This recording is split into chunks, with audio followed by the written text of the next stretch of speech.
Hey guys, welcome to the Axie Infinity Classic Season Championship number 4 and GM to everyone. We're your casters here, Excelsior PH and VMG. VMG, how you're doing, man? Let's go! Of course, as usual, very excited for these kinds of tournaments. Happy to be a caster together with my duo, Sir Excelsior. And yeah, thousands of players have been filtered out, and we are now down to the final 32 players. And I'm very excited for the showdown on who is going to be the best Axie player for this season championship tournament. Yes, for this Season Championship tournament, we're going to be having another big prize pool. VMG, it's going to be total of 2,000 AXS Hmm. with 700 AXS going to the first place, which is a big bag. Talking about Axie Classic being back as well, and we've seen a lot of different names over at the tournament. But before we go through that, let's look at the different prizes here. Second place is going to be 400 AXS, third place 250 AXS, fourth place 150 AXS, sixth place 60 AXS, and fifth place as well 30 AXS is going to be 7 to 8, 9 to 12, 20 AXS, 30 to 16, 16 AXS, 17 to 24, 12 AXS, and 25th to 32nd, 10 AXS. So that's a lot of prizes. Considering the amount or the value that we have right now for AXS VMG. Yeah, of course. But to highlight, I would like to highlight the gap between the first place and the second place prize, 700 to 400. So everybody Yeah. that has qualified would be aiming not just for the championship, but also for that 700 AXS first place or championship prize. So here are the rules for the tournament. Double elimination bracket. So it means that if you lose during the upper bracket, you still have a second chance onto the lowers.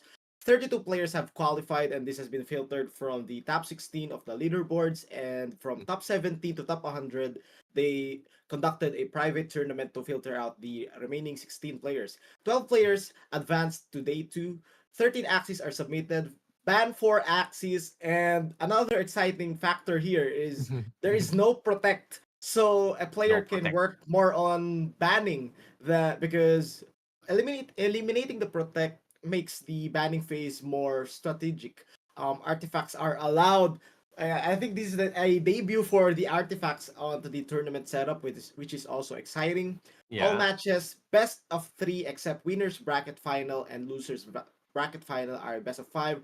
Grand Hmm. finals is a best of 7 with 1-0 advantage onto the winners bracket. So a lot of rules have been retained from the previous tournaments, but a lot of new ones as well, Hmm. including the no protect and the artifacts. And I'm excited to see how this is going to play out for tonight. Yeah, and I'm excited as well, considering that no protect is another layer of strategy that we're going to be seeing for this tournament. And and I'm seeing a lot of names that have already been announced for the top 16.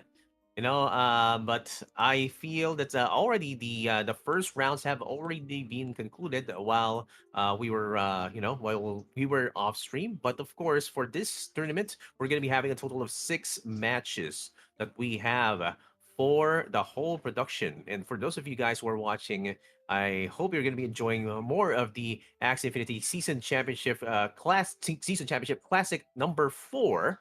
Right? You've been waiting for this. You're making it happen. It's a new version, new how do you say this, new rules. No protection here, but there's some sort of protection in the form of an artifact. But we'll see it later how our players are going to be playing it. Let's go. Also seeing some very familiar faces Mm-hmm. that qualified for this tournament, such as Mitsubishi and Chan, who were teammates during the Axie Guild Wars, and I would love to see them battle it out against each other. And Mm-hmm. as you can see on your screen right now, is the current update for the brackets. As you can see, Chan defeated Clifford on to the first round. He also eliminated the second No. opponent, which is Elias. But hey, we got an upset on the third round with Chan being defeated by Kuya Weltizi in a Mm-hmm. 2-0 fashion. So Kuya Weltizi is currently at the round 4. Mm-hmm. And Kuya Weltizi making a run for it. We have another new player here as well, which is Draxky. Wow. Okay, new players that we're seeing right here, but the Chan has, that's actually a shocker for me. Like, as Chan has always been kind of dominating in the previous rounds, but seeing him go down this early, but actually not out is actually as we are seeing right now because he is going to be on the lower bracket facing Feliciano from SPG Sapegato. We have seen them over at the land tournament or the Axie Classic. How do you say this? Axie Classic Guild Wars, right? Over Yep. at the previous weeks. But it's amazing to see them live and in action. BMG. Of course, would love to see this rematch right here. Chan Mhm. has actually been brought onto the lower brackets on previous tournaments, and he Yeah. has always consistently climbed back up to the grand finals. Let's see if we can work his magic again. But Hmm. considering his opponent Feliciano, who is we can count as a veteran in the esports scene, this is going Hmm. to be a very good start for our live stream. And let's take a look at the Axie pool. Shan making an adjustment before he used to bring um a lot of god Hmm. bugs and plants and chose to protect his one and only Dawn. But right Hmm. now, knowing that there's not going to be any protect, he brought 5 Dawns to secure one Dawn, and he's Oh. willing to give up his mid lines, which are the god bugs and the Dawns. For Feliciano right here, a very balanced Axie pool consisting of lunges, Hmm. aquas, plants, and a god bug. So Feliciano actually brought around 12 lunges, different Yeah. variations, and one god bug to glue it all together. And let's see. Feliciano, I think, is going for a ban on those mid lines.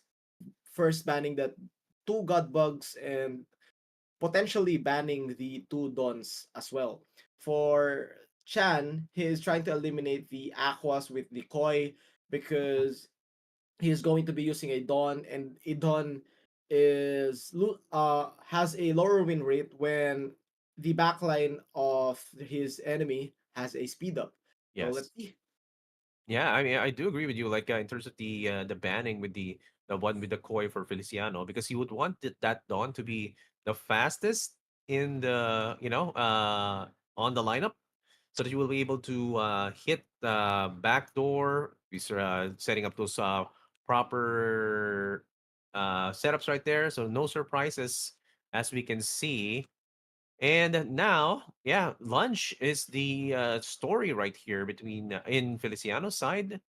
Chan, looking like he loves the dance that we have seen right here. But it's it's gonna be exciting because four bands actually give another layer or a different type of strategy that we're gonna be seeing as compared to the previous tournaments, which is 3 bands, one protect, and having 4 bands actually it's kind of interesting. Why do you think they did this kind of a tournament, BMG? Because it's usually just to protect one, just to make sure that you have that strategy locked in. But having 4 bands, it's kind of interesting.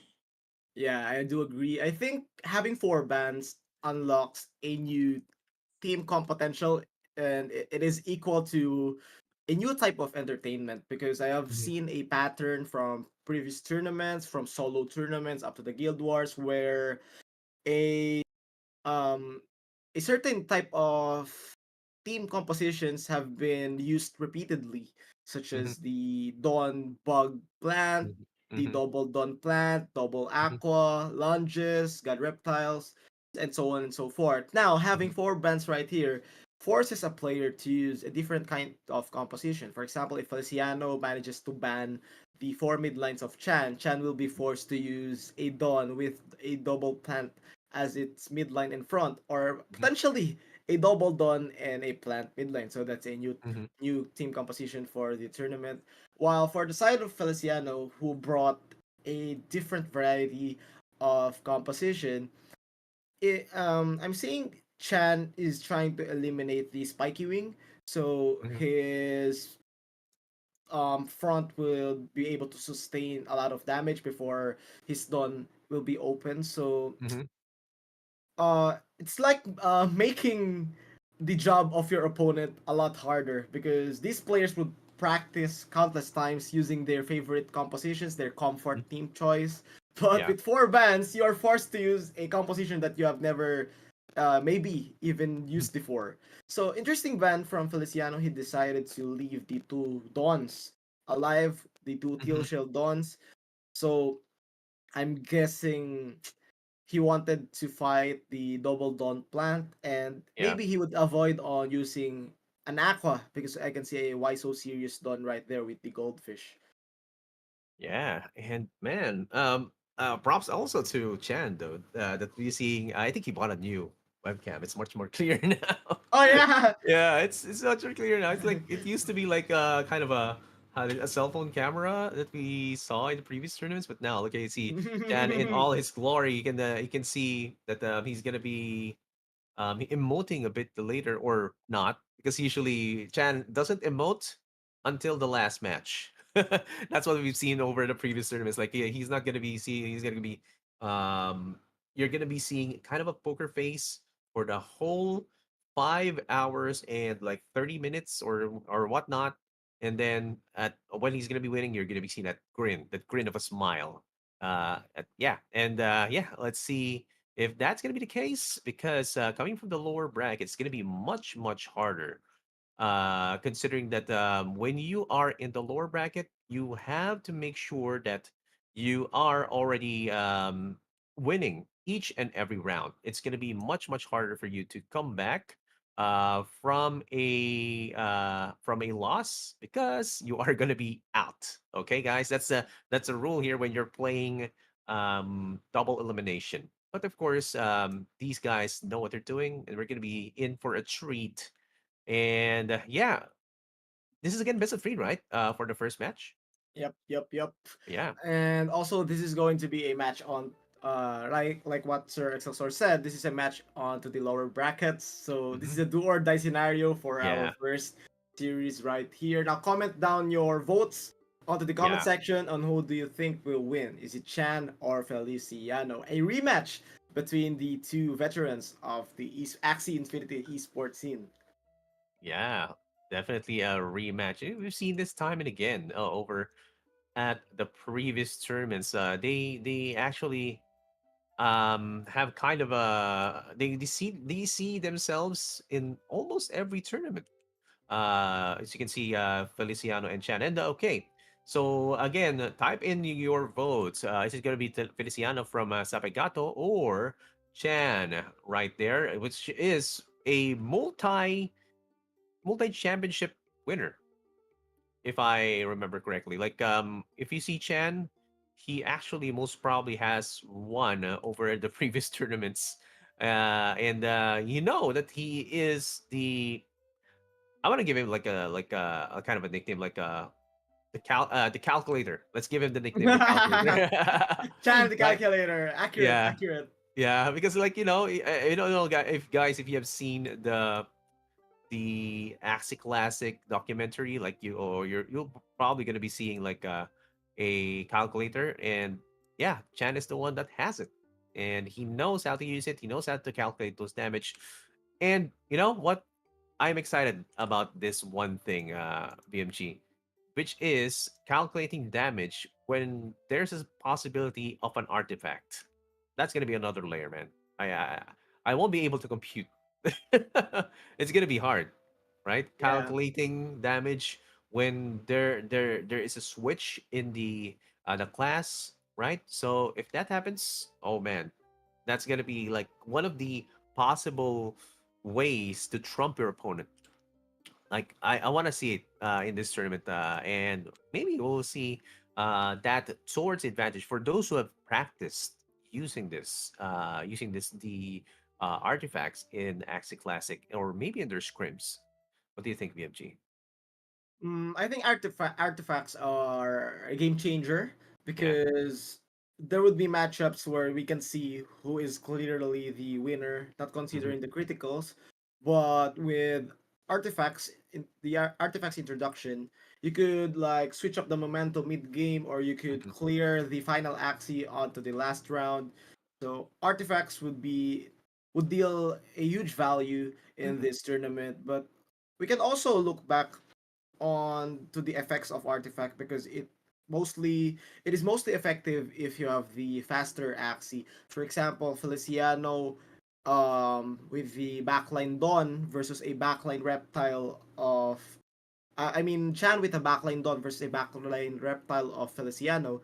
Chan can use the artifact to turn that reptile onto a bug or a beast, where two of his bird cards would deal a huge amount of damage compared it to hitting a Mhm. reptile. Yeah. So it would make the matchup even closer. Yeah, I do agree with like it's a bit interesting as to how this is gonna be happening now for those of you guys who are just joining in.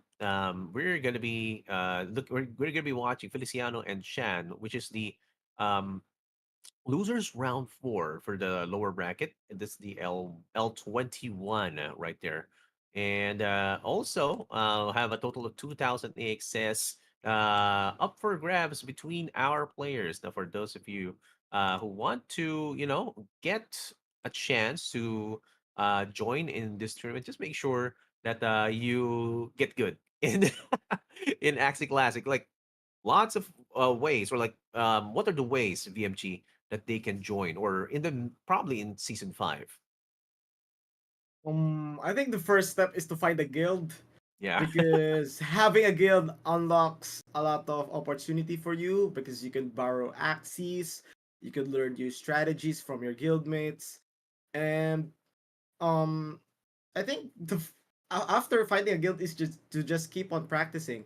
Yeah. And here we go for the first matchup, a lower bracket matchup between Chan from YGG versus Feliciano. Would also like to note that Chan has been a back-to-back champion from the previous two tournaments that I have casted, a Yeah. champion onto the Guild Wars, a champion onto the last season championship, and here he is again onto the depths of the lower bracket. And now Feliciano with an aggressive first round. Mm-hmm. Goda will connect, burning one energy, and here comes a follow-up. Goda with a sandal brings that Mm-hmm. plant down to 216 HP, and Chan is slightly in trouble having those two energies burnt. Yeah, definitely. This is gonna be uh a very very problematic position for Chan. Losing energy on the first turn with the aggressive turn from Feliciano. Now he has over at this front line plant down to 216 HP. Look at the teal shell mid dawn right there. It's actually a lot. That's going to be quite an interesting choice for the mid line. But look at the draws from Feliciano. He's going to be starting the Scaly Lunge pick, going in 132, 264 total damage towards the front. But look at the extra hit doing it down to 256 on his front line dust, but 92 health over at that plant. This is where it gets interesting. You don't want to overcommit. You want to be how do you say this? You want to be almost exact in terms of damage when going with these matchups. So let's see how he is going to be retaliating here over the next round in terms of the moves for Chan. Yes, sir. Chan manages to get back one of his burnt energy from that Kotaro, Mm-hmm. and would also like to point out an introduction for a potential new god Don from Mm-hmm. Chan right here. He's not using the shrimp Don, but has a risky fish with the last one and Yeah, tri-feather egg last bomb. one. So this is a massive dealing Don from Chan. Now Mm-hmm. I think that was a calculated play from Chan, pulling off two risky fishes, bringing that front dusk onto last stand, trying Mm-hmm. to force it to draw more cards, and a potential tri-feather to clear out the last stand and an aggression to the midline. But I think Chan will be playing it slow from this point on. Yeah, it's gonna be a slow turn, and look at that double Luna. Oh Oh! man, Still amazing alive! play, but still alive. That frontline plant. We have already said that the tanks actually serve their purpose, and it shows right here that the front line of Chan is still on the 90s. Man, that's a big commitment and kind of a problematic position for Feliciano. He doesn't have any more frontline tank, the mid is gonna be vulnerable. So, well, it's his turn to try and see how he is gonna get this win. Yep. I think Chan played that last stand play perfectly, Hmm. forcing Feliciano to be able to have a semi pass turn. And now here comes the full aggression from the Dawn. Here comes the Risky Feather, triple threat, Risky Feather, and is Oh able to clear my! that mid line. And now this is going to be a 1v2 for the backline of Feliciano. Would also like to Yeah, point out the artifact choice from both players right here. Chan picking the bug art, I mean the beast beast. artifact, Yeah. but Feliciano with the counter artifact. So if Chen uses the beast artifact, he could turn his backline Axie back to a reptile, making it more sustainable. But this scenario is very troublesome for the side of Feliciano because he is not going to be able to clear this done. And Chan Mm, with the perfect pass, knowing that Feliciano doesn't have the four cards to mm-hmm. burst out that Dawn, and now he could play this perfectly with a high shield. And here we go. Oh Double wow! Teal Shell with the double Pantheon. Oh, Deals massive damage plus a 366 HP, I mean shield, allowing him to draw two more cards for his Dawn. oh man, that's a lot of damage with the teal shell Dawn right there, bringing the backline dust to 279. Let's go in for the risky feather, risky fish, risky feather, triple threat, and risky feather. This is gonna be it. And look at that damage, 149, 4 over, Oh and that's my gonna take down god. Feliciano with the first win. Victory goes to Chan for 1-0. Oh, 1-0 down Feliciano, down to mm-hmm, his final life. mm-hmm, And we might see an adjustment on the next game because yeah, Feliciano needs to force that game number 3 because this is his final chance before being eliminated onto the tournament. But mm-hmm, props to Chan for playing that. It's the first time I've seen that kind of Dawn. It deals massive damage mm-hmm, against Dusks. It can clear an Aqua in one yeah, shot. Plus, I think his front choice was very nice as well mm-hmm, because even though Feliciano got the momentum onto the first round with the double Goda and the Sandal, Chan managed to sustain his front up until the fourth round, and he is yeah, able to regain those burnt energy from the Godas with the two Cottontails and the mm-hmm. Kotaro from the front line. So he deflected the early round momentum, earning him the win. Yeah, that's actually a good strategy or good decision making, especially from Chan as well. Like he got to survive for like a few more turns, or rather, the frontline plant had to survive for a few more turns, and it's actually how do you say this? It was actually good to see that he even got into a 2v1 situation. And it was really problematic for Feliciano. He wasn't able to get that comeback that he needed. And, this is still going to be game one. Feliciano is already in danger because if I remember correctly, this is a best of three. So one more win for Chan and Feliciano is out. Is that right, VMG? Yep. Oh, wow. Speaking of out, I also not noticed something Hmm. on our brackets. One of our notable players, Thunderstruck, has been eliminated Oh, wow. from the lower brackets. He managed to get a lot of wins. I think he was eliminated on the third round of the lower brackets, but I would love to see Thunderstruck, who is an OG player as well. There, he was eliminated by JP33 with Hmm. a 2-1 victory. Yeah. Dude, that's a lot. That's a how do you say this? That's I wasn't expecting this because Thunderstruck has gone to like even to like lower bracket semifinals, lower bracket finals, but now he's already out round for the third round of the lower bracket or the lower bracket.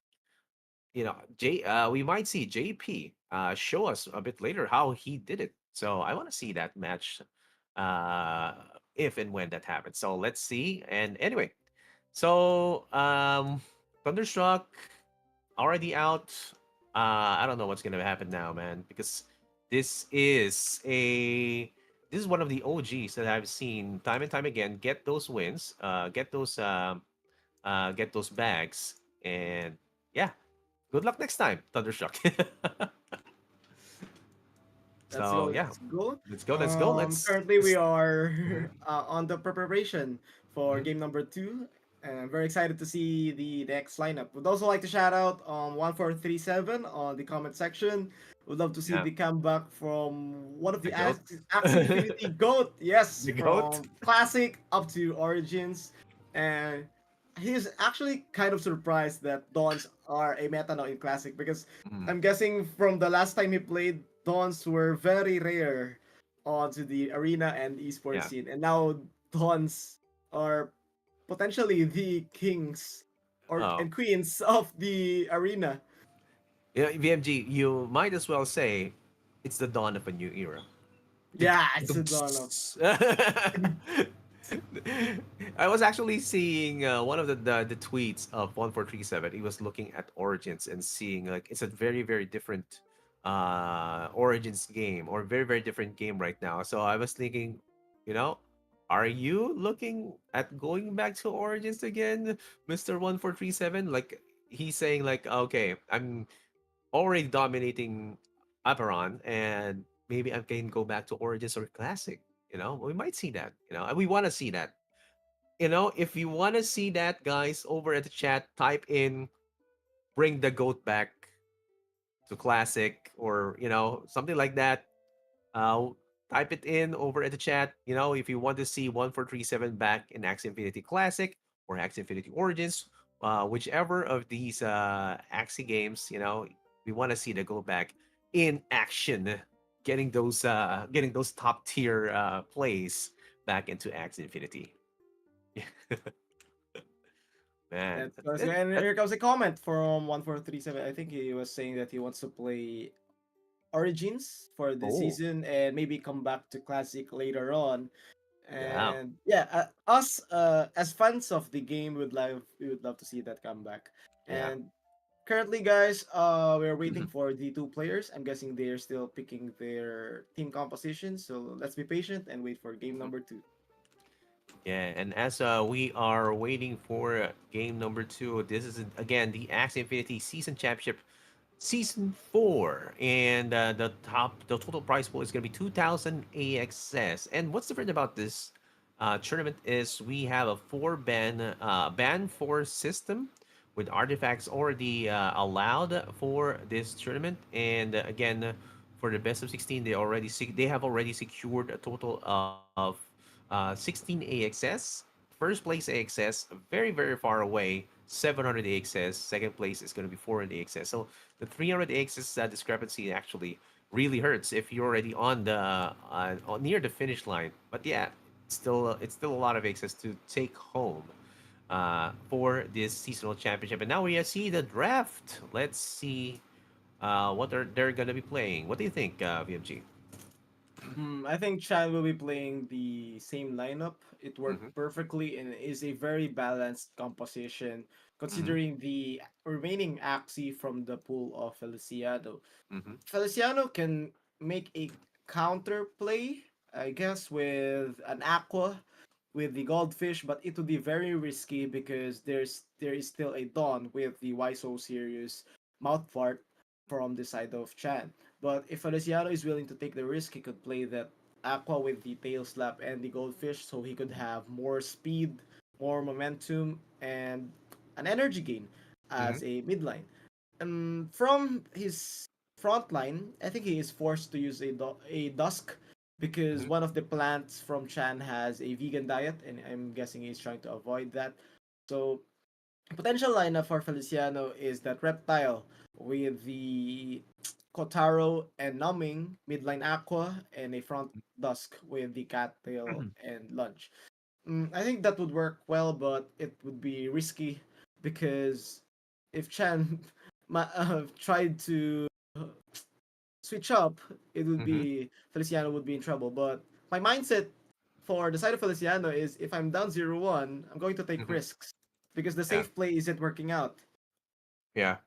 Yeah. Yeah. I do agree with you. Like that kind of strategy, if you are already on the pressure cooker, you just try it out. Like try to wiggle something out find a way to get that win. Find one of the to find a way to try to overtake your opponent. You know, lots of different strategies to chime in. But yeah, of course, you have to make sure to switch it up. Like if you don't switch it up, get you won't get the advantage. So Yeah. guys, this is the time. Let's go. Let's make it happen, man. Yep. Um, it's like having that nothing to lose mindset. If you have nothing Yeah. to lose, you would play the more riskier approach, and sometimes it could translate to a win.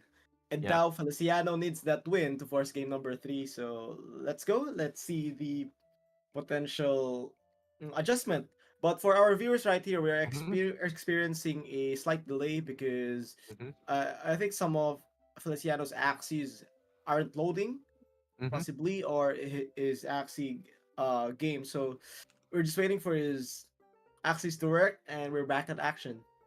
Yes, and shout outs to everyone over at the chat. We now see also Pedro Webb, Zorn Limited, All Purpose Live. They're having a quite their own chat as well. The shout out to Chloe for 11 Esta. I don't know where that's it. Is Thunder out from Yasix? Yep, Thunder is out. So that's already one of our uh pro players, seasoned pros already out. We might see JP a bit later if they do survive over the next rounds. It's me, JC. Welcome to the stream as well. Right, we have a lot of viewers over at the chat. Shout out to everyone already watching, and we hope to see. Oh yeah, we hope to bring justice or show justice to this tournament. Well, with your top tier casting, guys. Wow.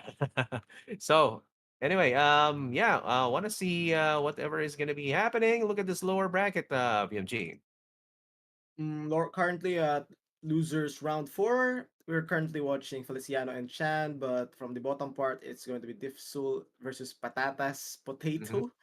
Patatas And potato. for the third series, GP33 versus Zill. And for the fourth one is going to be Jason and his opponent to be decided. Would love to see the upper brackets as well. I'm guessing we have Mitsubishi Mm-hmm. and Zhao. So JL Venedict defeated Zeal, so Zeal is onto the lower brackets, and JL Mm-hmm. Venedict is waiting for the winner between Mitsubishi Mm-hmm. and Dao. Very nice, very familiar faces. Mitsubishi still alive at the upper Oh, brackets. And now, Kuyawell, who defeated Chan previously, is yeah. currently waiting for his time to battle it out against Jaxi. So lots of new Yeah. names, Yeah. and I'm loving uh the veteran names as here from here as well. Yeah. We still have Chan and Mitsubishi alive. Yeah, I'm seeing a lot of names, new names that are like I want to see them perform as well. I want to see how well they do because if they're going to be defeating like these the usual suspects that we have over at the tournament, that means they have that kind of a certain fresh feeling in terms of the tournament. Like this is good because we're seeing these actually classic players try to come back. They're probably like from a long hibernation, and now they're like coming out, just grabbing those AXS for these tournaments. BMG. So let's go. Yep, we are okay. Just like that, we are going for a short break. We're going to be fixing whatever is going to be happening over at the back end. But when we come back, we are going to be here for some more action between Chan and Feliciano. See you in a few. Well, don't go anywhere. See you in a few.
Hey, welcome back from that short break.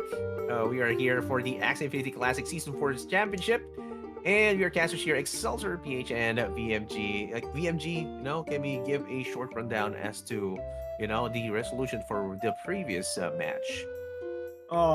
After game one, it was a 1-0 lead for Chan, but unfortunately, one of Feliciano's axes possibly have not been synced yet or is not appearing on his axie pool. So the game number two was delayed for a bunch of minutes. Apologies to our viewers right here, but don't worry, as we will be going to be moving on to the next series, and the action will only get better from here. So yeah, Yeah. let's check out the prize pool. And regarding the Chan versus Feliciano matchup, we could see the updates later on the brackets. So here is the prize pool, a total of 2,000 AXS. And currently, um, the 13th to 16th place will receive 16 AXS, and those players inside the brackets are the top 16. Mhm. Yeah, definitely the top 16 already. So that means they're going to be getting 16 AXS, and it all goes up from there to from 20 AXS, 30 AXS, 60 AXS, up to 700 AXS for the first place with a total of 2,000 AXS for the prize pool. Now, let's look at the bracket again as to who is dominating over at the upper bracket. Let's see. Okay, now I'm seeing here possibly a whale, possibly a kuya. Kuya whale TZ YGG is going to be representing or going to be the next match we're going to be casting, featuring also Drag C. Now, I have no info as to the players there at match 29, but here a familiar name, Mitsubishi, one of the players for YGG as well, has is on the upper bracket. We're going to be facing JL Benedict. You know, I know one of those four names, CFG. How about you? Are you familiar with any of those names? Yeah, Mitsubishi and Kuyawell. I've Yeah. played against them, and I've seen their names on mostly all of the Axie Classic tournaments, and I'm happy Mhm. to see that they're still doing well with the new updates introduced, such as the artifacts and the no ban system. And potentially the winner of those two series might move on to the semifinals, I think, as it is the fifth round of the upper brackets. But for the lower brackets, here are our players: Feliciano versus Chan. Currently, Chan Mhm. with a 1-0 lead. Dipsul has been eliminated from the tournament by Patatas Potato. Well Mhm. played. Zil versus JP33. Zil with a sweep versus JP, who Mhm. beat Thunderstruck the previous series. And for JCN versus Dao, is Dao with a 2-0 lead. So it's going to be Zil versus Dao. And for the bracket number 25 is going to be Patatas Potato versus the loser from the upper bracket. Wow. I So, mean, Patatas yeah. Potato versus the winner between Chan and Feliciano. Okay. Yeah. This is gonna be a lot of familiar names already out, but look at that. QOL TZ versus Draxi is gonna be the one that we're gonna be watching for this next match. And for those of you who are watching, this is again the Axie Infinity Classic Season Championship Season 4. And of course, the prize pool is a lot. 2,000 AXS are at stake, and we are now at a different banning system, which is a four axie banning system. No protects right here over at this tournament, so you can't coddle your axies right here. You're not going to be having that one trick strategy all throughout the match. This is going to be all hands on deck because not everything is under the microscope in terms of your Axie pool, VMG. Agree? Because from the past two championships appearances from Chan, he managed to crack those achievements by piloting only around two lineups with different variations, which is the Mhm. backline Dawn, having that midline Godbug or the Dawn Tail Shell, and having a front plant that possibly has a cattle vegan diet, or the damage plant with the Toothless Mm-hmm. Cactus, Carrot, and a Scarab.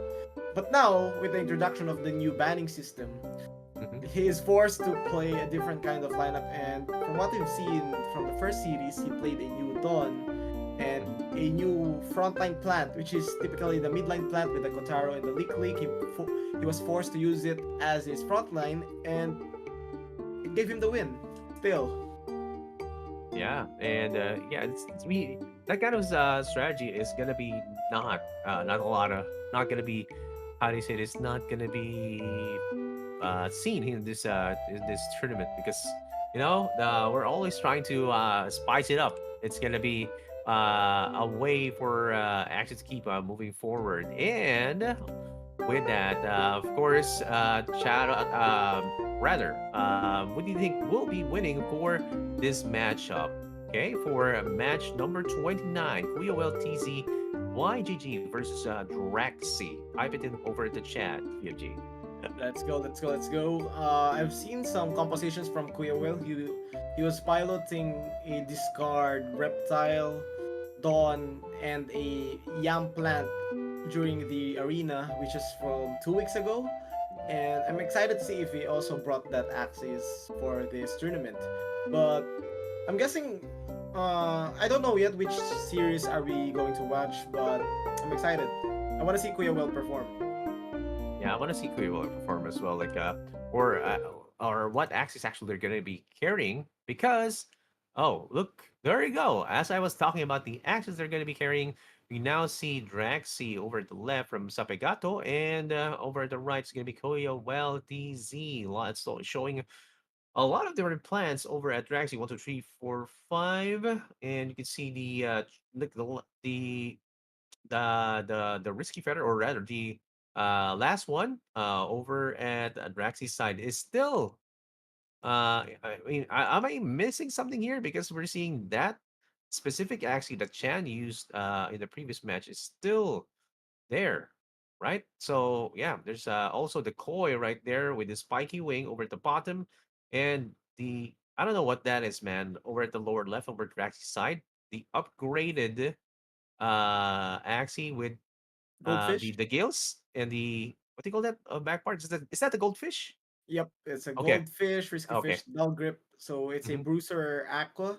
mm-hmm, But as we can see from the side of Quillwell, he brought those discarding axes with different variations, such as mm-hmm, plant, reptile, and aqua.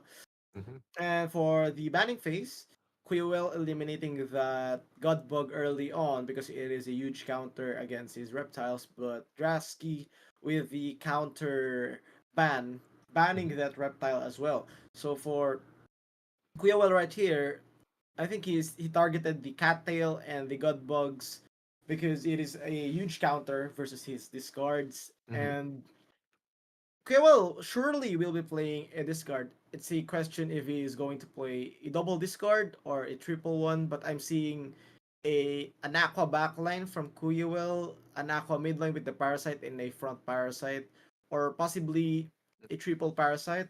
We'll know later on. But he successfully banned the cattail, which is a very huge advantage for him. For Drasky right here, he is banning that cattail plant as well because I think that is the perfect front for the composition of Kuya Will because it has a cattail and a parasite. mm-hmm. Yeah, yeah. This is actually going to be such a match, but look at those bands. The God Bug over at Raxi's side, plus the uh, Scarab, Cattail Slap. This is a kind of a looks like a kind of a midline or a frontline Axie plant right there over the side of Kuya Well, also with with the parasite and with the cattail and the scarab as well.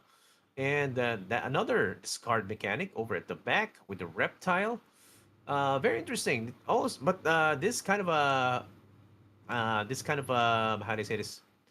Lineup with mostly discards is one thing that's very exciting to me because you see that removing some cards from your opponents is one good strategy that we always kind of look forward to. Like, which one is he going to be discarding this time? Like, that's the question. And here we go. The drafting has finished. Kuya Will banning the backline Aqua, the midline Aqua, and a Godbug. Interesting to see that he left one Godbug there, which is the faster Godbug from Drasky. But for Drasky, he banned the Cattail plant, a discarding reptile, the Nightsteel plant, and the Aqua with the Dull Grip. So I think this is a debut for a double or triple Parasite team for Axie Infinity Classic tournaments, and Mhm. would love to see how effective it is. Oh, interesting ban from Koyoel as well Mhm. because he left one cattail plant open, which is the cattail with the Goda Mhm. plant. So I don't know what's the purpose. I can't make a read on it because he banned one Godbug and one cattail, but he left another Godbug and another cattail open to the table. I'm guessing he has plans for it, and let's see if it is going to be effective. Oh wow! Like you are not able to you are able to ban one of those archetypes, but you are not able to ban the whole lineup right there. Because again, as you said, there's still one left from each of those archetypes. A Godbug and a Cattail Plant. Look at the side of Draxi was able to ban as well that rice, cactus, pumpkin plant right there, and a set of pincer or pliers and goldfish axie or goldfish aqua right there. So in terms of strategy, like he actually removed one of the guys, one of the aquas that doesn't have like that's gonna be uh if I remember correctly, against any tanky or shield based axes. Is that right, VMG? Yep. Yeah. Hmm. So yeah. I'm very curious on whether Quillwell is he going to play a triple parasite or a double. I'm guessing he's going to play an aqua with the spiky dull grip as a backline because he opened one cattail from Drasky. So potential Mhm. lineup for Quillwell is that aqua with the koi, a midline possible a midline aqua with the parasite and risky fish, or a midline plant with the Kataro parasite. And that but for sure he's going to use that front plant with the yam, Mhm. considering uh that Trasky doesn't have any backdoors. But we'll see. I know both of these players have something planned in mind, and let's see who has the advantage on the first view of their compositions. Yeah, again, guys, we are on the upper bracket, match 29. Kuya Well versus Ragsy Sapegato versus Kuya Well's, interesting lineup right there. And yeah, giving reading the chat over at Twitch, we are at a total of 109 viewers right now.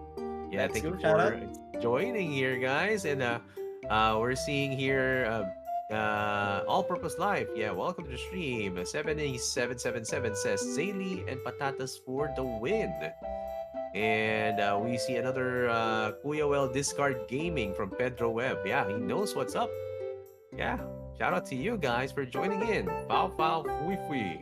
G G G G G. Yeah, after that long break, we're actually reading for another G. BMG. Yeah, Yeah, yeah. And here here we we go. go. Whoa, Kuya Well opting for the triple parasite double tail slap composition, which is very interesting. But Drasky, I think, made the right choice right here to play a Dawn with the double plant. Having those double plants are very sustainable for the front line and the mid line, but having that Dawn is looking scary for the side of Kuyawel as it can kill those two Aquas Yeah. with one combo each. So very interesting. Kuyawel needs to connect his Yam right here. And let's see if he plays it on. Oh! Oh, oh, he He goes in.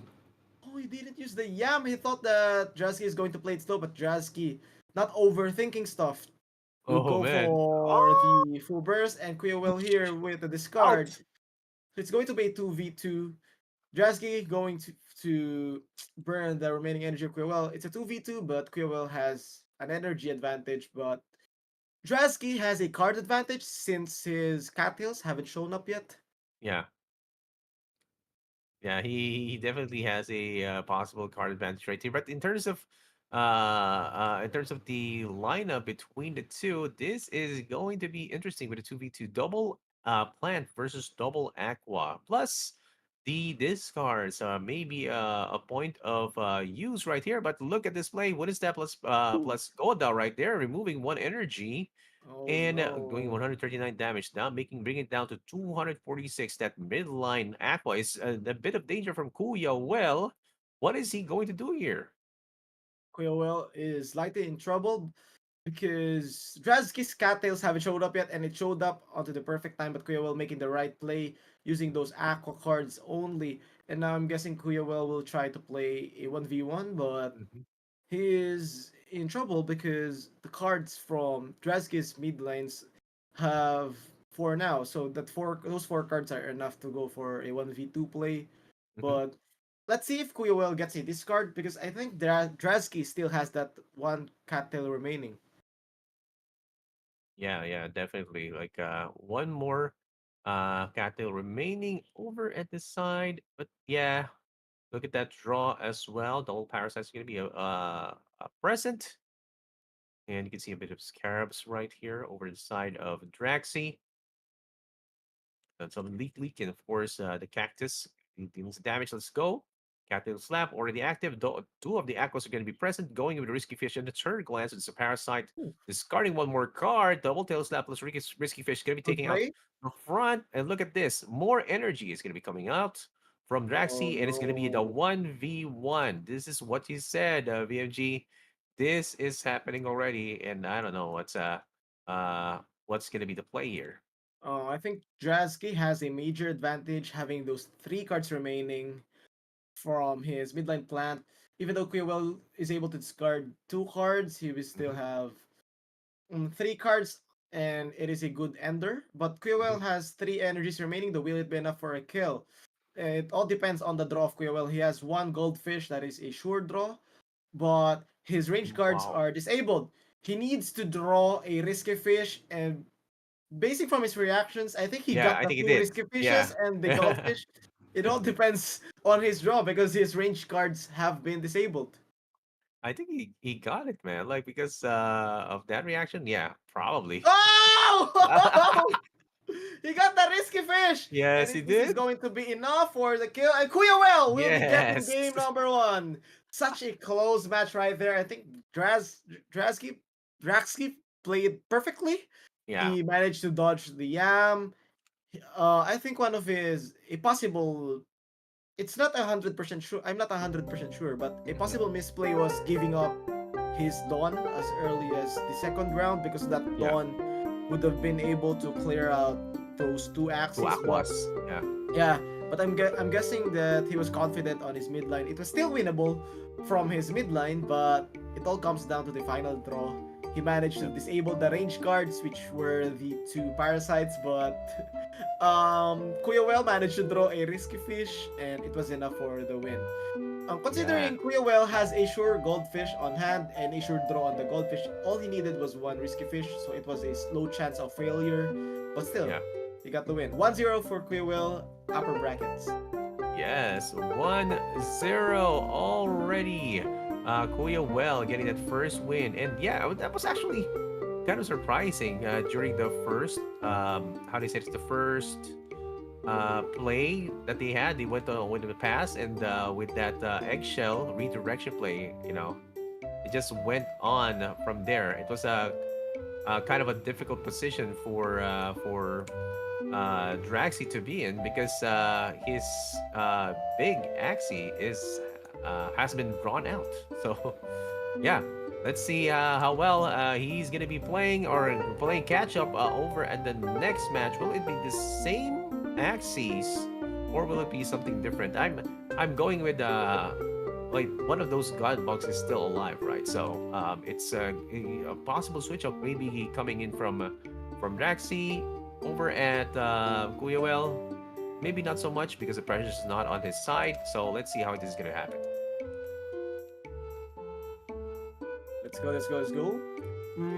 I think Drasky can still pilot the same composition, but he needs to alter his approach, try to prolong the life of his Dawn, Hmm. and maybe he can give up the front But considering the early and the mid rounds, I think the luck was on his side because he drew the cattail late and it gave him much value onto the later rounds. But Mhm. for now, it's going to be the same matchup between the two Wow. team compositions. And let's see if there's going to be an adjustment from the side of Draxi with the approach. But for Kuyawell, I think he's going to use his Yam as early as the second round if he manages to draw it again, considering the last play of Draxi of bursting Mhm. it out as early as the second round. Wow, this is gonna be wow. This is Is it gonna be a possible replay, or will it be will there be like a retaliation from Draxi? Is he gonna be making the same mistake that he did over the previous round, or will this be a revenge match? Anyway, so let's see how this is gonna go. Again, Draxi versus Well over at the upper bracket. Okay, if they do get the lose, they still have another chance to catch up over at the lower bracket. But this is going to be a comfortable position. Um, Man, lots of energy still from our players. They're still trying to find out. Here Here we we go. Let's go. go. And oh wow. Oh, good timing Oh, from Kuya. Well, playing it slowly, playing a single discard with the mm-hmm, pumpkin, drawing one more card, and now Draxki, I think, is going to prolong the Dawn's life. I think he could play four or three cards from the Dawn when trying to clear out the plant because mm-hmm, even though it gets poisoned, that poison won't matter because he still has the egg bomb and he could give away the dawn on the mid rounds. mm-hmm, Plus, that poison would actually give him a slight advantage, having that triple threat buffed when mm-hmm. an Axie has a debuff. So the question is it now the time for Jaxi to burst out this plant, knowing that Koyoel is holding on to that yam? And wow, Koyoel playing it slow! Oh, Hoya well putting on a Kuya masterpiece Well. and look at this clean kill right here. Boom. Wow! So Clean clean. kill plus saving up the cards from the plant, dodging the cattail. Kuya well putting on a masterclass. Now Jaxi is in trouble. He Mhm, needs to make a quick play, but he is now forced to hit that poison for the side of Draxi, I think from his point of view, he might mhm, have guessed that Koyowell doesn't have any cards on the plant. But mhm. as as casters, we both see that Koyowell has a full combo available on his plant and is ready to play it right now. So that was a Yeah. masterclass for Koyowell. Definitely a masterclass indeed, man. Like Kuya well knows what he's doing, and he just got into that combo, and that's gonna be a clean What? kill. And look at this Insectivore, Risky Feather, and Triple Threat. That's a not gonna be a clean hit. Oh, he's gonna be going into it. Uh, I Overcommit. think Oh, yeah. I think Koyowell overcooked. Yeah. Overcommit, man. Very, Yeah, very we was letting him cook. He cooked for 3 rounds, but that fourth round was the time to play that. Yeah, man. I'm guessing yeah. he was predicting another pass from Draxi, but nevertheless, you still have another Yam that Hmm. is available for draw. Could have played that Yam. So Draxi manages to equalize the momentum with a 2v2, 5 energies each, and he has more cards than Koyoel. So yeah, Koyoel might have overcooked on that play, not playing the Yam from the plant. Yeah, definitely possibly overcooked right there. And I want to see how this is gonna be Oh, going. Look at that Detective War. and Now Risky Fish into Swift Escape is gonna be faster because of that hit. yeah, he And needs to Totaro sustain Bite. this. I think he lives this one. Yeah. So Kyo lives this one, but his range cards are disabled. His midline Mm-hmm. Aqua is faster. That Mm-hmm. midline Aqua needs to deal more damage, but I think he got the full value from that Aqua.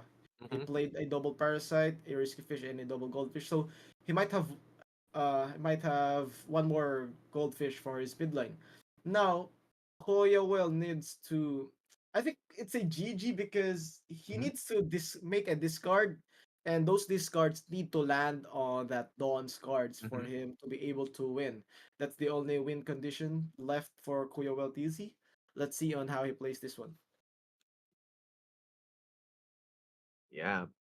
And now look at the draw, going in tail Here we slap go. first, but there's Ooh. that's gonna be taken down early. Big Oh, bomb! and he's redirects, man. Oh, What nice a play. smart egg bomb! Nice Godly egg play. bomb Nice for play from Draxi. Draxi. Oh my Redirecting god. towards the back. I mean, that's the perfect use of the egg bomb as opposed to what he did over the previous round, right? Yep, This is and I the perfect chance, and we might as well see a 1-1 with this matchup if if Draxi plays his cards right. yep, all he needs to do is just play the egg bomb, and I think Draxi will be playing all of his cards. He just needs to get some damage cards. Hmm. Egg bomb plus the plant cards would be able to clear this Aqua, depending on the plant cards that he is going to draw. But for Koyawell, he has no choice. He needs to play all of his cards for a full shield. But There yeah, you go. here we go. It's going to be a Boom. 1-1. Lots of And damage, man. Draxi with a Oh, very nice comeback.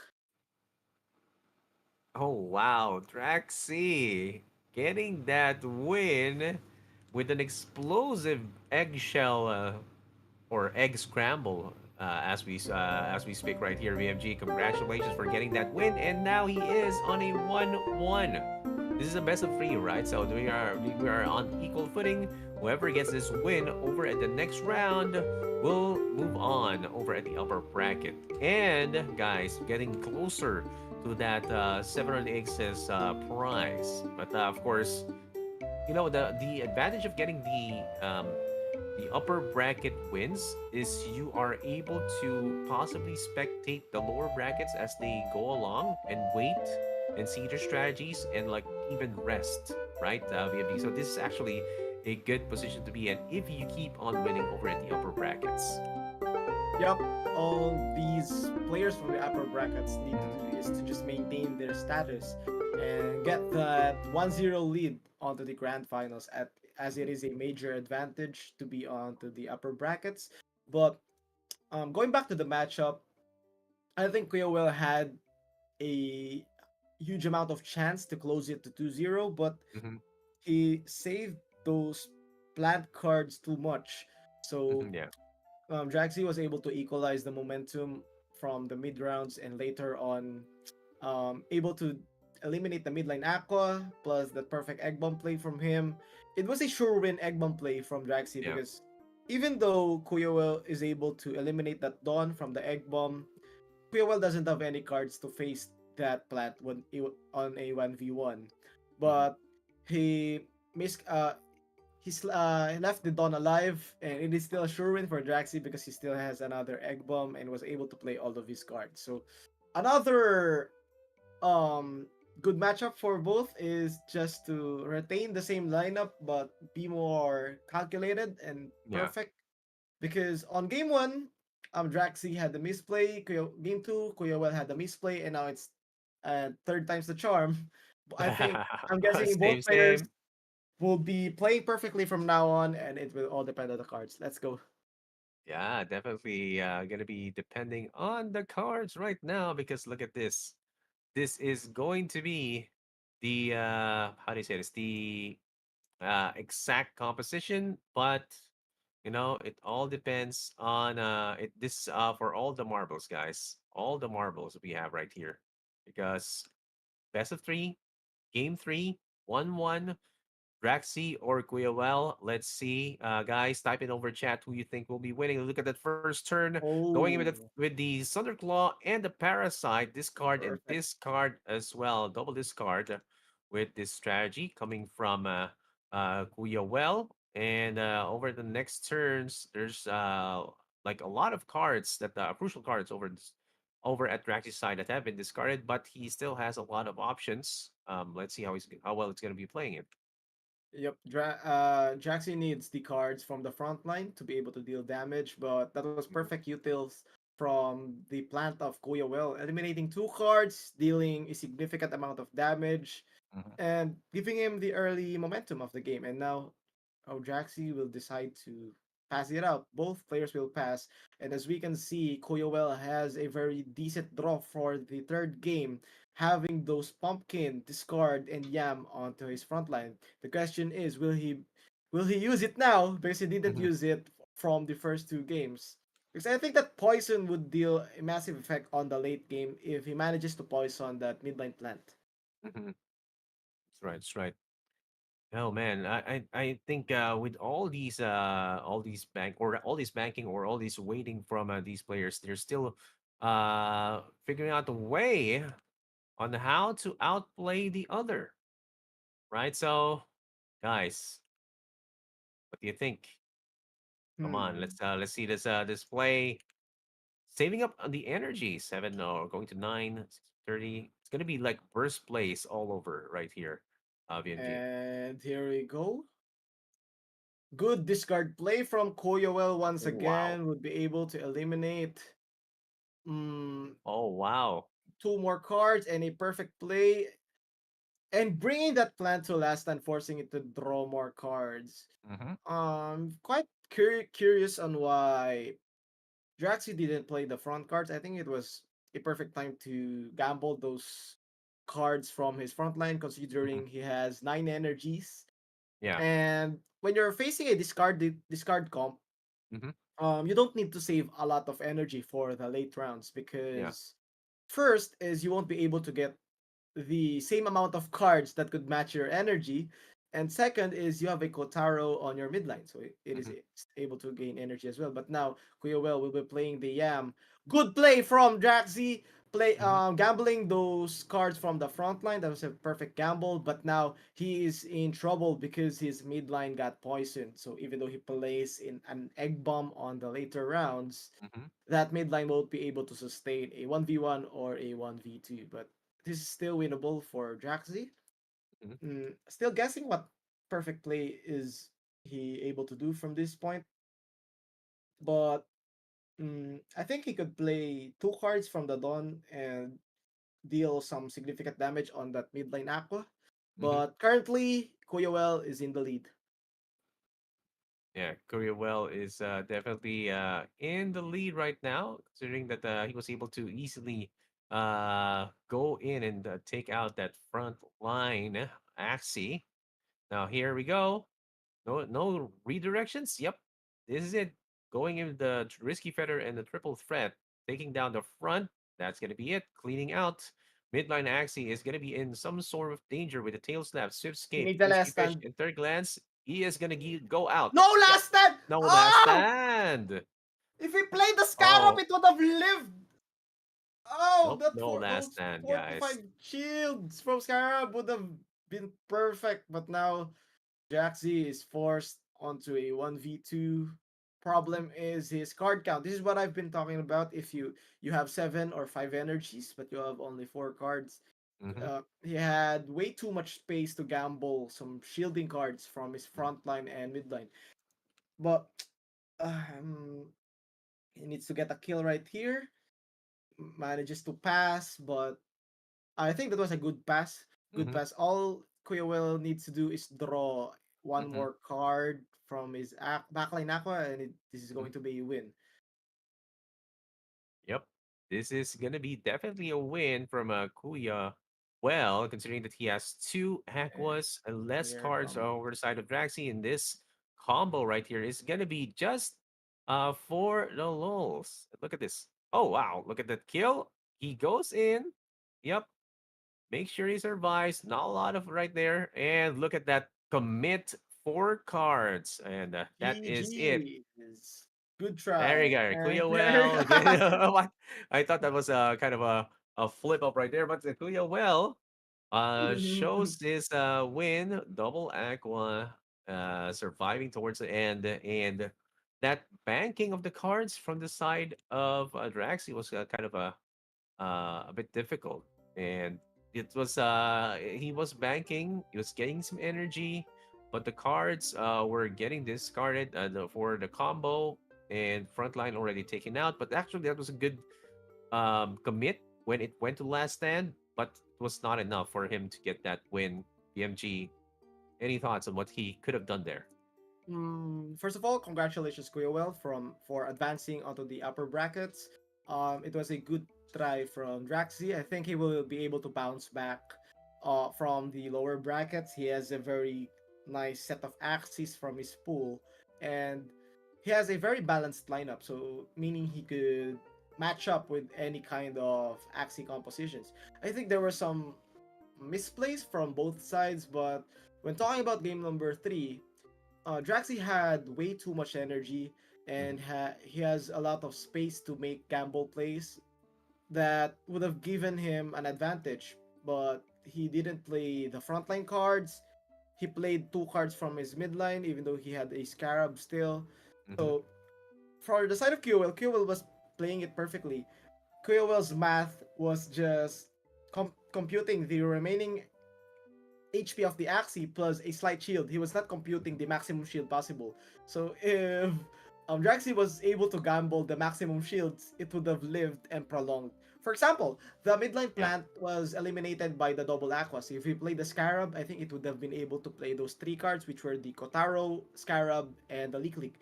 If those cards were played, it brings that midline aqua up to like a 70% HP, meaning his Dawn would only need 3 cards to eliminate that Aqua, giving him 4 cards still for the 1v1.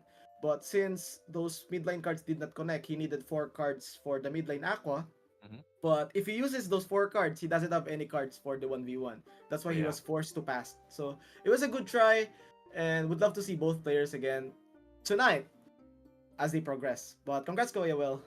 Yeah, but still, he's not gonna be out of the tournament because, or rather, Draxi is not gonna be out tournament. Kuya is gonna be just moving on towards the next round. Now he is going to be on. Let me see the brackets. Gonna be going into round number five, and he will be facing Mitsubishi. Now that's going to be an interesting match because Mitsubishi and Guyoel are going to be facing it out like a good players right there. We can see over the upper bracket, and that's going to be like the upper bracket semi-finals. Yeah, or rather, upper bracket finals. Correct. Yeah. So that's going to be a bit later, but of course, over the lower brackets, there's a lot of things that have been happening.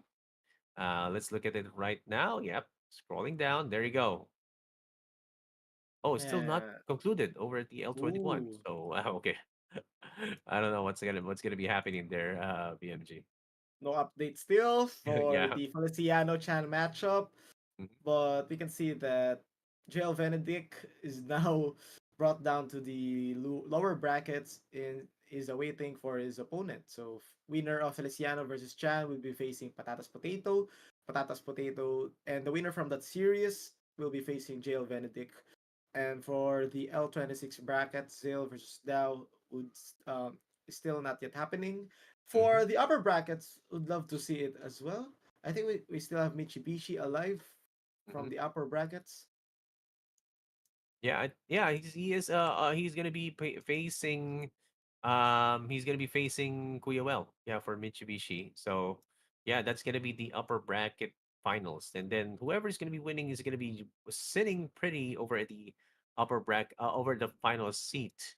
And that's gonna be for the best of seven. And again, guys, if you're watching, oh, yeah. Okay. So for the next match, just got word from the production that we will be watching Kuya Well versus Mitsubishi, which is number 31, match number 31, round five, which is a best of five. This is going to be interesting, VMG.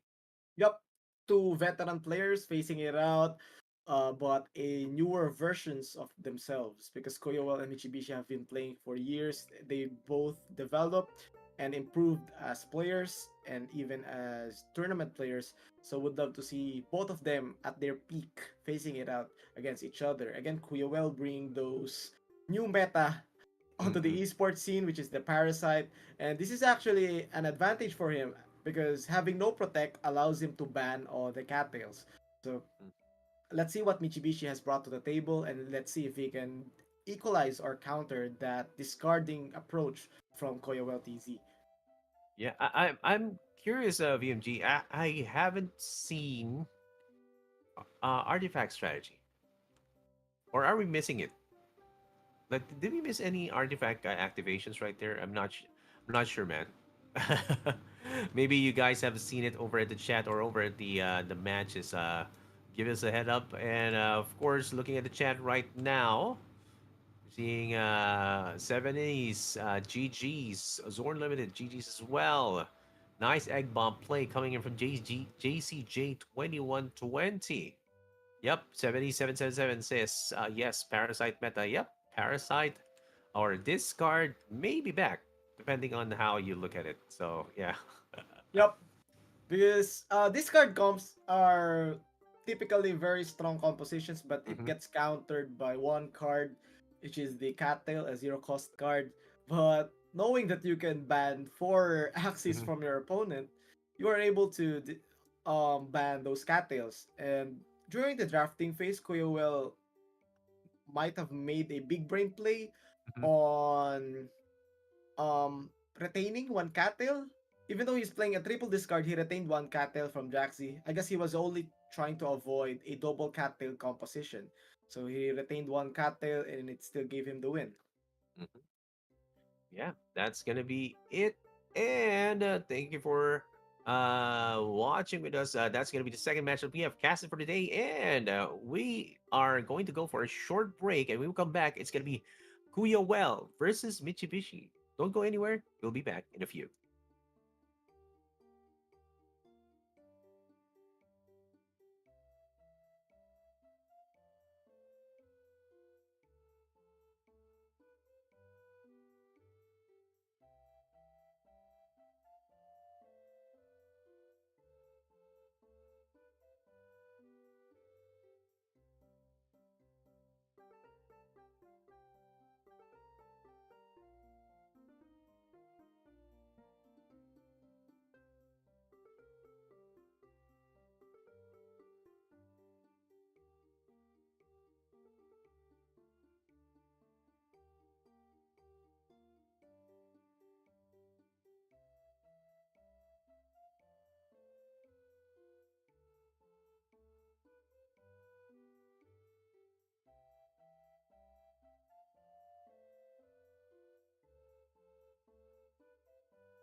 And we are back here, guys, at the Axie Infinity Classic Season Championship Season 4. We are your cast for Share XL for PH and VMG. We are now here at the upper bracket finals with the best of 5 between Kuyawel and Michibichi. What do you think about this match, VMG? I think both players are deserving to reach these heights, playing on a best of five against each other because they have put in the work. They have practiced Yeah. countless times. They have never stopped playing Axe Infinity Classic for the past maybe 3 years or two and a half. But Yeah. to keep it short, they have worked hard for this. Mm-hmm. And for other players, uh, there's still some notable names on the lower brackets, and would love to see their progress as well. But speaking alone for the current series, this is going to be an action-packed matchup between the two. And now let's check the updates from the brackets. Yeah, looking at the brackets right now. Again, the updated bracket right now over round 5. Kuyawel versus Mitsubishi with the best of 5. Let's look at the lower brackets. And JL Benedict was actually beat by Mitsubishi. That's why he is now on the lower bracket going down. And over at the again, this is double elimination. That's why we have a lower bracket. But this is going to be our last chance to come back up. But look at this. We now see Chan moving up and going to be facing again or facing Ooh. Patatas Potato and Zil and Dawas DWS is going to be facing as well. And while the ones who were beaten recently over the upper bracket will be waiting for whoever is going to be winning between L25 and L26. That's going to be Benedict and Draxi. So let's see.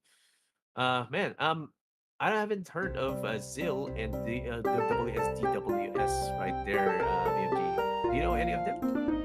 Not really. Yeah. Possibly old players with new IGNs, Wow. or maybe some new players, new emerging players.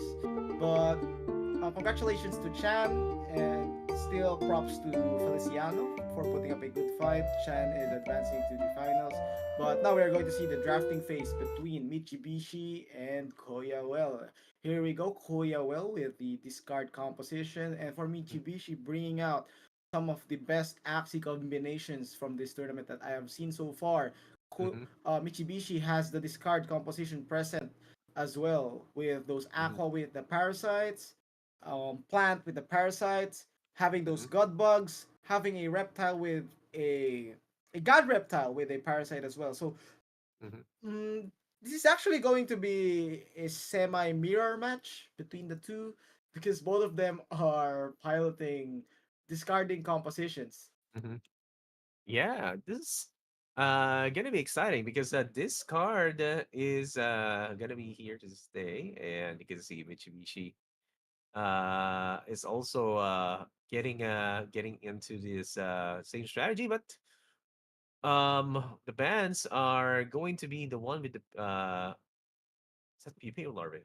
Larvae, right? Over Yeah. at the side of Mitsubishi and Spicy Surprise and with Kestrel as well. So this is gonna be if I remember correctly, this is going to be stopping all almost all the cards that you can play if you get hit like Spicy Surprise is going to be for the mouth cards and the horn cards for the for Kestrel and as well. But this this is a good strategy coming from both sides because they are effectively possibly going to be disabling of some sort, right? Yep. So it the meta of like redirection using the dawn looks like it's going to be put back aside considering this is a four axie ban meta, and they're going in with multiple strategies right now. VMG. I do agree. Talking about the bands, Kuyawa banned that numbing bug from Mitsubishi. He doesn't want anything to do with disabling Axis, so he also banned the hot butt with the headshot plant, and now he opted on to banning a god bug. I'm guessing that he is also, if his reptile doesn't get banned, he Mm-hmm. will be also banning that god bug right there. Mm-hmm. But there are two threats for the side of Mitsubishi, in my opinion. The God Mhm. Bug. Oh yeah, he banned the God Bug with the pumpkin, Yeah. but I'm guessing the God Reptile with the Parasite is a threat as well. But Mitsubishi banned those four midline aquas for the side of Koyowell. So I'm guessing Koyowell might be forced to play that Dull Grip Aqua with the spiky and two plants as its front and midline, or he could also play a reptile. We shall see, but if I were Koyowell, I would be playing that spiky aqua. But for the side of Mitsubishi, I think he is in a good spot right here since he has most of his compositions still available. He could play double aqua plant, an aqua with a double plant, a god Mhm. reptile, midline aqua, and a front plant. So many combinations for the side of Mitsubishi, while Mhm. Koyowell is limited. Yeah, the limitations depends, man. Like if we're seeing if that kind of limitation will actually be a crutch, or rather will actually be a disadvantage towards Well, but we have seen it come back from the depths of wherever, and with that matchup against Draxi, that's not a clean win, but yeah, still good plays, lines of plays coming from Well, or rather Well played, right? So, so Badum. let's but let's see with this upper bracket finals, best of five, guys. Not gonna be a best of three, so this is gonna be kind of one of those longer matches that we're gonna be seeing, and whoever will be beaten out will still have a chance to come back yet again from the lower brackets. But whoever is gonna be winning will have a long break and watch all of the matches and see the strategies or even strategize how he's going to be winning over at the finals. Let's go, let's go, let's go. Koyowell versus Mitsubishi playing it out for a spot onto the finals. Very excited. Let's see on what team composition will they be using for game number one. And I'm excited. It's a mirror match between these cards. Who wouldn't be excited? Yeah, it's definitely one for the books. But hey, guys, we are seeing some viewers right here getting shout outs to Ravenous and Boss Seal. Yeah, okay. Yeah, I'll give you a shout out for that. Gunluck Tribally. Oh, Gunluck, welcome to the stream, man. Shout out to 11 Esta 7777. Welcome to the stream. And yeah, lots of players right here, guys. And we you are already early if you are here because you are watching the pros play to perfection here in the Axie Infinity Classic Season Championship number 4 or Season 4. Hey, lots of shoutouts more from for VMG to read while Let's we're go, let's waiting for go. Shout out to R. Billy James 0221. Shout out to Gila Guild. Shout out to Gila Guild making Gila Guild. some huge progress during the guild leaderboards. Yeah, Shout out good job. to Maro Pero Gamer, shout out to Philip, Laniel, Bayan, shout out to all of our viewers. Don't forget to comment on who do you think will win, and you could also ask us for shoutouts. Also, whoever is the winner for this series has a secured spot on the grand finals and Yeah, is a secured top two with a whopping prize of 400 400 AXS. So AXS. this is a must-win match for both of these players. Yeah.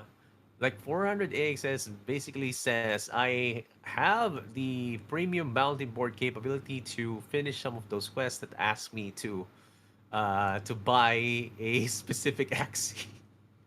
Right? I don't know if you've Yep. seen those quests, man. Like, oh, they're asking you to buy like an origin axie. Like, what? I don't have the kind of capability to buy that right now. But yeah, since you're asking nicely, let's go.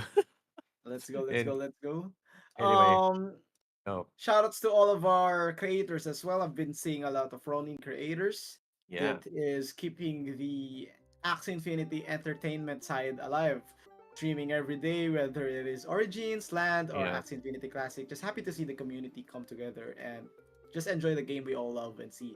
And now for Axie Infinity Classic Season Championship, one of the mhm, things that I'm looking forward to is the World Oh, Championship, yeah. on where we can see some very notable champions. It's like a battle of the champions, and I'm looking forward to see that one as well. But for now, we're going to decide or conclude on who is the champion for the season championship season 4. Yeah, and yep, let's go, let's go. But we're seeing some more shout outs right here. Maro Pero Gamer, shout out to Philip Lanyal Bayan. Yes. Good luck to, as well. I mean, it's still going to be long weekend tomorrow, so for these guys, they are going to be with us for the long haul. They're not going to be sleeping like saying like, oh, okay, I have to sleep because there's going to be some school or some office tomorrow because there is no school, no office tomorrow because it's a long weekend. Yeah. Let's Okay. go. We're coming back here. Yep. Over at the drafting. Banning face done. Bichi with a big brain play on banning all of the midline available for Kuya Well banning those triple bugs. So I'm guessing Kuya will be using the reptile since he banned triple bugs. Mm-hmm. So a possible lineup for Kuya is I would love for him to use that backline aqua with the spiky, and here Oh, we go. yep. Nice He prediction, man. Yeah, he played the aqua dull grip. This aqua is very effective against the two Hmm. plant of Mitsubishi, but in terms of 1v1, it's going to be an advantage for Mitsubishi having that goldfish on his backline. So he will Hmm. be able to always go first Yeah. on a 1v1, but technically, Mitsubishi dismantled the discard comp of Koyowell, and Koyowell is forced to play an old school lineup like this with a Hmm. double plant front and a backline bruiser. Yeah. And now going in with the first turn, Scarab into this card. And yeah, that's gonna be one discard right there down, and it's still gonna be on the advantage over at the side of the like the banking cards from Kuya TC. He has like a lot of options he can use a bit later. Yep. This backline Aqua is going to be a massive carry Hmm. for Kuyawell, and let's see on how effective it is going to be. But here comes the high damage from that Aqua. Let's see. Spiky Wing plus a Dull Grip 191 pierces through the Wow. shield. Here comes a Goda burning 1 energy with a Sandal 149 HP left on his front line. But now here Boom. comes the midland plant Bah. for the finish. And it's a no turn plus an energy burnt. A very nice aggressive turn for Quillwell. And Mhm. now all he needs to do is play the cattail perfectly to be able to maintain his lead. Yep. Good strategy right there. And with the spiky wing that you so Annalie said a while ago, BMG is doing the work, going through the process, going through the shields right there. It's also at the cost of whatever choices he has right now. But look at that. Luna going tail into a risky fish. Yep. But of course, that extra energy is gonna be thwarted Mm. with that Goda and a Sandal, like bring down to 310 over the front. Very difficult position to be in if you are Mitsubishi. Yup. Quillwell's loving the aggression from Quillwell, not stopping on the attacks, kept Hmm. going for that energy burnt, and now all he needs to do is just time the cattail perfectly, and he has a massive lead. He can force Hmm. a 2v1 versus that backline Aqua, and that Kotaro will be useful for his midline. But this isn't going to be a perfect turn for Kuyuwell to just pass, play a Hmm. cattail. But for the side of Michibishi, he needs to catch up. He's been getting a lot of damage, and his energies are being burnt by the front line. And whoa, Kuyuwell not taking his Oh foot ho off the ho! gas, still attacking Kuyuwell. Is I think that's a perfect mindset when playing tournaments. Don't Yeah, overthink. Just yeah. just play your cards well. And I really appreciate the pass from Mitsubishi. I would have done the same. That pass Hmm. is like a momentum pass where you charge up to 8 energies and can play 8 cards in one turn. Yeah. But with the aggression from Kuyawel, that was a perfect turn for him. As he, oh, he doesn't have any spiky, so this will live. And just like that, Mitsubishi regained the momentum. Good brick wall from Mitsubishi. Koyuel not getting a dull grip or a spiky. Hmm. So, in terms of cards and energies, Mitsubishi has the lead. Good brick wall for that midline. But Koyuel has a chance to make a very nice play right here. A single dull grip with a Kotaro will do. We shall see.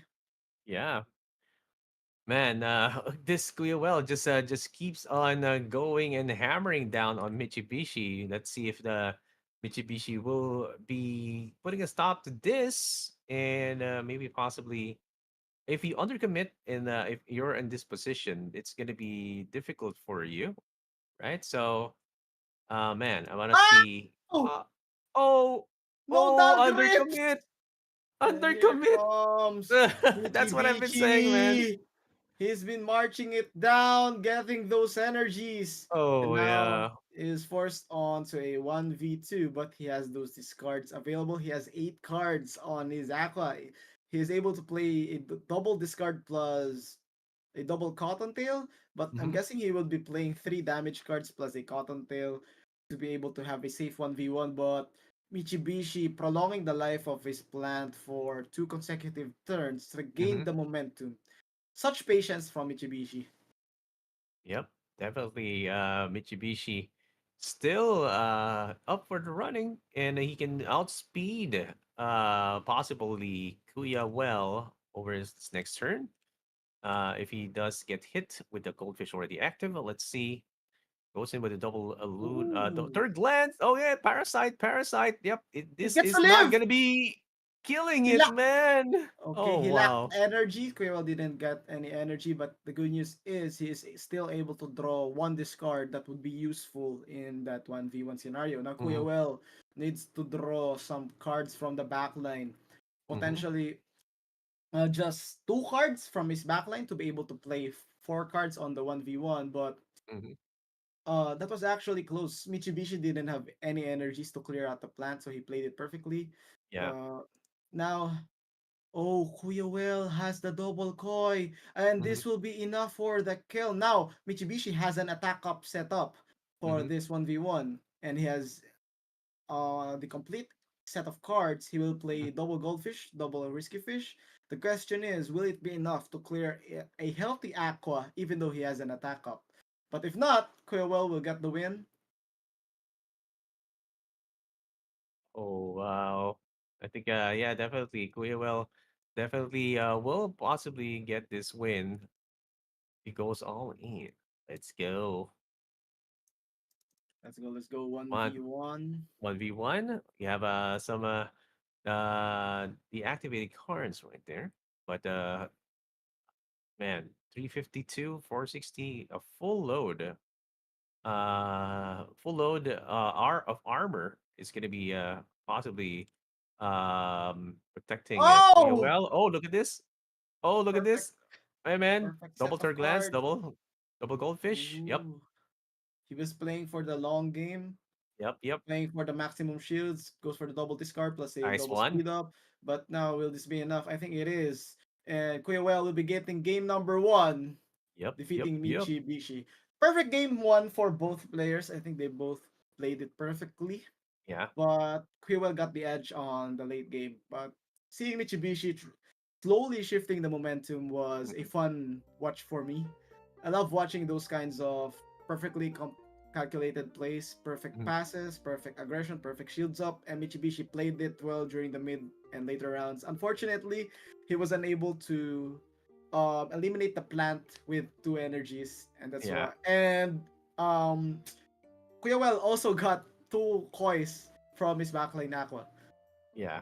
Oh man, that's actually a good how to say this, a good matchup, man. And with that, Kuyuel just went in straight up with all the damage and all the cards that he has, like and over at the course of that aggression that Kuyuel showed, it just went in and gave Mitsubishi a hard time and got him Yeah, the 1-0. But like he needs to win two more wins, or he needs to get two more wins just to get to that top two spot right there, VMG. Yep, but usually the first game is like a warm up game or feeling it out game, Yeah. trying to guess what kind of composition your opponent's going to use, what type of gameplay are they going to use. Like, are they aggressive? Are they willing Hmm. to pass? But from what we've seen from Kuyawil, he just went all out for like 5 straight rounds, kept Hmm. playing, and never took his foot off the gas. While Bichibishi played it very perfectly, using the right amount of shields to catch up. But Yeah.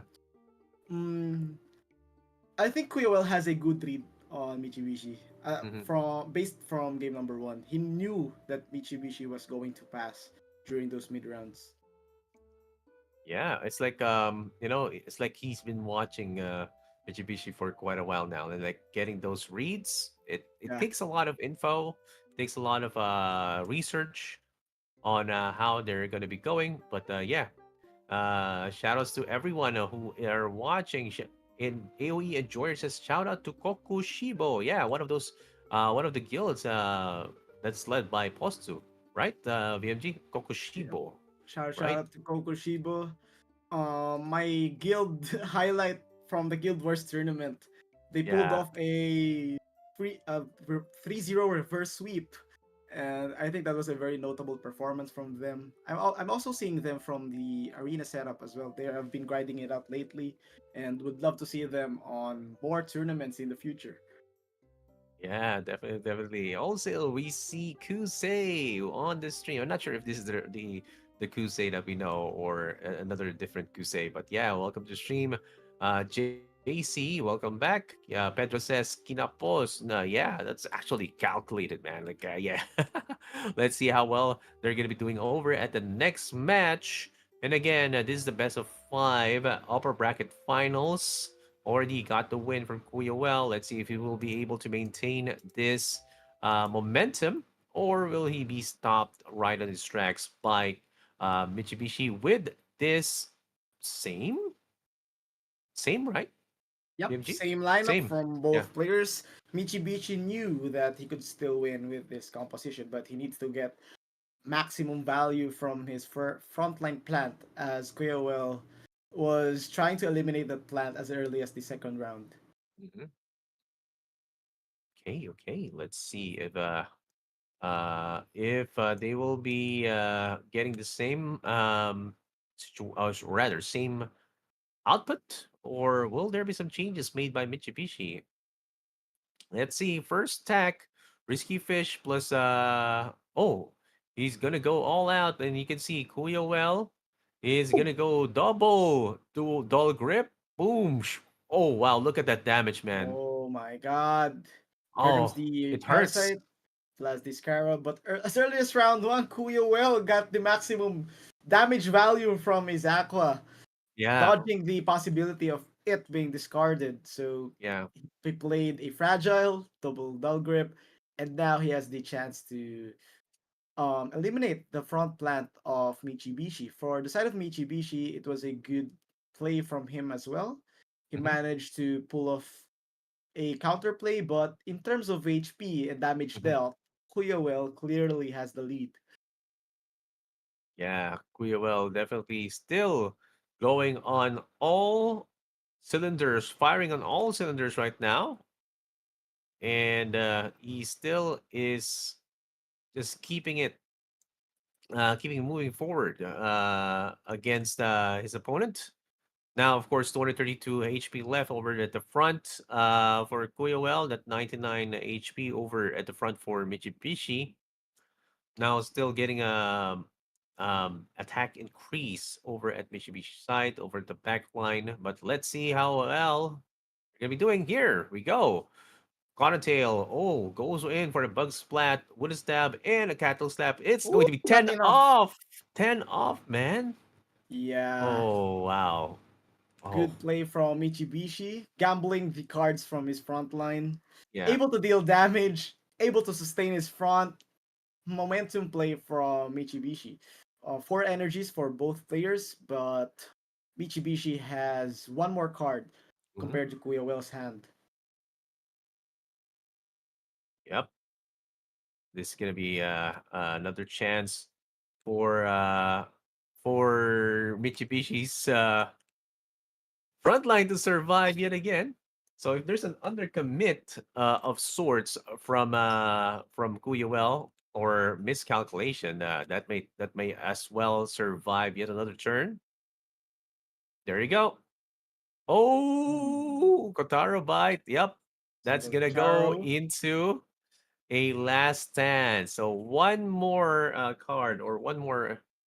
Actually, that last stand can actually be for can be bypassed if there's gonna be a Cottontail play a bit later. Yeah.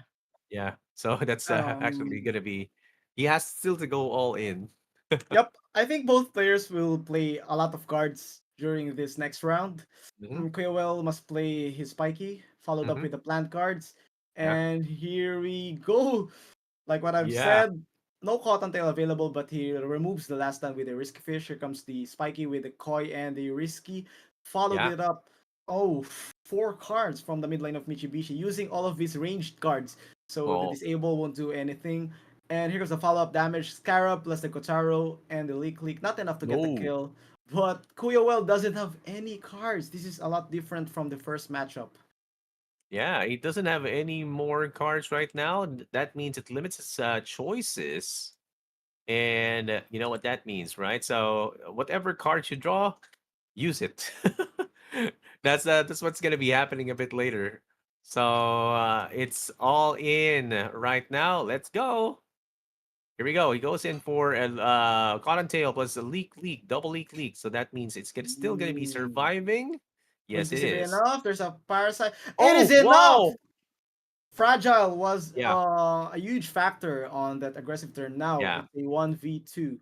Mitsubishi has the energies though. He needs to make a discard play. Now, what is the choice for Koyoel? Koyoel needs those cards, but Hmm. comparing it from the first matchup, Koyoel was able to pre-damage the backline Aqua of Mitsubishi from game number Yeah, one. But now there's a huge possibility that they will be facing a 1v1 yeah. between two Aquas and both healthy.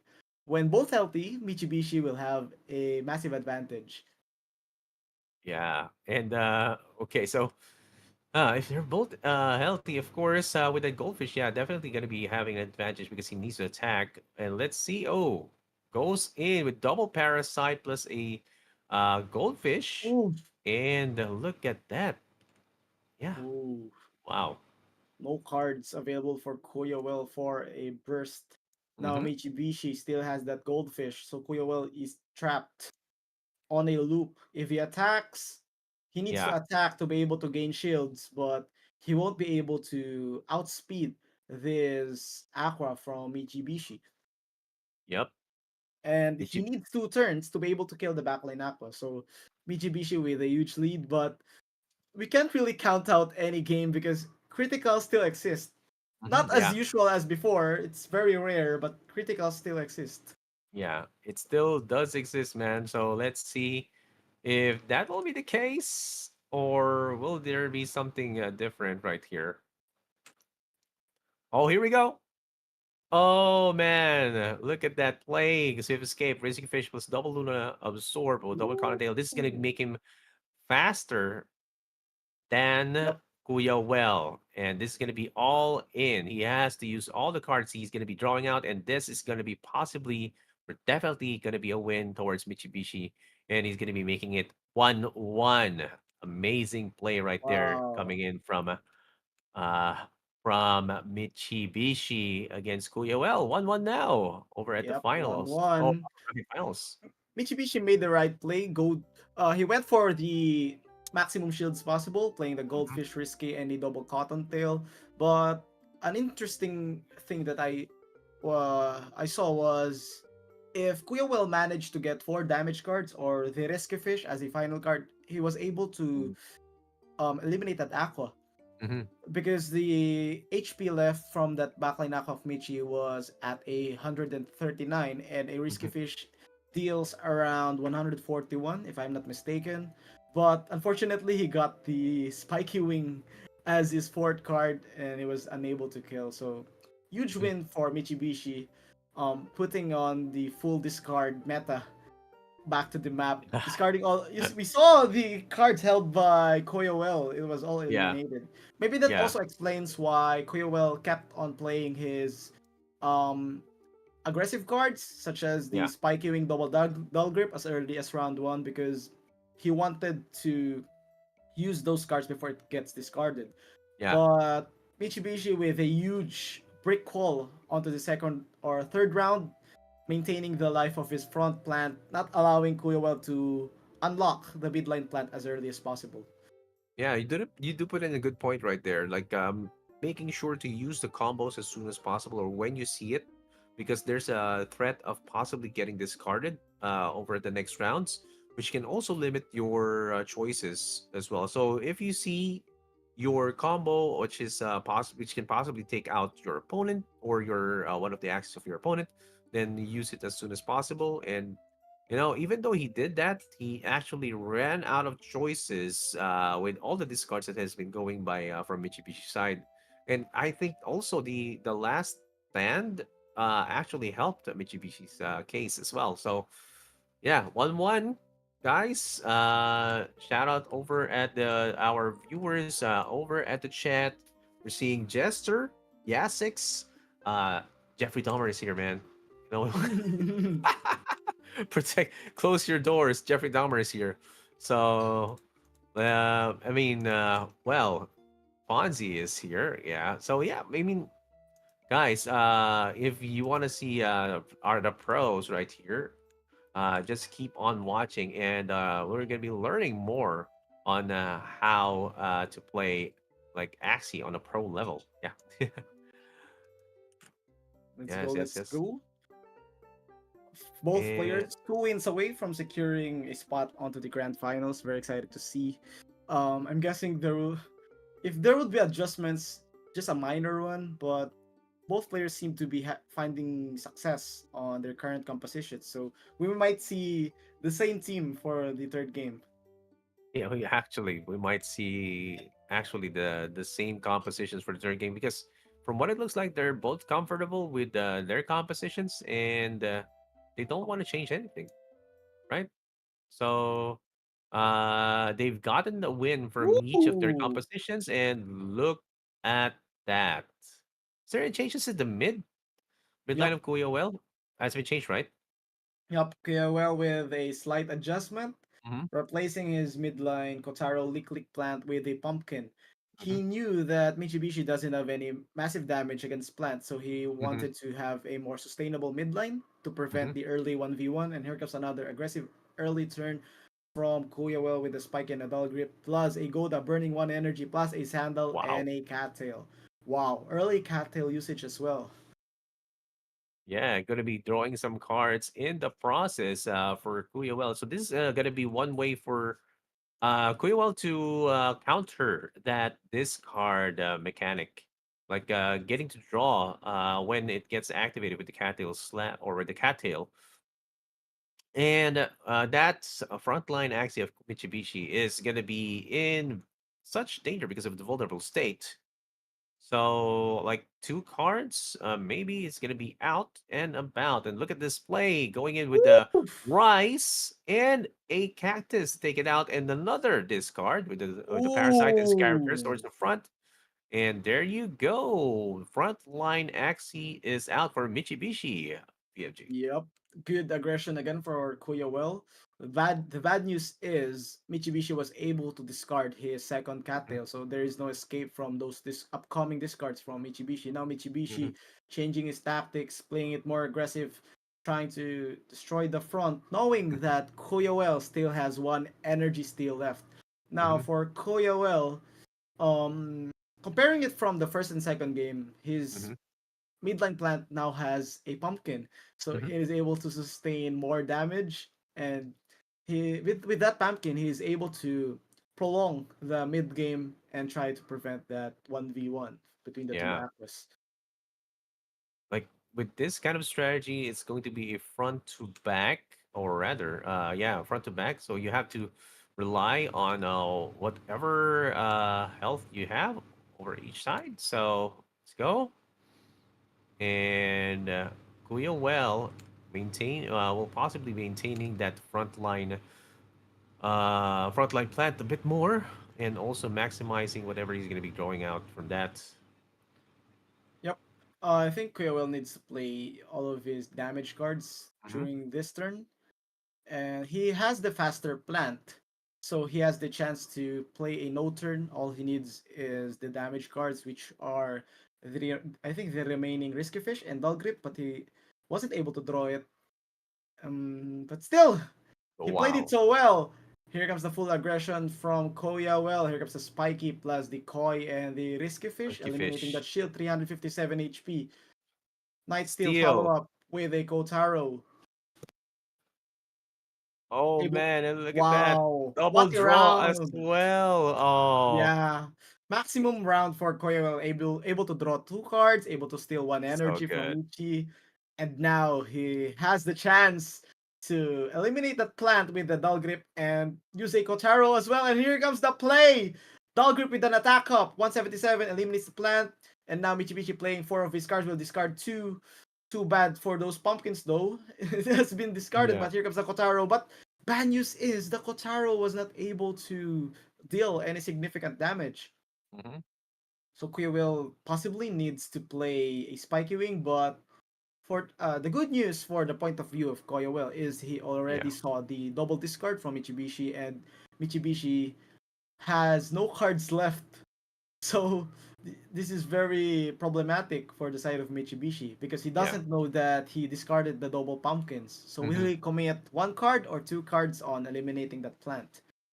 Yeah. You have an inkling that you possibly discarded some crucial cards, and but you don't know which cards you have discarded. That's the conundrum of a discard player. But of course, he's probably he only has the Swift Escape or the Goldfish, and it's not going to Not be enough with enough. 7 HP. Unfortunately, Oh and now wow! Kuya Will brought that Aqua to its safe HP on which he can one shot kill it. Now he needs the cards from the Aqua. But I guess Yeah. yeah, oh, here comes a single discard. Kuya Will playing a Spiky Wing to secure the possible kill. Now, what are the cards available for both players? Hmm. Mm, will Mitsubishi be able to survive a 3 damage barrage? Possibly, possibly not. But yeah, almost there. This kind of a matchup, very difficult to predict. But look at this. It's gonna be the dull grip that's gonna be Boom! locking this Boom! down. Oh, Oh! maximum damage from Kuya. Well, nice play, making it 2-1. Very Dude. well played for Koya, Yep. well, making that slight adjustment from his midline. As we can Hmm. see, as long as he can sustain the midline, it is giving him more space onto the later rounds. Not comparing it to game number two, where two healthy Aquas went on a 1v1. Koyowell basically has a tiny bit of chance on winning that because aside from the discards, Hmm. a healthy Aqua with a goldfish is unable to you are unable to outspeed it. Yeah. So with his midline plant surviving the mid rounds, he had enough space to create the slight damage before the 1v1, bringing it down to 340 HP and securing the 1v1. Well played. Yeah, he's like he actually did this amazing adjustment with the midline rice slash pumpkin. He has actually also gotten some draws from that actually. I mean, a lot of draws because it survived. That's a pumpkin right there, and energy destruction as well, or energy steal as well. So kudos to Kuya Well for getting that win. Oh, we have a request from Jester. Can we do this, VMG? We wait. Can do the Goda. That's over at that left. Oh, one, two, three. Can you do the Goda? One, two, three. Oh! Oh, there you go. Oh, energy spurt! Energy burn for our viewers right there. Yeah, is Fonzie say bad draw, two cotton tails. Yep. The two cotton tails actually put him in a bad position because he wasn't able to kill the mid line, right? Yep. Yeah. So One of that's the interesting things that I'm seeing is I think no one used on an artifact yet because yeah. both players are bringing a counter artifact against his opponent. For example, Mm, I have a bug artifact. I can turn your aqua into a bug, but the other player has a plant or reptile artifact, so he can reswitch it back to a plant, making it more sustainable. So no one mhm. is using their artifacts because if we go the other way around, and for example, I turned my aqua into a plant. Now it is your chance to do the counter artifact play Yeah. where you turn that plant back to a bug or a beast. So no one was using an artifact yet, but hopefully we might see an artifact play later on. Yeah, maybe in the finals, man, because like, Yeah. these guys are actually just, just uh waiting for the last moment to bring out their strategy. I think that's the case here. They're just waiting for like that perfect moment to use the artifact. Or yeah, you do put in a good point that like if they do use an artifact, it's going to be the counter already with their own artifact. So that's going to be kind of problematic if you do decide to use it. So yeah. So again, Kuya Well has a chance to close this out and secure that 400 AXS. Guys, 400 AXS, that's a lot. That is a lot in this tournament. 700 AXS, of course, is going to be much, much more if you do get to win. So, wow. Okay. Here we go. Oh wait. Fonzie says I saw Chan have a level 3 artifact. Chan might have an upper hand. Wow. Yep. May have. That Yeah, he may have it. Yeah. that's actually an advantage since most of the competitors currently have a level 2 artifact. So if you have Yeah. a level 3, you get one turn where your artifact is on effect and it might cause it might be a game changer when trying to eliminate a final target. Oh man, somebody has been some sniping some strategies right there, Fonzie. Good job, good job. Lucky Flip says as well that that is definitely going to be a difference maker. Yes, indeed, I do agree. Yep. And I want to see like what else, or will there be some changes from the side of Mitsubishi, man? Like, is he going to be making that flip into another strategy? Because this is already the crucial moment. Already 2-1. So one more win for Well, and that's it. That's gonna be closing it out and moving. And if Mitsubishi loses, he will be moving towards the lower bracket, but still a chance to have a revenge comeback match against Well if he does get that win. So that's we're just speculating the possibilities right there, but still not yet locked in. Yep. And here we go, game number 4. Will Kuya will be able to close out the series, but we are now currently at the mid rounds. Kuya well with a nice gamble, playing a Goda and a Sandal from his front line. Now Michibishi slightly in trouble, brings that plant onto a last stand, but that plant drew two more cards. Now Kuya well with another gamble, but Michibishi got the read. What? Wait, What? what? Oh, that was a replay from the previous round. Yeah, So we're currently at the mid rounds. Mitsubishi made an adjustment. He yeah. replaced his backline with Koi, and here comes the spiky wing to remove the last stand. And here comes the double Kotaro. Will it take full effect? Yes, it does. Gains 2 energy for the side of Mitsubishi. Now Mitsubishi has the chance to clear this midline plant, but that midline plant still has some pumpkin. So lots of play choices for Koya well, but considering the speed, Mitsubishi actually has a speed advantage, Mm-hmm, maybe depending on Axie ID number, because mm-hmm, they have the same parts. So this is going to be a tricky 1v1 for both players. They need to outspeed each other, but Mitsubishi has a slight advantage with the discards, while Kuyawell has an advantage on having those double koi present as early as this round. Yeah. Oh, Koya well with the Oh, dodge.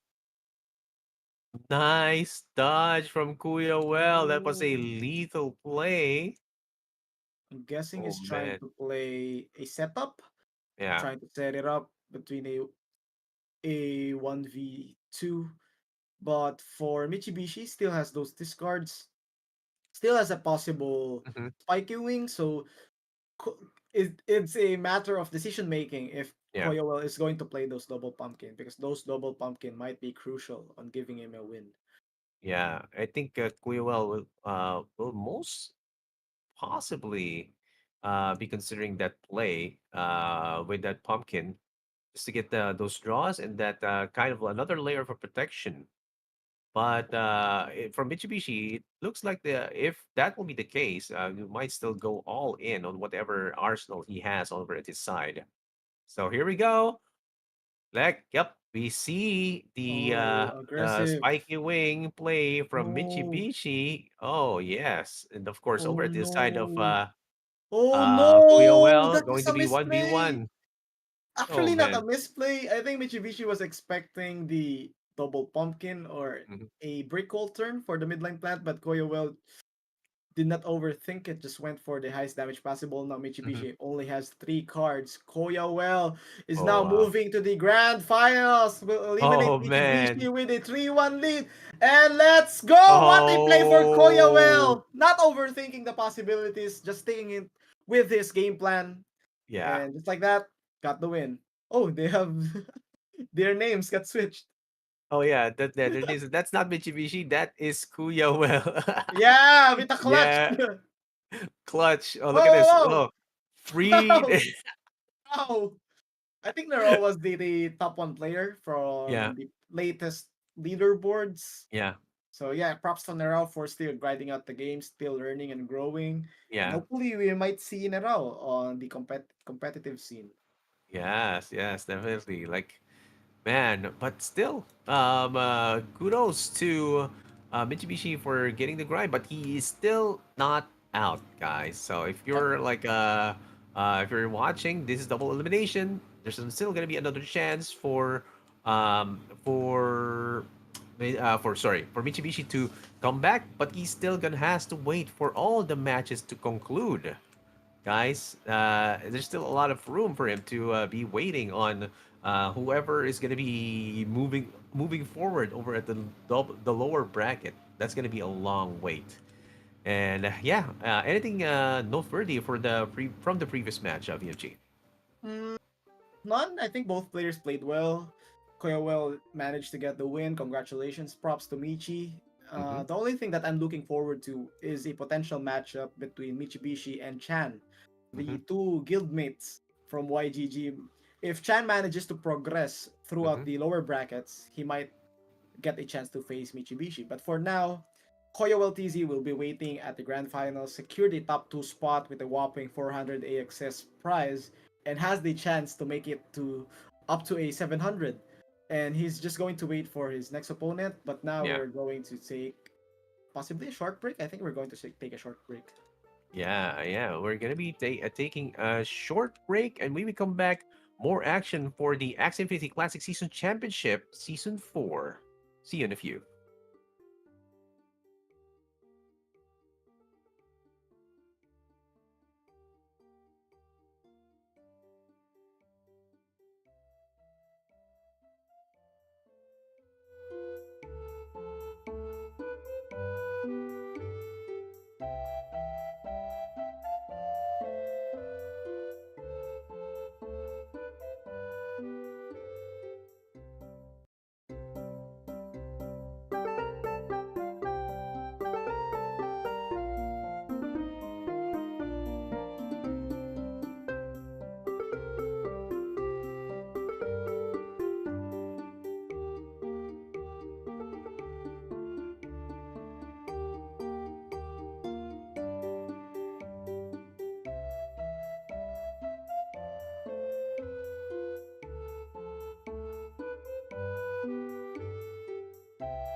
And we are back here at the Axie Infinity Classic Season Championship, Season 4. We are Excelsior PH and VMG. We are going to be your casters for today. And I think we have concluded, of course, the upper bracket Yep. finals with Kuya Well TC securing top two spot at least. So he's going to be waiting for whoever is going to be getting those wins over at the lower bracket. But now we are back with another match. Coming back from the first match that we did a while ago, VMG. Who are we casting for And the next here we match? go. Chan, the reigning champion, making a second appearance on our current stream. Now he's going to be fighting it out against JL Benedict at the lower brackets. As we can see from the drafting, Benedict banned two god bugs and two plants for the side of Chan, while Chan with a big brain play, banned out all the koi axes of Benedict. Now Benedict is forced to use a god reptile as his backline. Yeah, and now going straight into the matchup. Oh, okay. I haven't seen a reptile with tiny dino and bulwark for quite a while now, so this is quite exciting. Jail Benedict carrying that reptile and going in this with the scaly lunge and a bug splat towards the front line, bringing down to 120 HP. So man, what do you think about this lineup from Benedict? I think it's a very balanced lineup that God Reptile can really close out games against most of the axes that it is facing. But I would love to see how impactful the backline of Chan here, the high damage dealing Dawn against this God Reptile. But first turn, Benedict got one of the best draws, which is a scaly lunge chained together, and it is able to bring that plant down to 120 HP. Yeah, and over at the side of Chan, bunch of catfishes overdrawn. And yo, look at that combo. Double scaly launch still going to be out from Benedict. He's gonna be gonna be dealing a lot of damage towards the Oh, front, taking out. There you go. And goes on with cocktail wow! slap. Perfect setup right there from Benedict, taking out the front. Man. Yep, perfect burst turn. That cattail able to clean out the last turn, Hmm. preventing it to on dealing more damage as Chan played three cards from his front line. Yeah. So no turn by Benedict, and now it's going to be a 3v2, both setting it up. Benedict needs to take note of that potential egg bomb play, but he also needs to take note of that high damage shield from the Dawn of Chan. Now, Hmm. Benedict right here is able to play more aggressively since he has a Kotaro that will connect on both of Chan's axes, Hmm. while Chan right here needs to make a certain play on how his midline Dawn can survive an absolute barrage from Benedict. Yeah. A lot of a lot of the damage may be played by Benedict right now. And yeah, I haven't seen Benedict before, but yeah, it's good to see some new faces right here over at Axie Infinity Classic. And of course, I haven't seen Volkmark in the previous matches, Oh so my god. good to see here. Double Luna absorb, Scaly Lunge, and another Scaly Lunge plus Bug Splat, dealing a lot of damage, making bring it down Oh. to 58. It's not looking good for Chan right now. Yep, that was a good risk from Benedict. Even though Chan has a lot of energies, he still played the cards from his front plant. But I'm guessing he was predicting an egg bomb. That's why he only played three cards. But if he played an additional one more damage card, he would have been able to eliminate that Dawn. Now Chan will possibly play eight cards or possibly six because this midline Dawn isn't a joke. It can play a Yeah, 1v2, but I'm not sure how it would match up against a god reptile. But now yeah. for Benedict, I think he needs to keep on attacking because this is a potential double. Oh, Chan played it Oh, safely. Egg bomb. nice. Redirects. Yep, gets to. Oh, down to 2 HP. Oh, two Nah, swallows didn't yeah. connect. But then again, Chan has 9 energies or 7, and he could choose to kill his front line. Hmm. But Benedict slightly in trouble. He needs some damage cards on the God Reptile as well. He needs a Kotaro and a Tiny Dino. Hmm. That's right. That's right. Tiny Dino, where are you? And no timber plus plus call it vegetation. I forgot the name of the card. Um, yeah, vegan. Yeah, there you go. There's a vegan right there. Is maybe protecting the midline dusk right there. So another form of life for the midline of Chan. Maybe the use of another eggshell may be used here, but nope. Oh, there you go. Ooh. Egg bomb, risky fish, egg bomb, risky feather. Will this be a lot of damage? Yes, it will. But it's not going to be killing that front. And look at this. The kill hit is going to be coming from the midline. But look at this Oh. hit. Oh, bring it down to 68. Redirection is going to be the Yep. play here from Chan. Slight miscalculation for the side of JL, but he still has a chance to win because he saw the double egg bomb from Chan. So all he needs to do is predict the safe play and go for 4 damage cards and try to Hmm. eliminate the Dawn, and he surely will win the 1v1 against the backline Dawn. But if Chan manages to redraw an egg bomb and catch those 3 or 4 damage cards, it would be more winnable for him. So Chan needs an egg bomb for this turn. No egg bomb Oh, present, no egg bomb. but I think no. Why did he save? Oh, no. No! Oh, Could have played 4 cards. And now still winnable for JL though, yeah. but uh but the 4 damage card play would be more suitable since he already saw the double egg bomb. But Hmm. still, even though if Chan gets the egg bomb play right here, mm, JL still has a lot of energy to work with because of that Kotaro. He is unable to unleash unlimited amount of strikes coming in from that Kotaro. So for Hmm. now, oh, playing it safe once again. Now Chan Wow. will go for the damage turn. Here comes the risky and the last one. Deals massive amount of damage. Yep. Deep Sigor and a Luna Absorb. Here comes another Kotaro. Good bulwark Yep. play for the side of JL. And Hmm. now he has 4 energies. Chan has a chance to play 4 cards as well, but all JL needs to do is go for the brick wall. Yeah. Definitely go for the brick wall. Go for like bulk parts right there. 80 armor. It's another 80 armor. Plus, there is no how do you say this? No debuff that can be used right now, except like he can actually get like extra amount of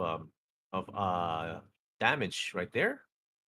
But look at this play, triple threat, risky Is it fish plus enough a though? risky feather. I I think think it's it not is going to be enough. enough. It's enough. It's enough. Oh wow. Oh, Look at what oh a wait. play! Chan let out a smile right there, man. What a play from Chan! Dude, nice. Nice, Perfectly nice, nice. executed. Yeah. I think it was a misplay for the side of JL. He had the opportunity to Yeah. end the game in 2 turns. He had 4 energies Yeah. and 4 attack cards. The remaining Dawn has 64 Hmm. HP, and he already Yeah. saw the double egg bomb. Assuming that he was expecting an egg bomb, even though if Yeah. he played 4 damage cards, he would still have another set of cards because of the Kotaro. Yeah. So Chan was able to delay the strike with I think that was a pumpkin swallow from the midline, and it was Yeah. able to withstand the 3 damage cards from the reptile. Well played from Chan. The Yeah. experience is showing, but still not over yet. I think JL has a composition advantage, and if he manages to just play it more aggressively, he might force the game number 3. We shall see. Yeah. And like, Jail Benedict actually had a chance right there to close it out. But that yeah, I do agree with you that the midline could have been killed with the 4 card stack, but yeah, saving all those cards actually, um, yeah, was detrimental to Benedict. Yeah, let's see if he will be able to learn from that mistake and flip this around against possibly one of the more consistent Axie Classic players, Chan. He rarely makes a kind of a misplay. So let's see if he will continue to get this win. Yep. Let's go. Let's go. Let's go. Again, if Chan manages to win this series, I think he would go through one more to be able Yeah. to fish Michi. Not sure, but yeah, Chan one more win away because Mhm, Chan has been through the lower brackets before on previous tournaments, and he mhm. has always done a good job at keeping his composure, staying calculated, making the right plays at the right time. And from the lower brackets, he managed to reach the grand finals. The question is, will he be able to do it again with some new competitors that are currently present, just like JL, which is an inch away from getting that game number one? Yeah. Yeah. We'll see if that will be the case. Yeah, and yeah, if Chan does win, he will be he will be able to face Draxi.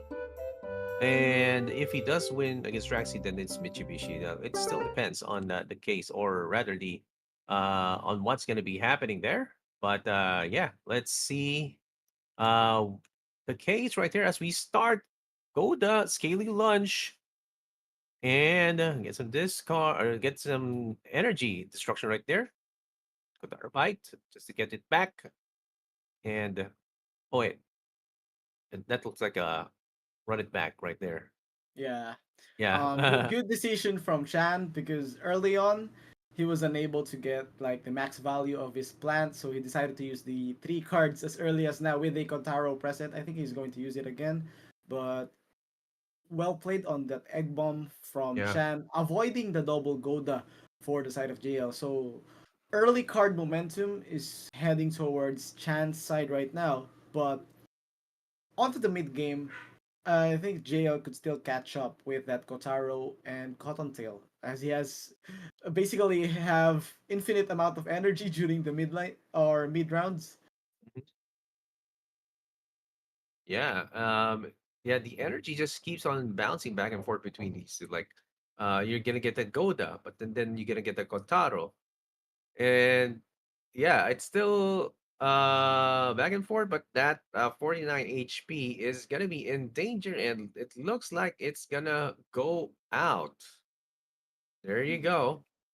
We see that the front line of Benedict is out, and Shan is just chipping away at each of the axes of Benedict. And if he does get this win, he will be moving forward over the lower bracket. Yep. Let's see. Benedict or JL has six energies. He could play a pretty aggressive play right here where he uses a lot of cards, but he could also opt out to simply clean killing the front plant with 231 HP. Note that he still has some Cottontail and a Kotaro, and he goes for the clean kill. Very nice play as well. Here comes the lunge and the vegan diet. Not enough though, but yeah, the second lunge will clean it.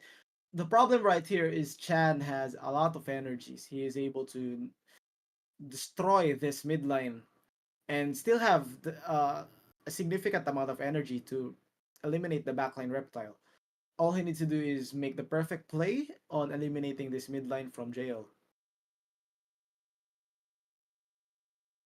Yeah. And man, this midline of jail is gonna be quite difficult to remove if you don't burst down. And there might be still oh wait, he goes in the combo risky fish, risky feather, triple threat, and risky feather. This is going to Oh bring it down no. to wow, last stand. Oh, And it this goes out with a nice order of what a attack. play from Chan. Chan. Now, decent play from jail as well. This is what I've been talking about. He has Yeah. unlimited amount of aggression. All he needs to do is manage his cards well. He will be drawing three massive damage cards. The Hmm. question is, will he play a bulwark with it? Yeah. Mm, very very interesting matchup, but I still think JL has the lead. All he needs to do is eliminate one Axie, whether it's coming from an egg bomb play or a sustain from that midline dawn. But I also think that still has two pumpkins on his midline. Yeah. Okay, we get the first pumpkin, and now Benedict will be playing the four cards, not saving it up this time. Let's see if he gets a kill. I think he does. Oh, he I think he does. does. He And does, yes, man. this gets the kill, and it's another 1v1, and not like Oh, game number one. JL isn't kidding around this time around. He's not kidding around. He's just going for the aggression. From one of the comments from oh, Twitch, the comment from Jelny, he just needs to go for random bush go. Why play slow? And this is what we've been seeing from JL this game around. Um, let's see if this does get the kill. Here no, comes the it doll. doesn't. It Oh, does! And oh, there you JL will be go. forcing game number three. Not joking around. Just stepping Hello. on the gas, keeping the aggression, realizing that he has an unlimited amount of energies. And just like that, he got game number two. And game number three would be special. Knowing Yeah. Realizing that JL isn't going to play slow anymore. I think Chan Hmm. needs to make an adjustment. If not, Chan could still play the same composition, but he needs to slightly overthink more on Yeah. the aggression because that backline God Reptile is kind of a cheat code versus Dawn's Aquas because it from the Kotaro and the energy plus the Tiny Dino and the Scaly Lunge which deals around 150 up to 170 damage, which is Mm. very crucial for those soft dawns. So Mhm. it could easily play a 1v2. All he needs to do is remove one Axie during the 1v2. Unlike game number one, where he played Yeah. three cards and the Dawn managed to survive. This time he played four, including the Bull Quark, eliminating the last stand. Perfect play from JL. Yeah, JL actually is now doing some learning right there, and going toe to toe with a giant like the Chan, especially, is actually a good sign of this talent right here, JL Benedict. So if they are going to be maintaining those same axes, from what, like I'm just going in with the base that they usually maintain the same axes until the end, until something changes, like, because that's how comfortable they are with their compositions. And if they do, what the I still feel that JL can still have that advantage, unless Chan has something up his sleeve to go against this kind of matchup. Yep.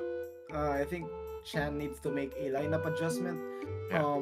We can see the uh, different kind of playstyle from Chan on game number two, where he utilized his plant cards more. He managed to Hmm. play five cards from his plant, comparing it to game number one, where his plant got no turn at the second round. So that was a good adjustment. Unfortunately, it wasn't enough during the 2v2, where JL went for a much more aggressive approach, which earned him his win.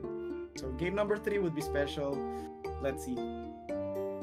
Yeah, let's go. And then if you're just watching, you're watching the Axie Infinity Season Championship Classic, of course, for Season 4. Like, this is already the fourth one championship. The fourth championship. Like, wait, have we been casting four championships already, BMG? I think so, Not right? sure. I think Not sure. yes, so yeah, Yeah, I think yes, so. Yeah, one, two, three.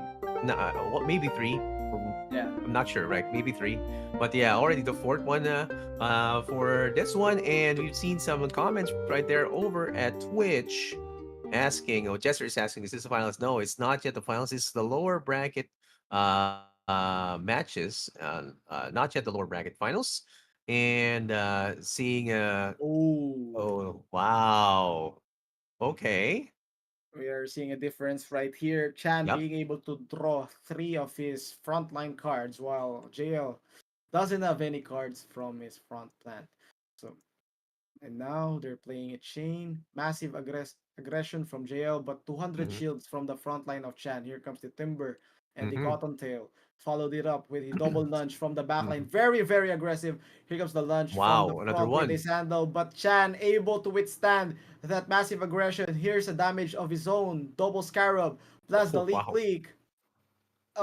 That's an equal turn in terms of Yeah. damage, but in terms of cards, Chan got an advantage because JL was forced to use the two scaly lunges from his backline reptile as early as round number two.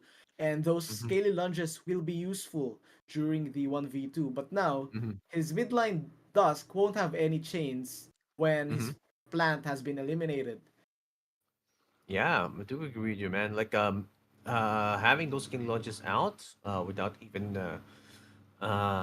finishing the job, right? It's gonna be quite detrimental. But look at this cattail slap. Okay, there's go finishing hit Good play. coming from Benedict, taking out the front with minimal cards, which is a good sign. He has one more how do you say this? One more tank or one more meat shield over at the front from Benedict's plant, and he has some. He has to maximize all the cards that he can have over the next rounds. And now, of course, Oh! goes in with a swallow. What a It's not gonna play be from enough. JL! Wow! Wow. I love those kinds of plays. Oh, Yeah, nice. That was I nice, call that man. one the shield breaker or mat Yeah. breaker play because you're able to break the math from a single damage card. So giving Yeah. more time for your midline. I think now is the time for JL to be aggressive because he Yeah. knows that once his front plant has been eliminated, Chan will play up to 6 cards just to eliminate that midline dusk as well. So as Mhm. early as now, JL should get value from his midline, and the chances of winning are leaning towards JL at the moment. Yeah.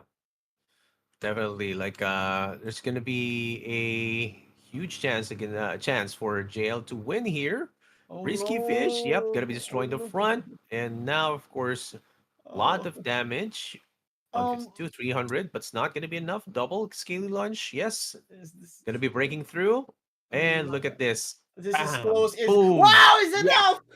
Oh Woohoo! my god! What a perfect match from JL. I thought that was not enough when I was Yeah, calculating it, but it was very close.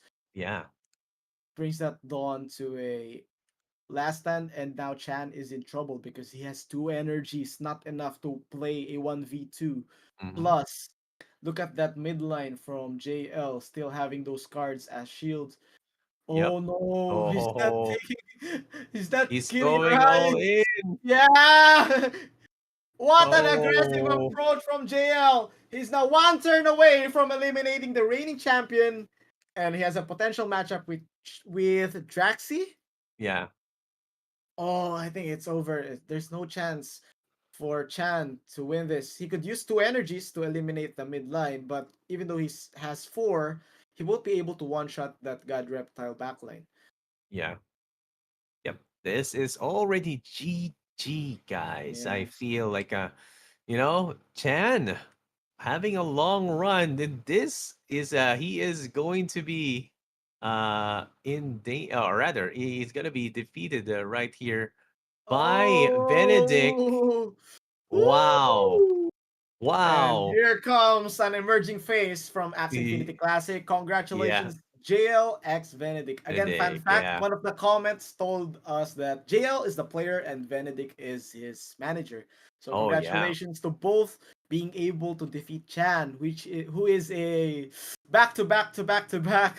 So many rings already on Chan's yeah. hands, and beating him at the lower brackets is a massive achievement itself. And JL might have a shot at going to the grand finals, but you have to go through Draxi Roxy and and Mitsubishi. Mitsubishi. Yes. Yes. Yeah, congratulations to JL of Benedict.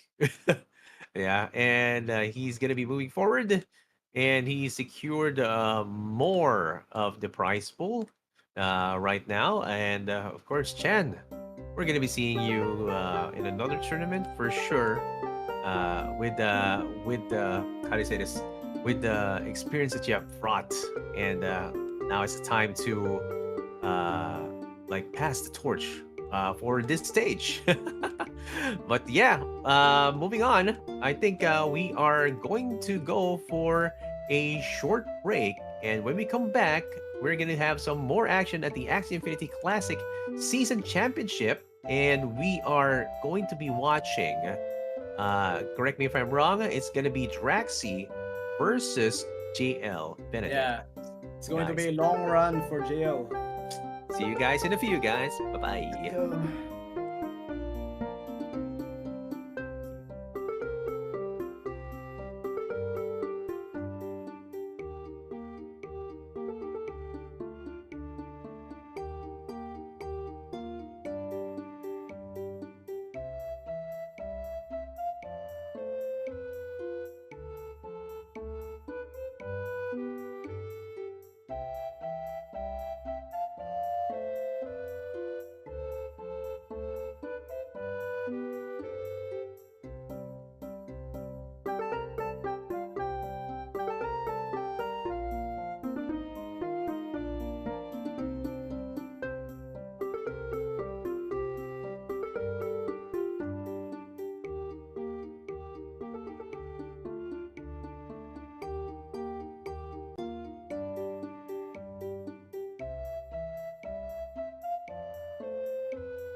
And we are back here at the Axie Infinity Classic Season Championship on Season 4. And we are your casters here, Excelsior PH and VMG.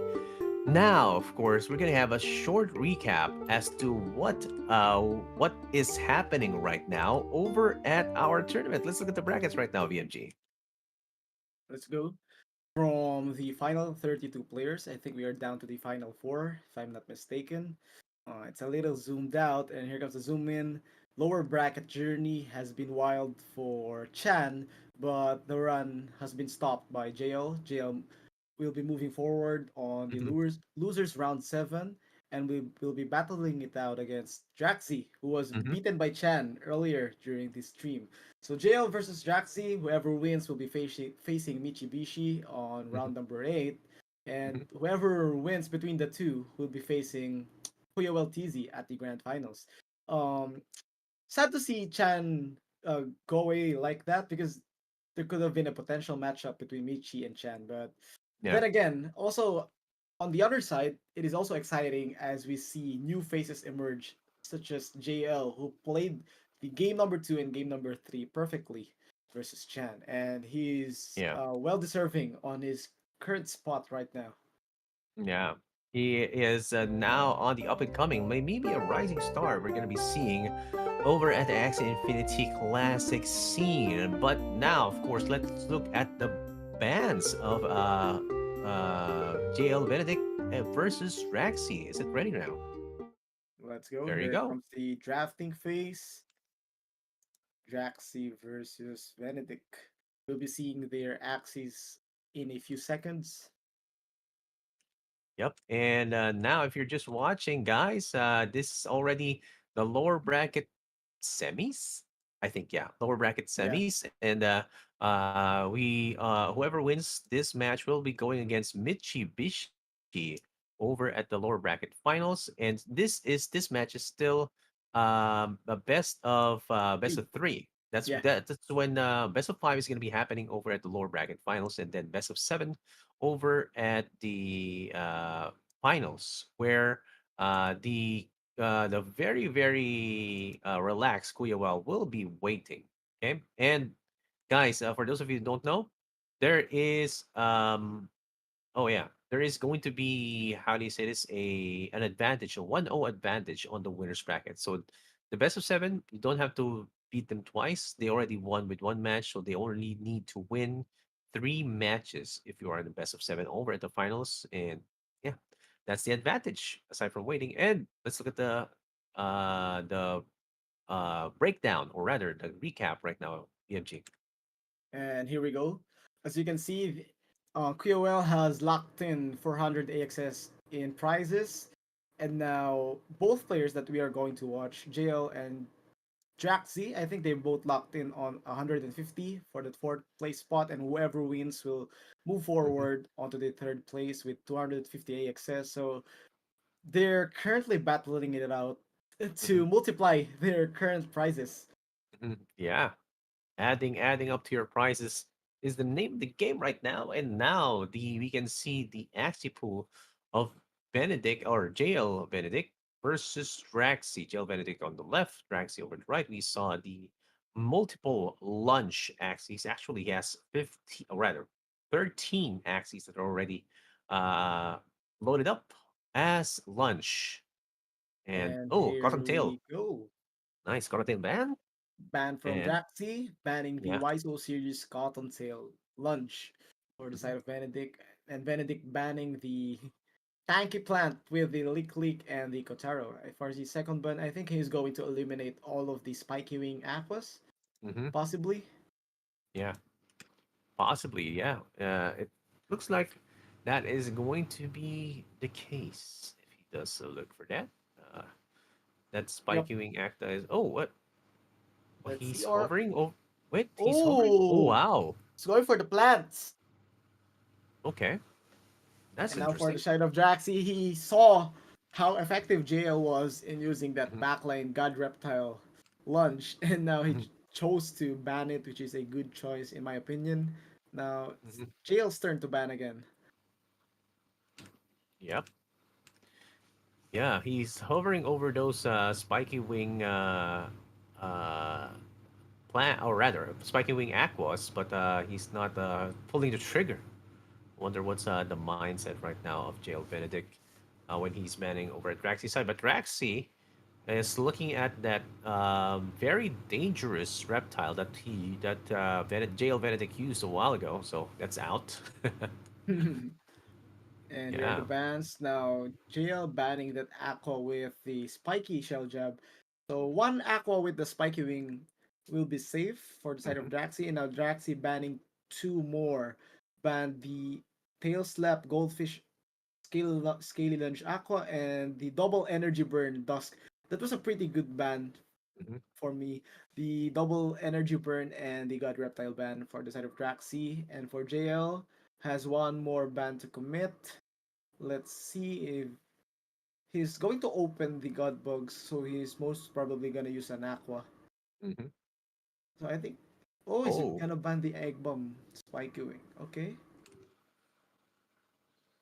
that looks interesting. Yeah. Yep. Very, very interesting that we're seeing right here. But let's see how he's gonna be getting this play. There you go.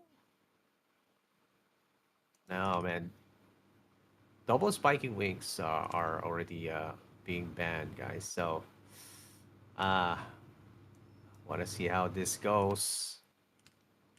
Let's go. Draxi still has the spiky wing dull grip, but I think JL chose to ban the two axes because it is much faster Hmm. compared to that spiky wing dull grip aqua, so he's able to outspeed that Aqua right there. So most probably JL is going to play an Aqua backline and a plant front and a midline Dusk. Hmm. There's going to be a high chance, but for Benedict, he has a lot of choices to play here. He can play the Dull Grip Aqua as a midline, or the is that a Dawn or an Aqua with a Teal Shell? But for sure, Dawn backline would be effective for Draxi. That Dawn with the Hungry Bird, Egg Yeah, Bomb, Tri-Feather, and last one. definitely going to be effective right there. Let's see, man. Looks like uh, he has something planned right here. I want to see how he's going to be using his pool. Like I have a fearless prediction, BMG. Like JL Hear it. Benedict is gonna be using a lunch team. Yeah, I think that's a very accurate prediction, 100%. But yeah, 100% prediction. Aqua Dusk Plant for JL. Now Jaxi. Mm-hmm. Plant Aqua Dawn Mm-hmm. might be effective, or an app or the God Bug. The God Bug can actually do damage as well. Mm, yeah. Let's go. Let's go. Let's go. Semifinals, lower brackets, best of three. Mm-hmm. So there's actually a short loop here. So Draxi Yeah. was beaten by Chan, and Chan was beaten by JL. Yeah. So if Draxi is able to beat JL, it would be a perfect loop for those three players. Makes Well, sense. Yeah, yeah, definitely. Like, yeah, like it's going to be, that kind of a meme, that Spider-Man meme. Like, oh, oh yeah, the it's one pointing you. at each other. Yeah, is he? Yep. We're gonna be having that go at it here. But yeah, depends. But yeah, okay. Jail Benedict versus Draxi right now over at the lower bracket semis. It's gonna be exciting, guys. So I want to see how they are going to be performing. How they're gonna be doing a comeback towards the upper bracket. It's gonna be quite a climb, guys. So it's gonna be a difficult climb, but still, kudos to these guys for trying their best, of course. Yep. And Benedict, guys, if you just are tuning in, Benedict JL Benedict just beat out Chan out of the tournament. Like, amazing, amazing. This is some new talent that we're seeing right here. So kudos to that. Also, kudos to Axie Infinity for making these tournaments, and so that we can see more new talent rise up to the ranks. Right, VMG? Yep. So Drax and JL. We're a few moments away from witnessing their choice of team compositions, and for game number one, again, both players need to do win twice to be able to advance towards the lower bracket finals, which is against Mitsubishi. And hmm, from the remaining four players, Mm-hmm. every matchup is a must watch in my point of view. Mm-hmm. From JL, Draxi, Mitsubishi, and Koyawell, I think the four of them would put on a great show and would Yeah. be a best matchup against each other. So yeah, let's see. Yeah, and oh well, we got a raid from Panda Pops 90 raiding with a party of 13. Yes, thank you for that raid, sir. Thank you, Panda Thank Pops. you. Shout outs to you. Shout outs to Panda Pops. And okay, let's go, let's go. What do you think, guys? And Is it going to be JL Benedict or is it going to be Raxi? Draxi. Yup, Raxi. we're down to the final three brackets.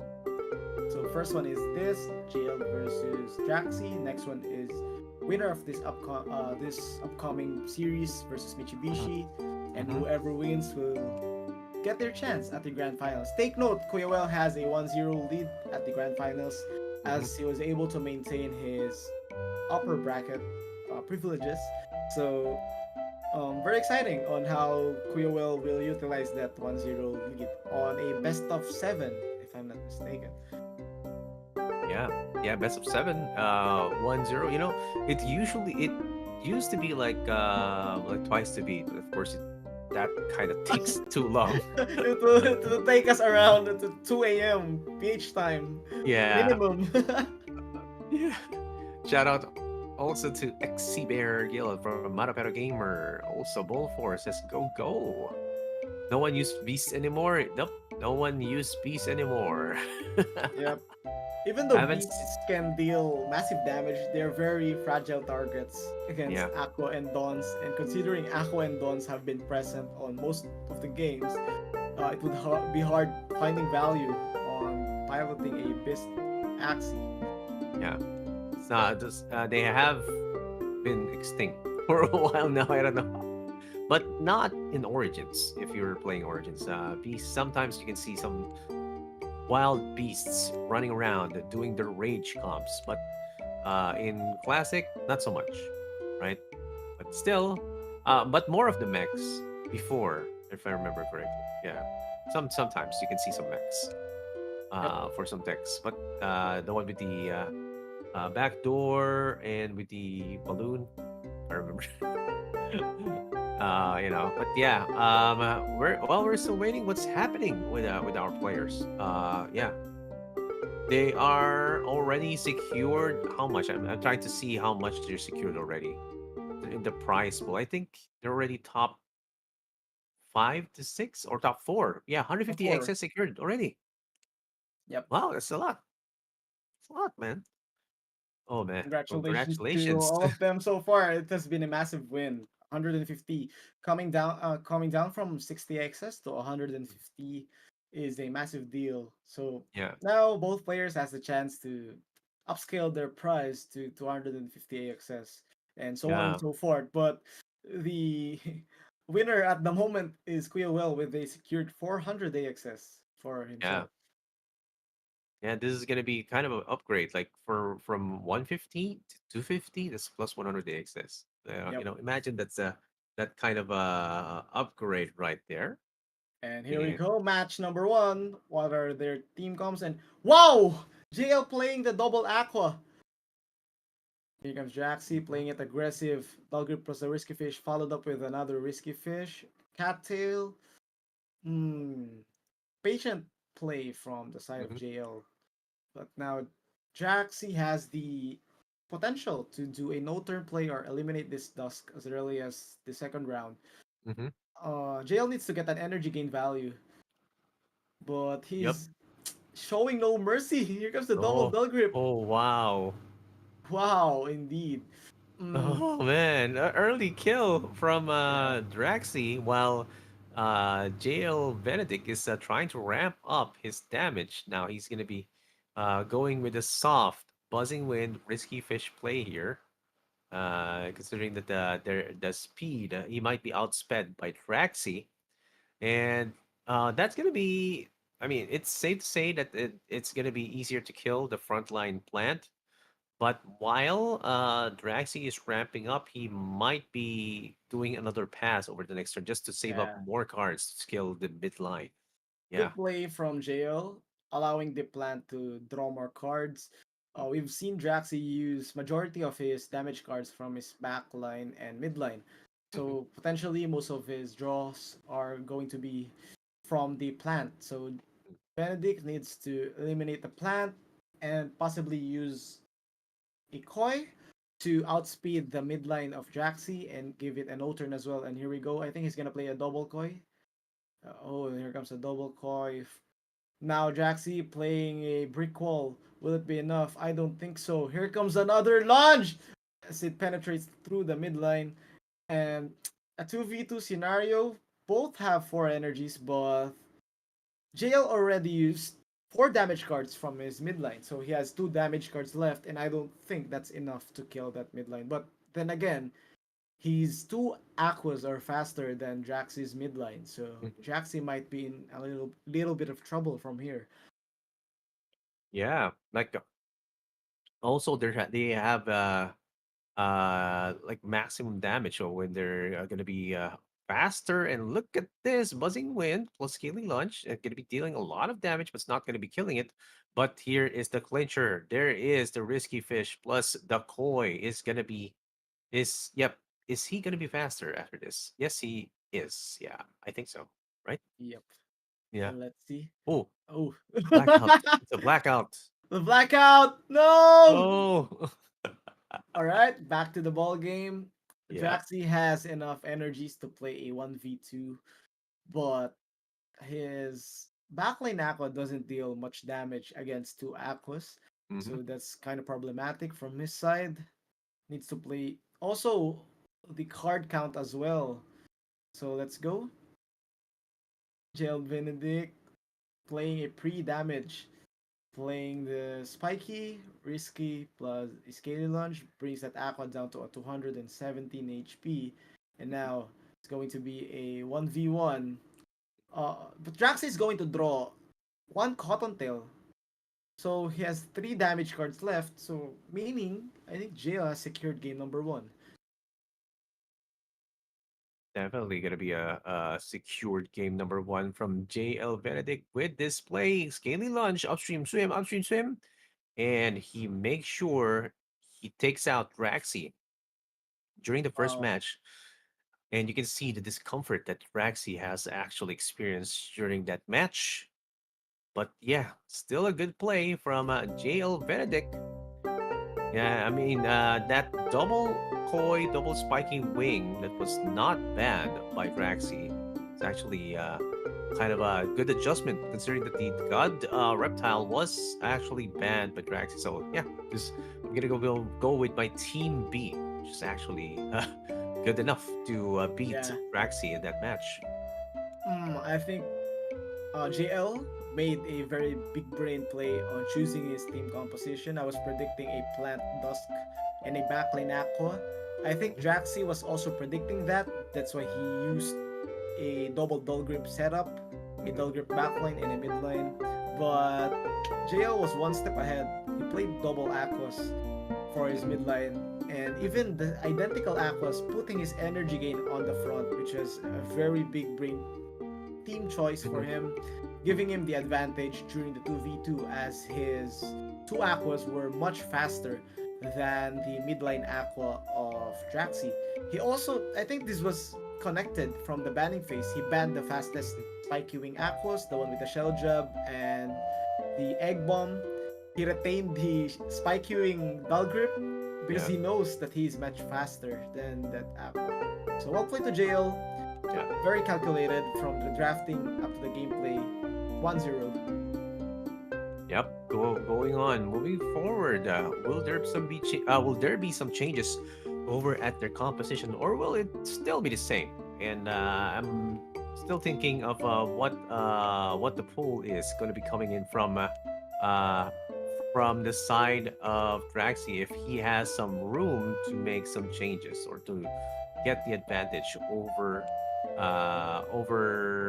JL Benedict. So yeah, still some choices, but let's look at the chat right now. Here, yeah, of course, still we have Ball 4, Jester, 7is, GG said, and Bao says blackout. Yes, there has been a blackout a while ago. And let's see who will win between these two. Uh, type in who you think will get the the lower bracket semifinals and move on to face Mitsubishi. Let's go. JL one win away. JL has been consistent ever since the second game from the Chan Mhm, series. So I hope and I wish he maintains that consistency mhm. up to the potential Mitchi matchup. But all he needs to focus from now on is getting that another W against Draxi. And here comes game number two. Here we go. Game number two, and looks like there's actually Oh! some switches right here. A triple aqua setup with a Oh, backline. Why so serious? That is a deadly counter for Benedict. Now Benedict with an adjustment of his own, putting the plant at the front and that midline Scarab. So the win condition for the side of JL is to be able to apply some damage on that backline or even a Scarab. But for now, I'm seeing Draxi has a major advantage. yeah, Draxi definitely has a major advantage, and he's also bringing out the sumo. Yeah. Yeah, a lot of sumos or big yaks that have been seen over this tournament. We see some curlies and some regulars. But yeah, let's see how well this adjustment is going to be going towards Straxy over the next turn. Like double dog grip. Yep, that is going to be the Ooh. play. This dog grip, Oh, another dog grip, but it's not going to be taking him out. Not yet. Bringing him to 21, but extra damage coming in from that risky fish. But well Jill played Benedict is going to be from saving. Draxi. Yeah. Yeah, he was able to get the full value from his front line with the Mhm. double dull grip, double cottontail. So his front line did its job well. And now Benedict needs to make a big brain play, a possible double kill play if he wants to catch up, because a safe play from the side of JL won't be enough to set up against a why so serious backline. And now Draxi still going in for the push. Here Mhm. comes the goldfish. Oh no, here comes oh, I think the oh, that was a good play from JL. Oh, Here comes the wow. dull grip and the risky and the Nice. what a lifesteal play. Wow, JL was a few steps ahead. He knew that it might go to last stand, so he had the double Mhm. cottontail on lock for that mid lane. He knew that Draxi might deal damage onto his midline, so he played a double all of the midline cards actually, and he was able to sustain that. And now it's a 2v2. With that round from jail, he manages to close the gap, but still, Draxi has a slight lead onto this matchup. Now, JL all he needs to do is just eliminate this midline Aqua from Draxi. Mhm. See, Definitely. he Like really used all that. of his cards though. Oh, he did Oh, not he did undercommit this not. time. He He did not did. undercommit this time because of Scaly Lunge and a Oh, double he risky feed. did. And here comes another Scaly plus the Scarab Oh, as a nice. follow up. The perfect Woo. follow up. What a play from JL. Oh my god. Wow.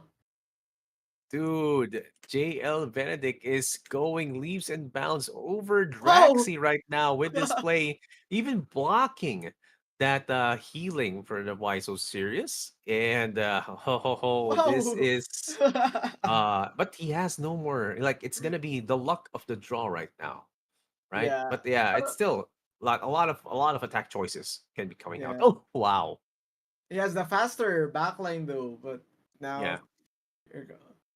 Oh, it doesn't live. He has four energies. Both of them has four, but now Draxi will be forced to draw a Cottontail. And he was forced to use his first Why So Serious. So Mm-hmm. he needs the second one to be able to survive. Take note, his Aqua is much faster than Yeah. JL. He needs a very nice draw, some double heal if he wants to survive, or if JL potentially draws a double Mm-hmm. spiky. It's a matter of card draws. But that mid round from JL was masterpiece. Oh! Double Oh. spiky! Oh my god, I Oh mentioned! no. Wait, does he have a koi though? No koi! No. The Wait. worst part. No, Oh no. which one's faster? Oh wait, he still has double cotton tails. Oh, this is such a tight match. Draxi managing to draw the best cards possible. I still live! Oh man. Oh my god, what a matchup for these two! What a win for JN! Oh, Oh my god! I'm, what I a was back and stunned! forth, man. Oh Back and my god, forth. man. I was stunned. I was speechless. Seeing JL play the perfect type of gameplay that I've seen from Aqua so far in this tournament. Mm. I The was the aqua god is proud in Yeah, I WNT. love the tech up. I love the follow up plays. He actually had the momentum, but during the 1v2, Yeah. Draxi with the God Draw, using his Wise Osiris, Hmm. redrawing it during the 1v1, and Benedict drawing double spiky without a pair for his koi was the worst draw possible for that 1v1 scenario. Still, Hmm. Draxi only having three cards, um, that's what gave the win to JL. Draxi had Yeah. three cards, he had the lifesteal, he had the speed, but he doesn't have enough damage. Also, would like to point out as well that he only drew the Cottontail redraw once. He did not Ooh. even draw it twice. So it was very tight. Luck was not on JL's side, but he played it very he played it perfectly, to be Yeah. honest. So he deserved that win, and now JL will be moving towards the lower bracket finals against Mitsubishi on our next matchup. And Yeah. props to Draxi. That was a great lineup choice. The Why So Serious Triple Aqua. Yeah. Definitely, definitely. Like he actually had a chance to move ahead with that composition, but you know, JL Benedict had different plans. It Yeah. was so close, man. Like I think three or oh man, it's like back and forth. There was there was a block on the heel block with the White Series. Then he got back to almost full health, and then I don't know, it it all went downhill from there with the full damage. But yeah, still congratulations to JL Benedict for calculating or for doing a calculated win during that match. And let's see if he'll be able to continue that streak against Mitsubishi. And fun fact, of course, Mitsubishi is Chan's teammate over at the Guild Wars. So revenge match, maybe. We'll see. Let's see. Let's see. Will he avenge Chan? Yeah. Possibly, but JL has been performing spectacular during this lower brackets run. Hmm. And I'm very excited for the next matchup. Mitsubishi versus JL. I think it's going to be a best of five. Yeah. Okay. Best of Very. five for the lower bracket finals. Yeah. Also, And congratulations for yeah, securing the top three spot or the third prize pool for JL and yeah. Drasty with the fourth spot prize of 150 AXS. Oh yeah, yeah. There's they already secured like the bag right there, 150 for Draxi, 250. So that kind of play actually went upgraded the price of Jail Benedict by 100 AXS, bringing him to 250 AXS. Now let's see if he will be able to upgrade to 400 AXS, giving it plus 150 AXS if he does beat Mitsubishi. Now that's gonna be a tough wall to break. Mitsubishi has been known to get clutch matches, be on the leaderboard as well, and have a good performance over at this tournament setting. So, oh man, it's gonna be a tough hill to climb for JL Benedict. Yes, sir. And now we are down to the final three of our Mm-hmm. players, Michi, Kuyawel, and JL. Mm-hmm. 2 series away from concluding the season championship, Mm-hmm. and all of them are deserving. Just want to see them perform at their peak and Yeah, put on a great show for us. yeah, and we're seeing some comments right here from the chat. Son Gong says there's no speed up for both. Yeah, he's saying it's almost there. Clark is saying GG, nice JL, and you can see, uh, Jelny saying JL, the teddy bear from the back is clapping from your clutch.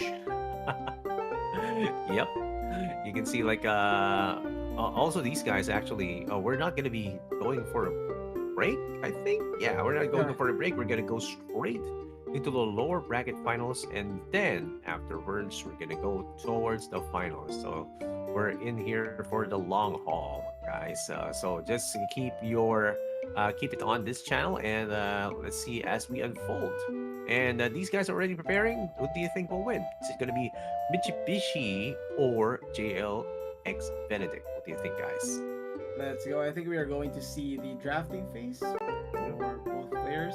If we can view it, let's go. I'm actually saving my energy for the finals Okay, because let's just sleep now.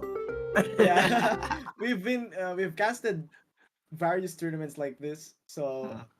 before I was going all out as early as the first series, but now I've learned to conserve my energy. Yeah, Just like playing Axie, but in real yeah. life. Conserve your energy and go all out once you're ready to finish.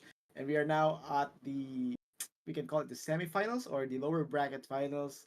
And Hmm. JL, take note, has beaten Chan, the partner of Michibishi, in Hmm. YGG. Now it's Hmm. Michi's time to avenge it. So let's view their axes, and it's time for the drafting phase. Yeah, time for the drafting phase. And again, guys, on top of the camera, this is going to be JL Benedict and Mitsubishi right there over the bottom. Let's see if there will be some retaliation, or how do you say this, revenge, that will be coming from Mitsubishi, from his fallen teammate. There you go. And Here we go. I think it's there's that's what you call a security blanket from a jail Benedict right there. That gives him plus 10 luck, so to Plus speak. 10 luck and plus 10 comfort, Yeah. making him more relaxed on playing. And Yeah. can't wait to see the cards, but as far as I can remember, Mitsubishi was piloting a triple discard. Yeah. Yeah. Triple discard. You remember it correctly because he went head to head with Kuyuel. So they're Yeah. both discard, but this is going to be discard versus lunch. What do you think is going to be the play here, BMG? Hmm. So it's discard versus lunch. I think Meichi should ban the double cattail Mm-hmm. just to secure it. So for Benedict, he banned the plant with the Mm-hmm. scarab. Hmm, that god reptile from Michibishi looks deadly as also. So Michibishi banned. Yeah, here comes a double cattail ban from Michibishi. So I think Benedict should just play a composition on where he gets to keep on firing Mm-hmm. because he has no chance to draw cards against a parasite. Mm-hmm. And I think he should also try to ban the god reptile of Michibishi. Mm-hmm. Oh man, yeah, I think that could be a good strategy. To just ban that god reptile as well. And look, the Mitsubishi is like they're taking the bait because nobody wants that. Nobody wants that bug present. Yeah, That's with gonna a be numbing. dangerous. Yeah. No, some people will call it noming lechon. Yeah, noming Yep. secretion. Yeah. So yeah. Third Uh. ban from Michi, he banned the double energy breaker, Axie of Jail, the one with the Goda and the Rise, the Night Steel. Yeah.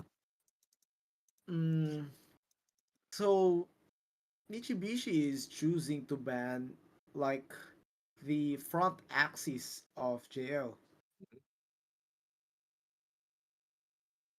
For JL, I'm not sure on which ban is he going to choose. He could ban the double god bugs, Mhm. but there are so many threats from the Axipul of Mitsubishi. There's the god reptile, there's the dawn with the pumpkin, and yeah, chose to ban the double energy breaker and the midline or frontline plant.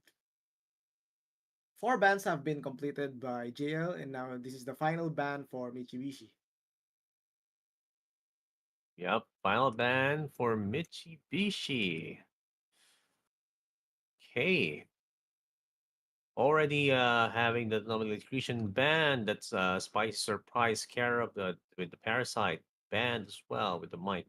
Also, the Energy Steel midline right there already banned as well. And I think the Kotaro Scarab as well already been banned for Jail Benedict. Okay. So that's Timber.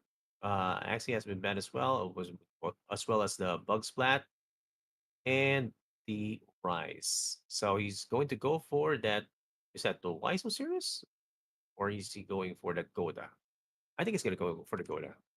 Yeah, he wants the safety of being able to pass Hmm. if he bans the Goda. Well, let's see. Mitsubishi taking his time on choosing the ban. Will he ban the timber? Oh, he chose to ban the timber with the vegan diet. So I'm Hmm. guessing Mitsubishi will play a plant as a front line. Hmm. Lots of choices for his backline as well. He could play the Akko with the Spiky, the God Hmm. Reptile, even the Dawn. So discard versus lunch. Which one is the current top meta for season 4 of Axie Classic Season Championship? We shall see Yeah, within this matchup. yeah. We shall see which one is going to be the meta indeed. And we are waiting for the matchup. Type in your chat. Type in the chat who you think will win. Is it going to be Mitsubishi or is it going to be JL Benedict? And dude, is JL Benedict playing on mobile? Yeah, he's playing a mobile. Oh, dude. Wow. The OG Axie Oh, Infinity wow. player. That's amazing. Okay. Okay. Okay. Okay. JL Benedict going full force on this one. Let's see if Best of he 5. best of five. Yeah, best of five, man. And So again, already secured 250 AXS as of now. And plus 150, you're gonna be upgrading your price uh if you do get this win. Okay. So going to up to 400 AXS. nice. JL up and coming versus Michi. I think Hmm. the last time we casted, Michi Yeah. became the champion. I remember interviewing him. Yeah. Yeah, I think so. Right. Let me see. Yeah. Let me see the record. The last two tournaments, I think that was Chan first. Then Yeah. the most recent one was Michi. Michi. Then together they won at the Guild Wars. Yeah. So JL Benedict having the time of his life facing these champions and actually beating one of them now has the chance to go 2 for 2 against champions. Yeah. Definitely. Like going to win against these champions is gonna be one more for the books. Like you can actually put that on your how do you say this on your uh esports portfolio, right? So if you do have that that may actually be towards your advantage because you can have you say, oh, I beat this guy, I beat this guy. Yeah. It Also was a third streamed. spot. Yeah, and that spot, of course, yeah, third spot Yeah. secured already. Yeah. Maybe Yes. after this tournament, he will be able to find like a massive guild that would support him Yeah. on some of his ideas when it comes to Mhm. theory crafting or even participating in more not only online but also LAN tournaments. Hmm. Definitely, definitely. That's gonna be something to watch out for, guys. So, and as we are waiting, we have some questions. W2FF5E, unpredictable crit win. I haven't seen a crit. Same. Is there a possibility that they disable crits on tournaments? Oh Not sure. yeah, I need to see one random critical throughout the night. We still have two more series, and yeah. still no random crits yet. No random crits as of the moment, man. I haven't seen it. Like I think the crits went out with the beasts, but yeah, you can still see some crits sometimes, like with the Yeah. bugs. I still see some crits with the reptiles, bugs mostly, yeah, but Yep. not so much on the aquas. Yeah, sometimes they do, but yeah, not so much. It's not frequent. But yeah.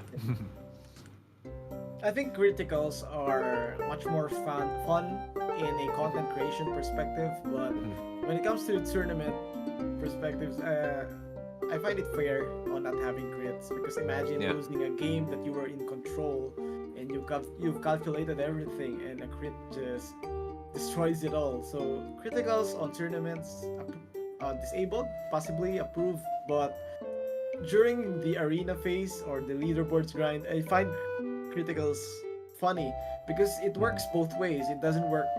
It doesn't always work as a bad luck from your side because you can also deal crits against your opponents, which brings out the best of emotions from players. Mhm. Yeah, yeah. It's like it has that certain wow factor or certain entertainment factor, but it's Yeah, actually it's difficult to gauge in terms of competition because normally these guys don't compute for your crits, right? So they're like, okay, this is gonna be happening. I'm not even praying for a crit to happen. Like if yeah, it happens, it happens. Like that's gonna be how do you say this good news. But if it's not, it's okay. yep. It creates an additional layer for your mental stability while grinding the Yeah, game.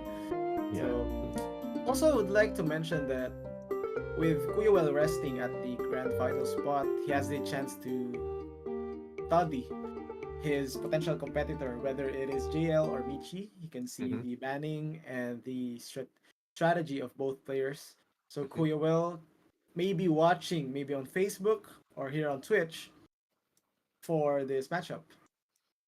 Yeah, he should because this is gonna be the chance to to see who you will be facing over at the finals, right? It's gonna be And here we there go, we match go. number one. Bichi versus JL.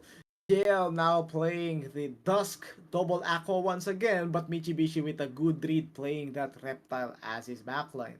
Mm-hmm, Take note, JL doesn't have any cattails, so I'm guessing he is forced to use most of his damage cards as early as now because having them discarded would be very crucial onto the late mm-hmm, game because as an Aqua user, you can never beat a Reptile by having three cards. You need mm-hmm, a minimum of maybe five cards and four energies on a 1v1, or maybe five energies and five cards.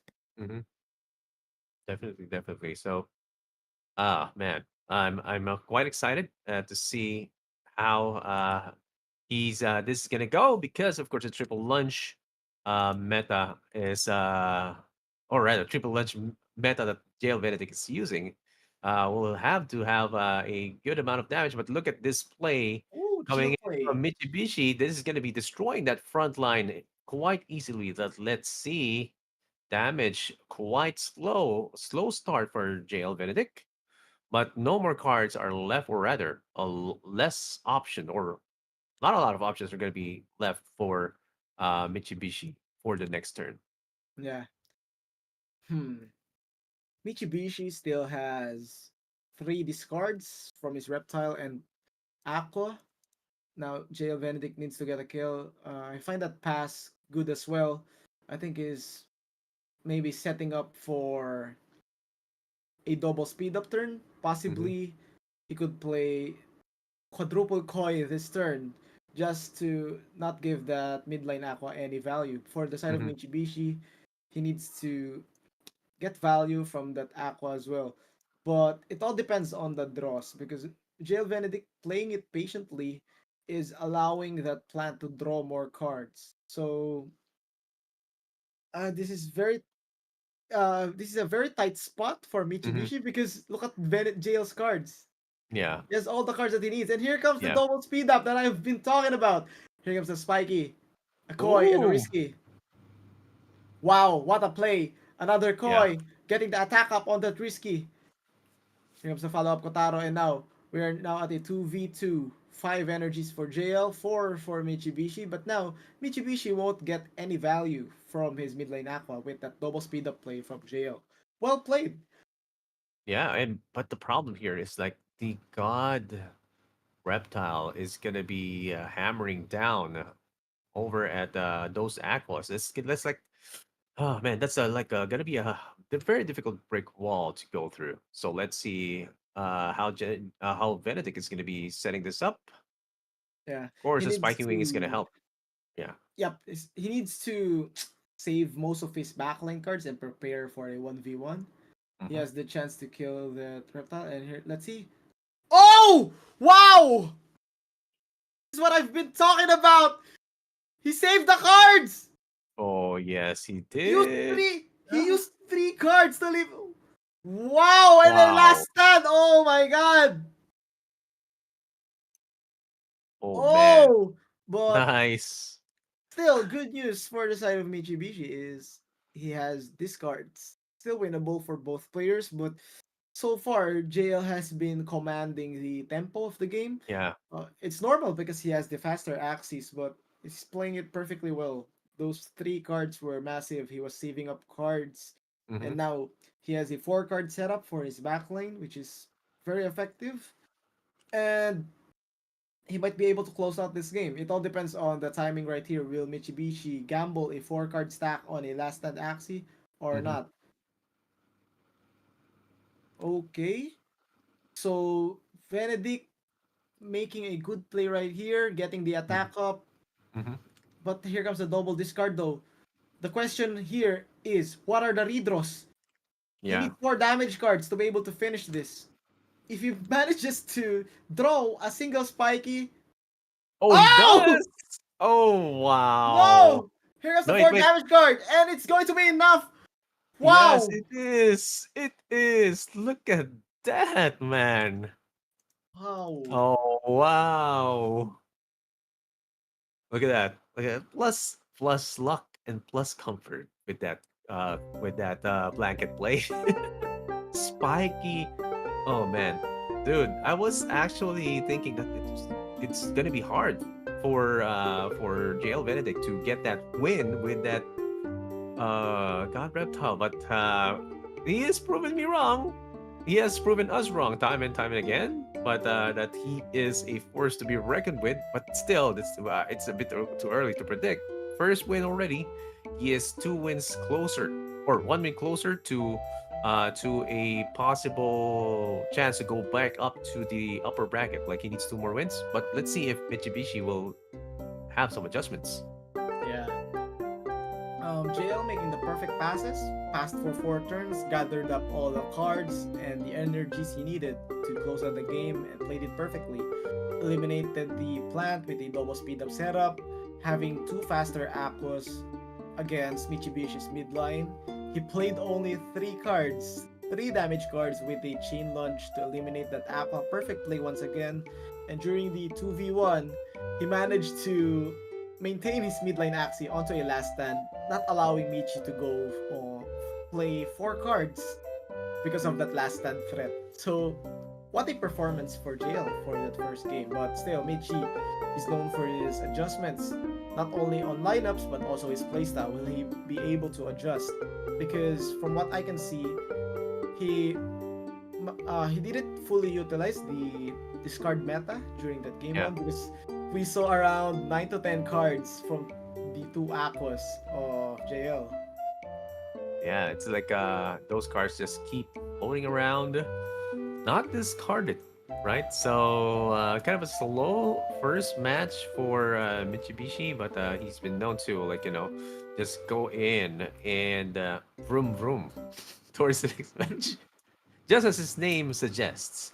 So let's see how well he's gonna be doing over at this next round. Guys, again, if you're watching, this is Axie Infinity Classic Championship lower bracket finals, and we are actually uh, watching JL Benedict versus Mitsubishi. This is a best of five. JL Benedict already wins with the first match. Let's see if it will continue this streak. Let's go. Both players are setting up for game number two. Again, this is a best of five. And here we can see the drafting phase that occurred. Mitsubishi can still play the same lineup, chooses to do so, but JL Benedict with a slight adjustment. He replaced his midline with a God Reptile itself. And now another battle between the discard versus the lunges. Mhm. Yes, yes, indeed. It's going to be. Wait, what? The midline. Yeah. Midline has been changed.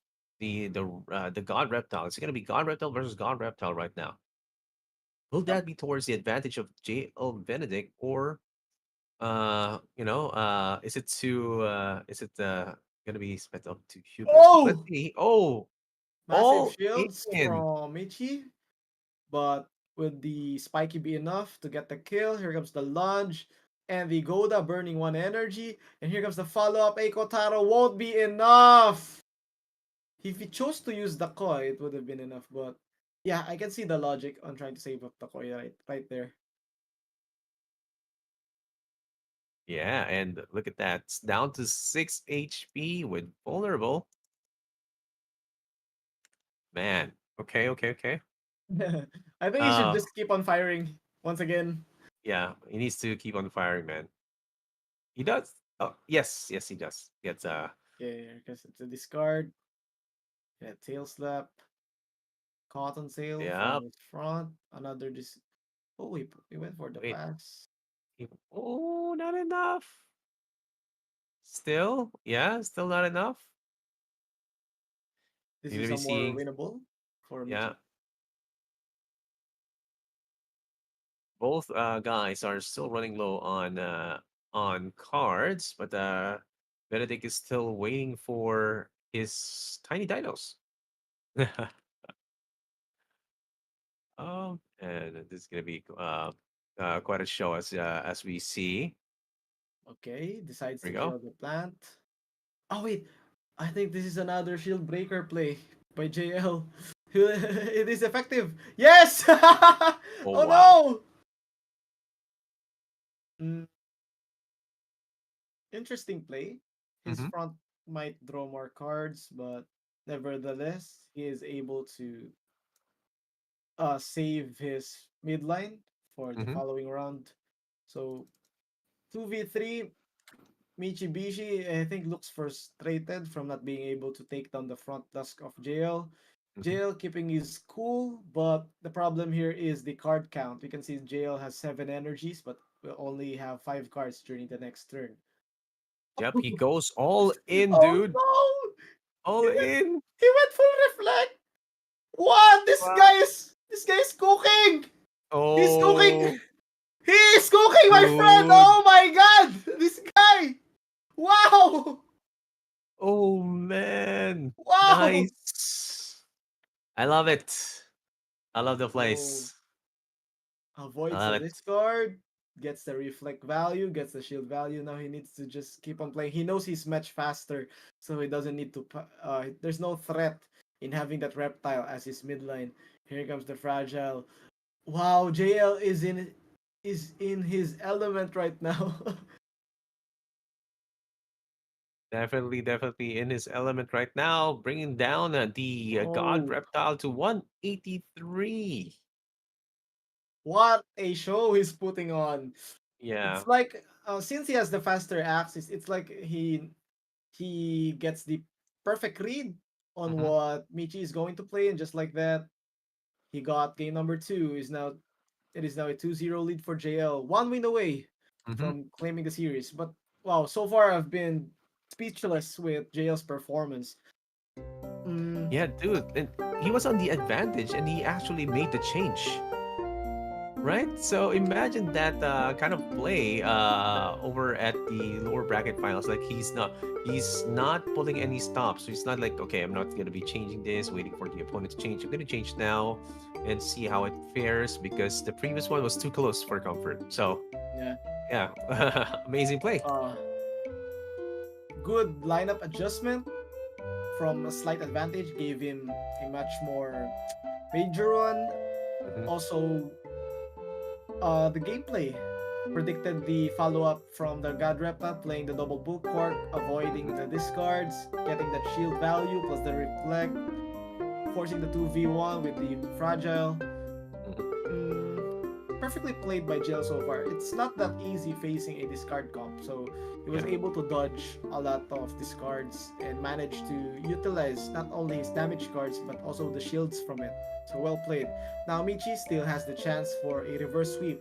He needs to go three straight. He needs to be perfect from now on. The question Yeah. is, will he use the God Bug?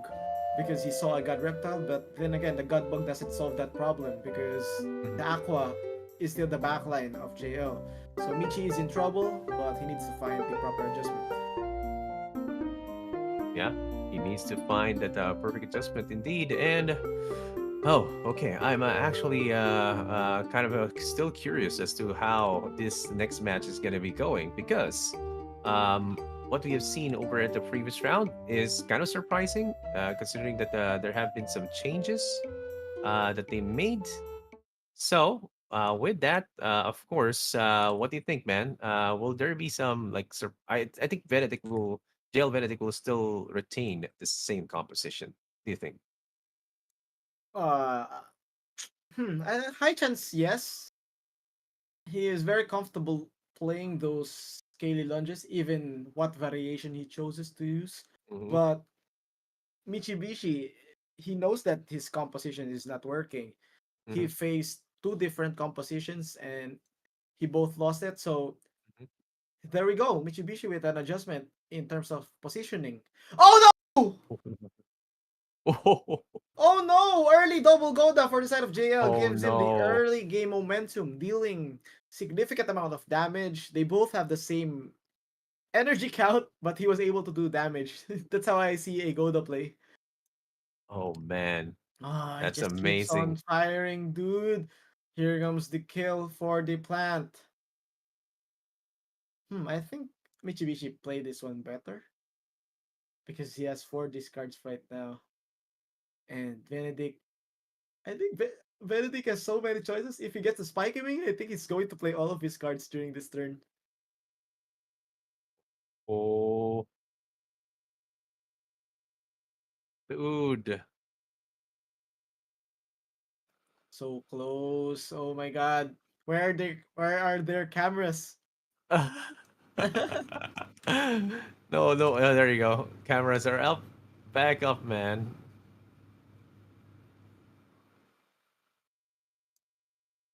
Oh, dude.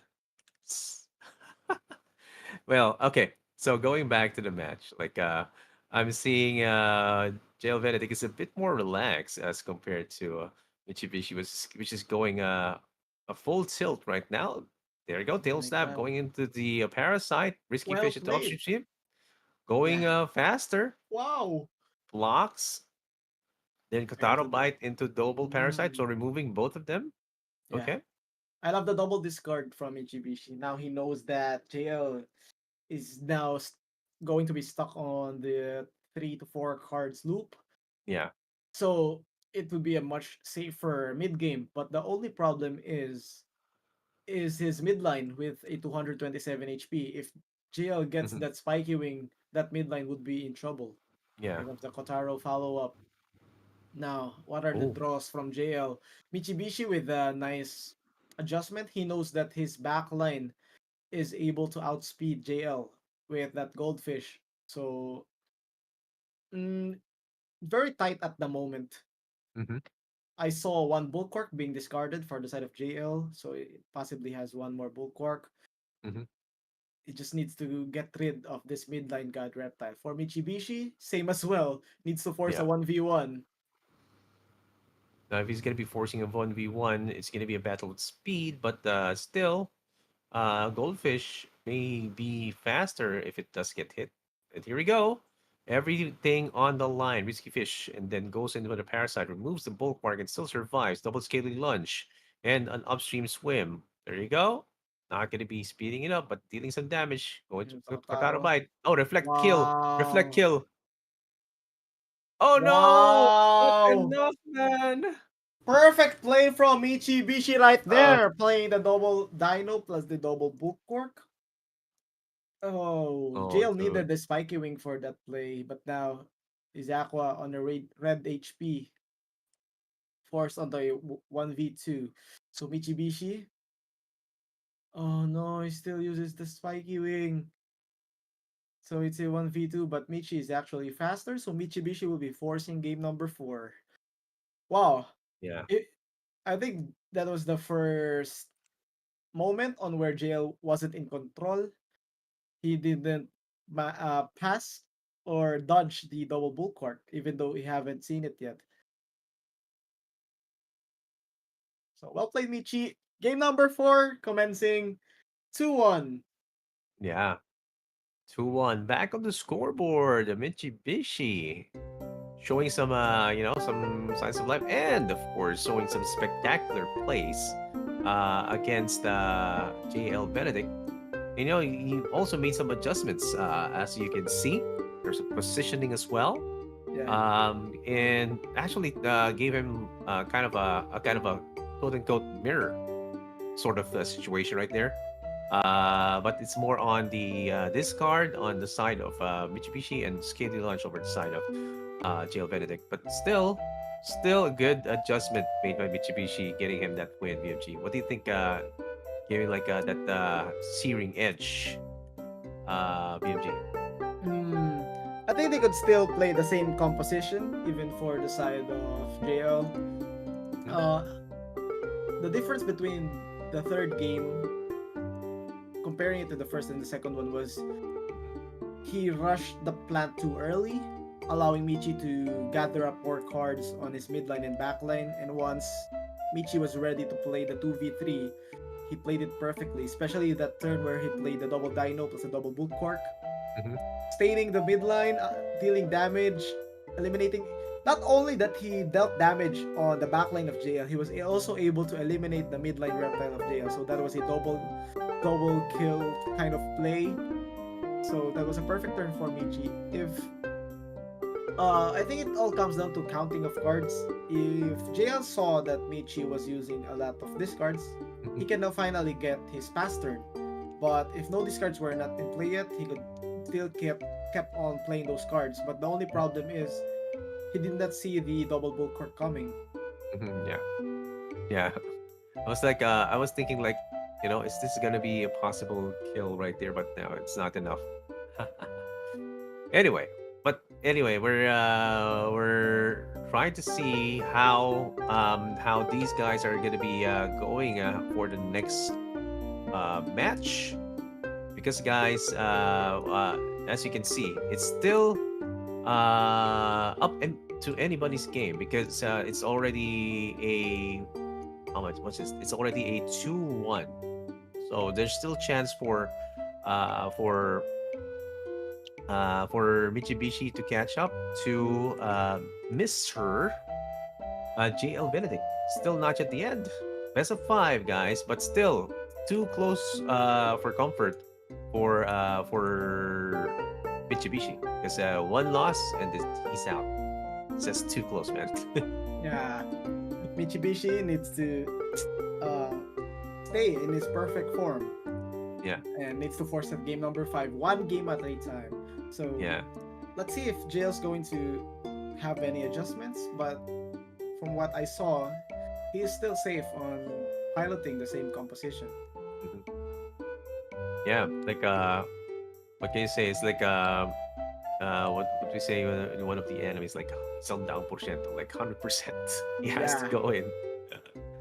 If he doesn't go in 100%, man, that's gonna be You know, he's gonna regret it for like for one season. Maybe he's gonna be coming back for revenge over the next season. But yeah, it depends, man. It depends. Okay, so here we go for the next matchup. Again, Jail Benedict versus Mitsubishi. Woohoo! Let's Both go. adjustments from both sides. Mitsubishi putting on that Godbug. Oh no! The rinse and repeat. It's the Oh same man. play all over again. Double Goda for the round one of JL. JL has been getting these godly draws on the early rounds. But as we can see, JL chooses to use the Goldfish as his Hmm. backline, but that is going to be a major problem because he doesn't have any spiky wing anymore for that Oh wow. midline god reptile. Oh Going for the wow. kill, will it be enough? I think yes. Yes, though. Now, disable plus a discard removes the Kotaro. And we're back to a 3v2 scenario, but now Hmm. JL needs to dodge that double bull cork. He has the Yep. fastest Axie though, Yeah, he does, so man. whatever draw he gets, he can play it against the reptile. Yeah, yeah. Okay. So right now, the lineup of Jail Benedict is gonna be definitely gonna be faster as compared to Mitsubishi, but the options are running a bit thin. It's gonna be running into a Oh! discard loop. Here we go, double discard plus another discard. The third one is gonna And be a coming last in stand right as here. well. Oh, perfect Oh, play! nice last stand. Yep, but if JL draws a Scarab or a Lunge from his midline, he could play the Hmm. midline cards followed up with the reptile cards. Let's see. Hmm. Oh, another pass. Now it's the time for Mitsubishi to get his double bulwark. The question Hmm. is, will JL fire again at that double bulwark or will he pass? It's not going to be a safe pass though, Hmm. because Mitsubishi has enough energies to eliminate that god reptile. So I'm guessing JL Benedict is forced to play his midline. Hmm. I think he Here, is indeed forced to play uh, his midline card, but oh, he wow, is wow, plus that just one. went from JL. Nice one. The single bulwark play. Oh my god. Wow! Okay, wow. This guy, bro, is putting on a highlight reel. One of Oh, dude. not committing the same mistakes. He knew the double bulwark was coming. He knew he would survive with a single bulwark. Hmm. Wow. And Still, he's doing some winnable for. adjustments, man. Like that's actually a good play. Like everything all out for And here we Mitsubishi, and then go. just oh, ho, ho, here we go. Here we go. Now he The still kill has is five coming. energies. The question is, will he go for a kill? Or will he force? Because this God Bug is actually deadly, could still win a 1v2 scenario like this because take note Mitsubishi has 8 cards and he has perfected the playstyle of the God Bug even when Yeah, facing Aquas. So let's see how JL will react onto this. yeah. Actually, the God Bug has been how do you say this? Has been has been menacing over at the previous seasons as well. Even going and surviving in a 1v2 situation.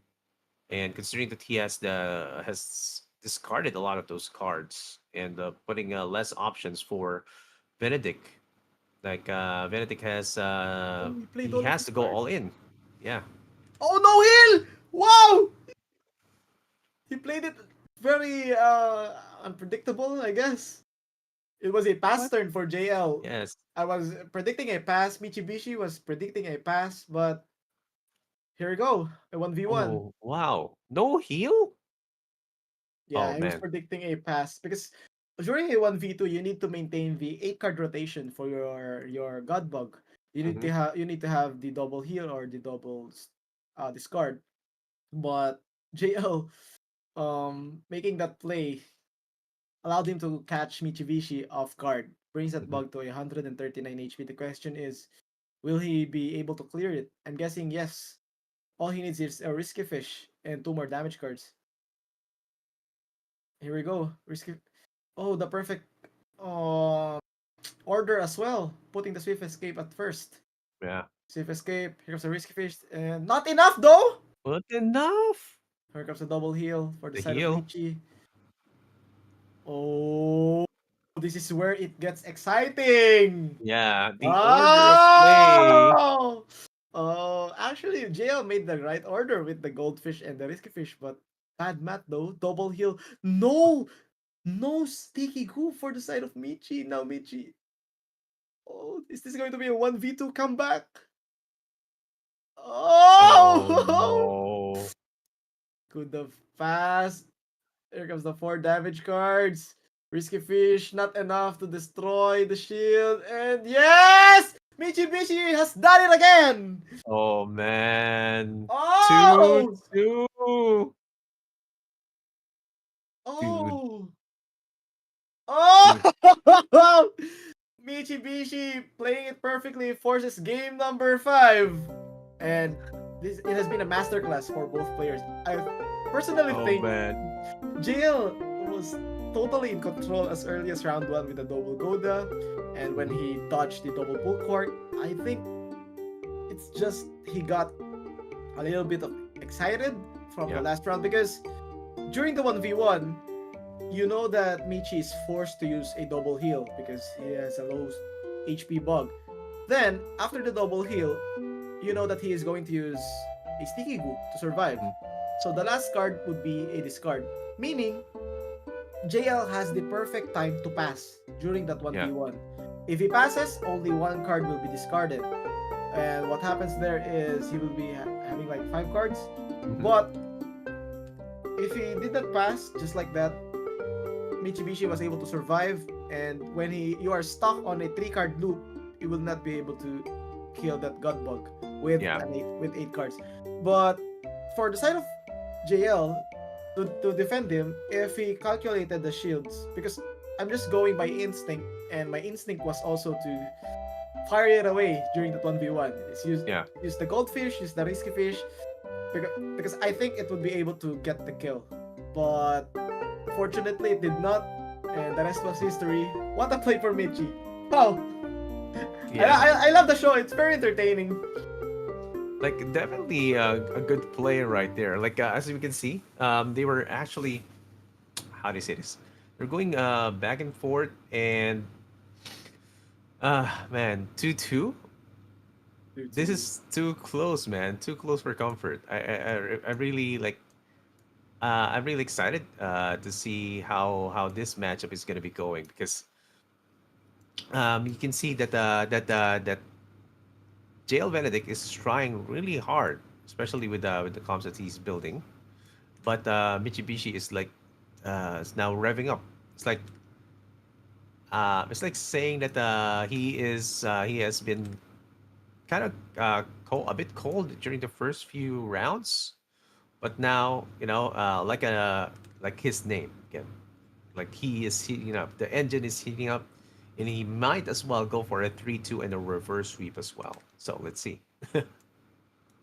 Yeah. Now, well, Mitsubishi has the momentum, has the chance to close it out, but still, JL was making the right plays.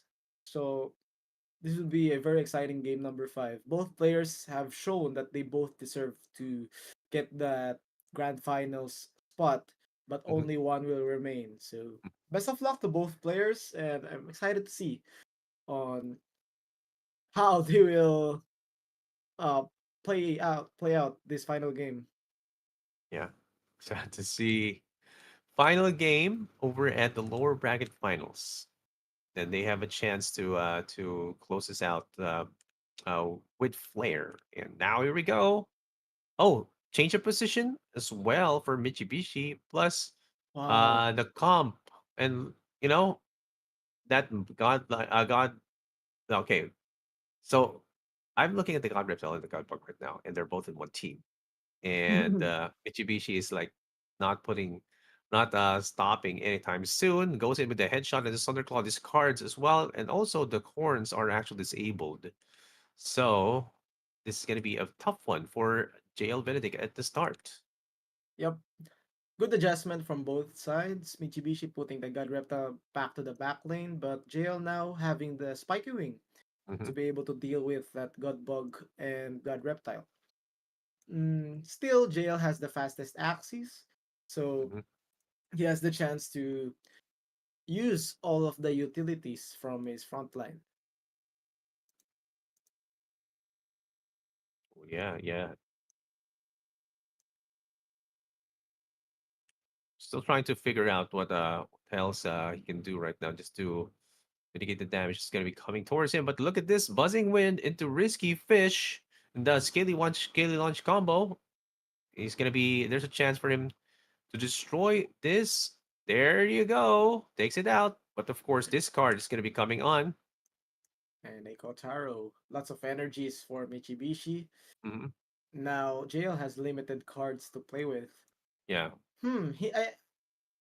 He needs another Scarab, I assume, if he wants to get through this God Bug. Because if the God Bug is allowed to heal, Hmm. he, he won't be able to get through that God Reptile. Oh no, no Scarab was in place. Hmm. Another discard. Comes the energy gain. 2v2. 8 cards for Benedict. I mean, 8 energies. Hmm. Card advantage for Michibishi. I think a good play for JL is to predict the Tiny Dino and Kotaro of the Reptile and play a double Bull Cork. For the side of Mitsubishi, is currently in control. All he needs to do is sustain that bug. So calculation is a must on this upcoming turn. And here we go. Here comes the Koi with an attack up. Will it be enough? Oh, it is enough! So that's a perfect combo for the side of Benedict. Here comes the Bulwark. Oh, not Oh, not enough! enough. Here Wait, comes if he the goes for the reflect. attack, because it's going to be bulwark. Oh, wait, Yeah, blood it's taste. Yeah. gonna get reflected though. Yeah. So minor energy gain. I mean, life steal. But 2v2, Benedict doesn't have any energies. The only advantage JL has Mhm. is he has the faster axis. But after that, Mitsubishi will be in control.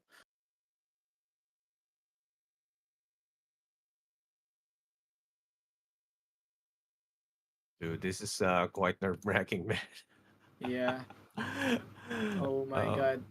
He gets the oh, kill. Yes. dude. So 1v1, he has 4 energies. And I think he might have done it. That's a reverse sweep from Mitsubishi. Oh, Ah! Mitsubishi. Oh, man. Dude, this guy. He is gonna Reverse be sweep! stopping. He is gonna be stopping JL Benedict Yeah, right JL is now with the trapped. revenge. Revenge kill, man. Yeah, a trap. 2 energies, no cards, versus a dog rep or a god rep. Dog shit. The Filipino term. Yeah. And here we go. Not even a spiky wing to make it even closer. So JL was forced to pass. It's a 1v1. And just like that, Mitsubishi is in a safe spot right here. Has 4 cards remaining.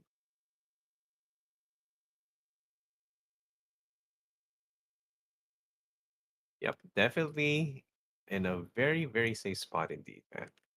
Yep. Here we go. Gonna be closing it out. Double buzzing win. And he's gonna be finishing him with a tiny dino and a Kotaro bite. And that is it. JL Benedict's. Yeah, I mean, it's not just, he's not going to be going home without a bag right now because 250 excess. But congratulations for Mitsubishi for going back up the upper bracket. And he's going to be facing again for a rematch against Kuya Well. Man, discard versus Congratulations. discard, man. Yeah, a rematch. Hmm.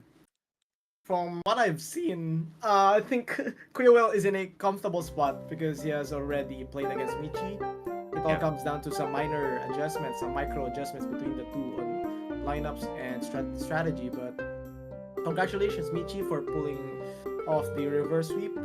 And props to JL for making it this far. He was well deserved. He put on a highlight reel for us. Hmm. Such calculated and entertaining plays. Hmm. Unfortunately, he was unable to secure a grand final spot, but we're excited to see him on to the following tournaments. Yeah, it's gonna be a good addition to JL Benedict's portfolio, like being top three on the season championship number four or season four. But yeah, we're gonna if he continues, you're gonna be seeing him over at the next seasonal championship. Like yeah, there's a lot more opportunities right there. So with that, we're gonna be taking a short break, and when we come back, it's gonna be the finals. Kuya Well versus Mitsubishi. Don't Top go anywhere. We'll seven. be back soon. Yeah. See you in a few.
And we are back here at the Axie Infinity Classic Season Championship for Season 4. We're your casters here, Excelsior PH and VMG, and we are now on the finals. Back at the upper brackets, it's going to be Kuya Well versus Mitsubishi, who just beat JL Benedict. So, guys, what do you think? Who is it going to be? Let's have a recap right now of the brackets, VMG. And here we go. As we can see, Koyoel and Mitsubishi actually faced each other earlier in the tournament, with Mhm, Koyoel coming out on top with a 3-1 victory. mhm. Now, Mitsubishi from the lower brackets was able to defeat JL, and just like that, he earned his spot for a rematch. But now this is going to be a best of 7, with Koyoel having a 1-0 lead from his upper bracket victory. Yep. Yep. Definitely gonna be quite an exciting match, but this is going to come with a caveat that there is a best of 7, but already one win from Kuya Well. So that means they are already, how do they say this, have the advantage, but they have to still, they have to still make sure that they secure this win.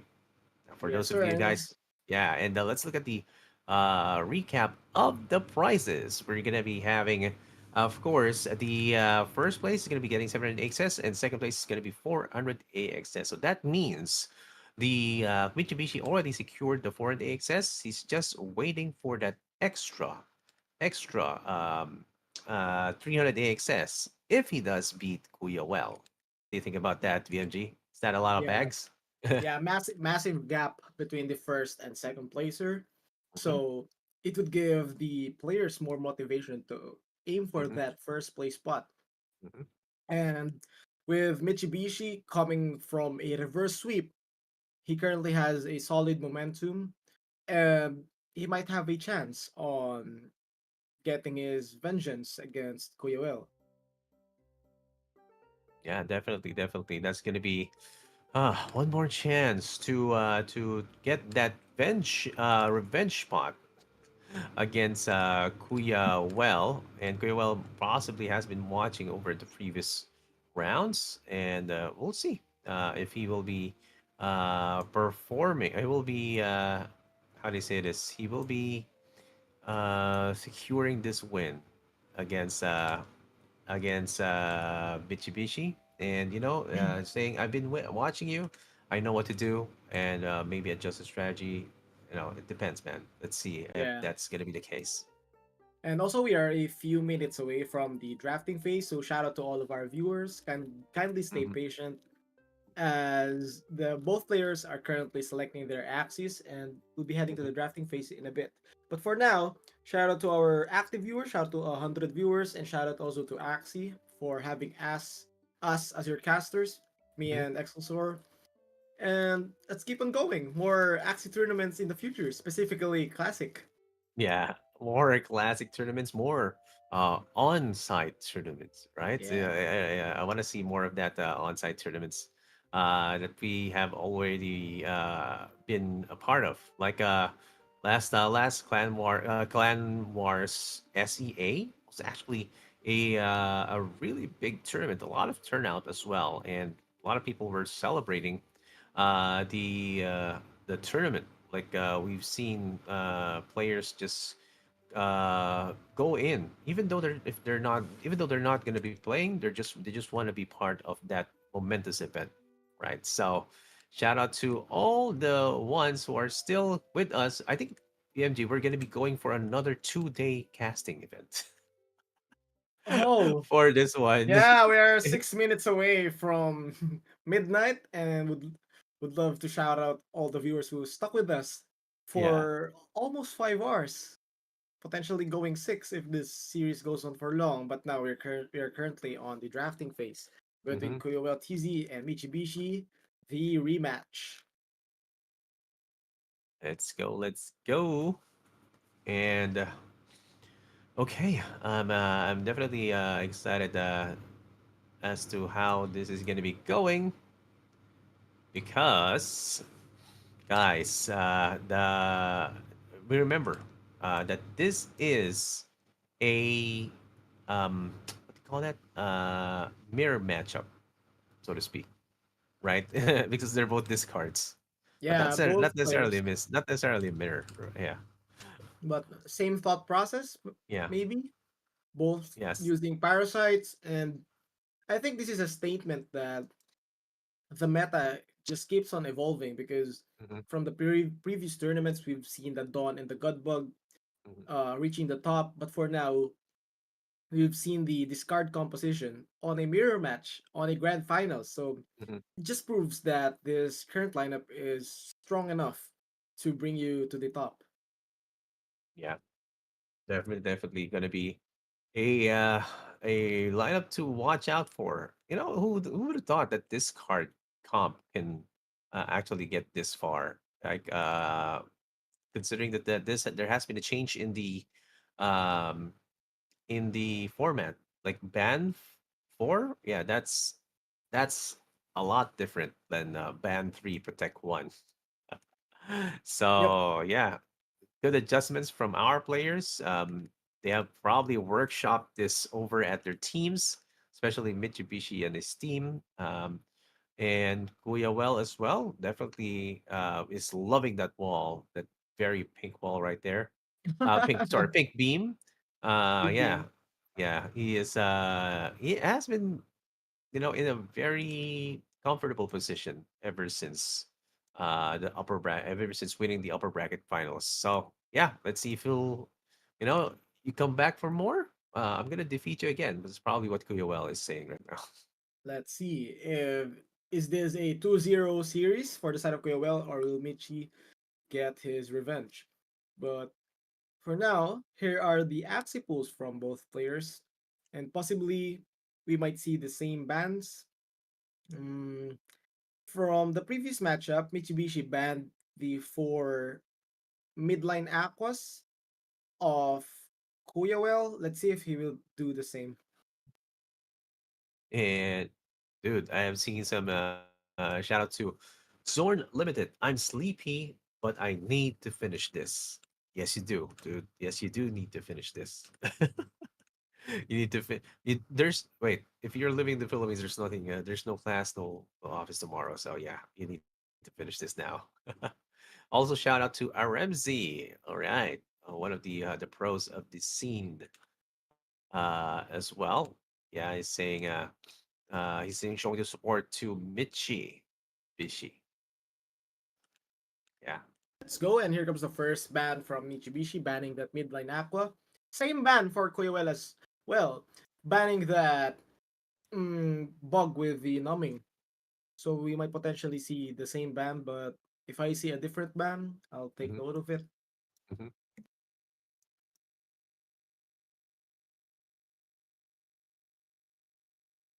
Okay, Tsunami Liquation, and then going in with the Spicy Surprise and Kestrel right there.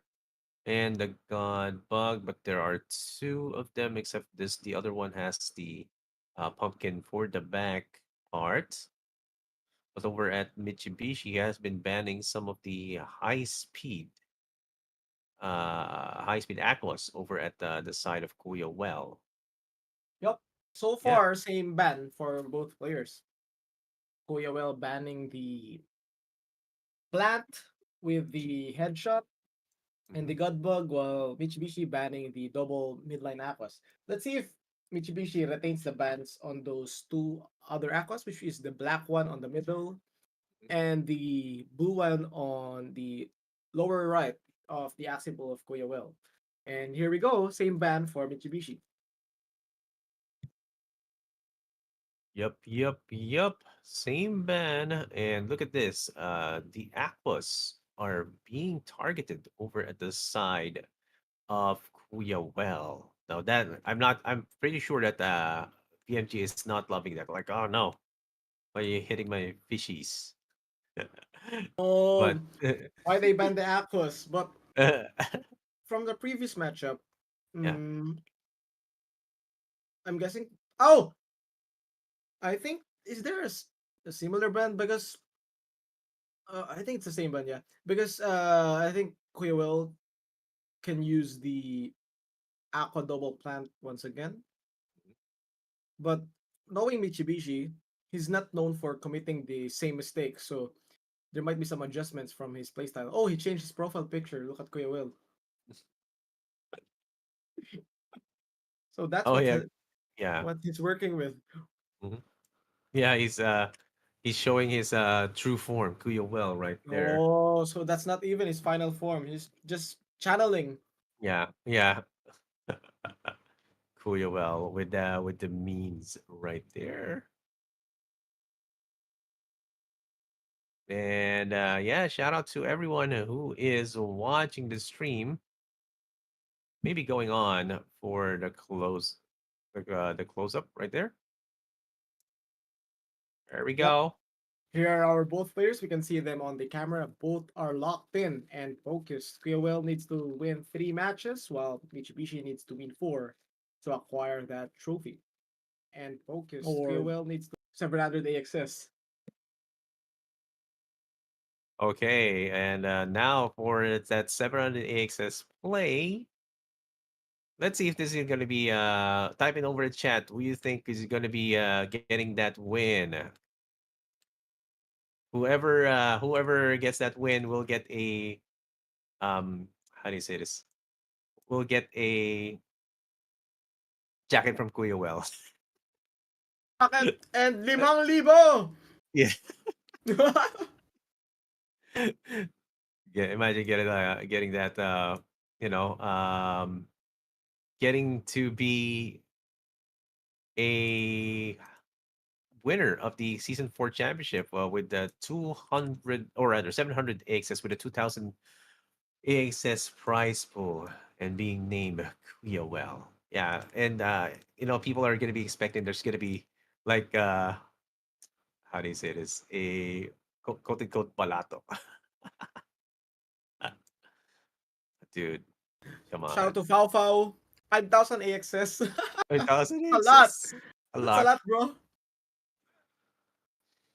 And the bans. 5,000. uh, Interesting fact about the bans is Mitsubishi banning the 4 Aquas, while Mhm, so his god bugs have no counters, but mhm, Quewell banning the 3 god bugs. So it's just a counter ban all over again. mhm.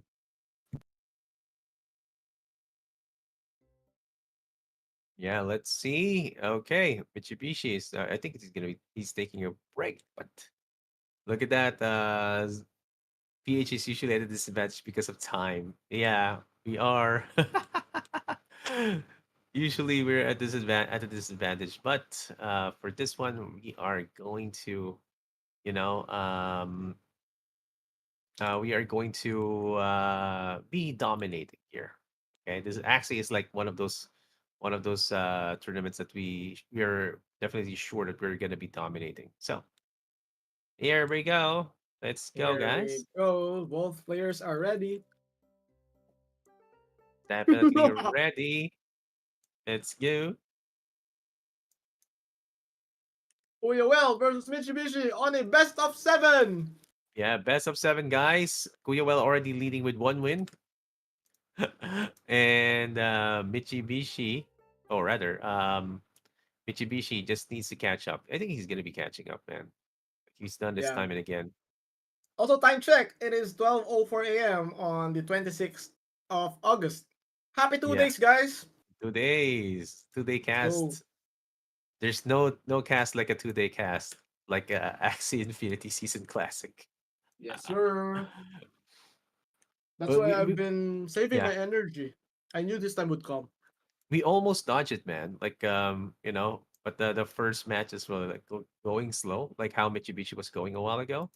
But he just went straight into it. Um, Yeah. Plus the reverse sweep of Mitsubishi. yeah, that was an amazing reverse sweep though. Like Yep.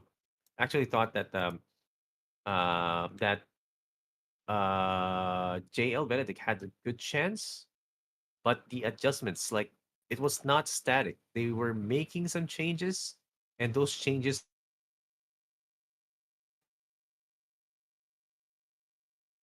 game quite a quite some time. So kudos to Mitsubishi for making that happen. Let's go. And knowing that Mitsubishi, mm, he recently defeated a Scaly Lunge, Hmm. so uh, if Koyoel chooses to not mirror the discard comp, I think Hmm. Mitsubishi has more comfortability when Hmm. facing a dull grip Aqua because he managed to time his cards well Hmm. on battling it out against a high damage dealing composition, which was a Hmm. triple lunge. That's right. Oh, players are actually we're gonna be having to look or wait a bit longer because the clients are actually being restarted right now. So guys, apologies for that, but yeah, just keep tuned in as we are going on to wait for the clients to restart. Yeah, Yeah. yeah, Going it to restart happens. their client to assure you a very smooth games. Yeah, Since this is going to be a best of seven, we cannot afford any technical difficulties that would yeah. result into the matchup. So yeah, KOL is back with a wave.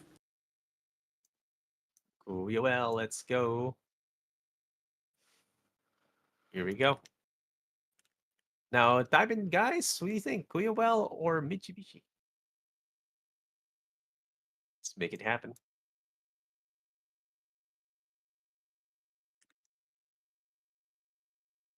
Maybe next time, like BMG, we should have like a food sponsor. Yeah, Pizza Hut. Come on, Yeah, Jollibee. yeah. And here we go. Here we A go. double plant aqua mirror. Interesting. Mitsubishi's front is very strong against Hmm. setups, having those two energy breakers, while Kuyawel has that Kotaro plant on the middle.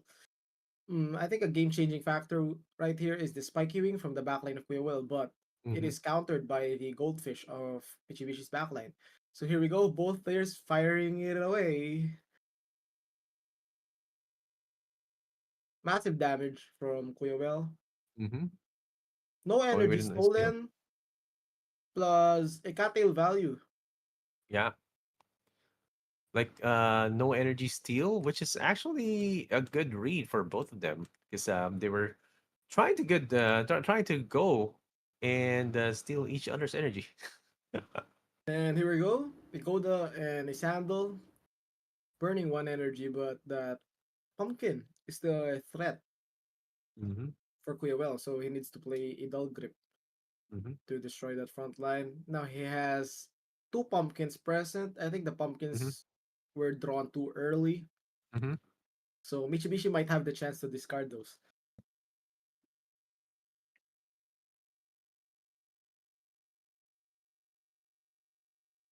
Okay, nice draws. Going in for the dull grip.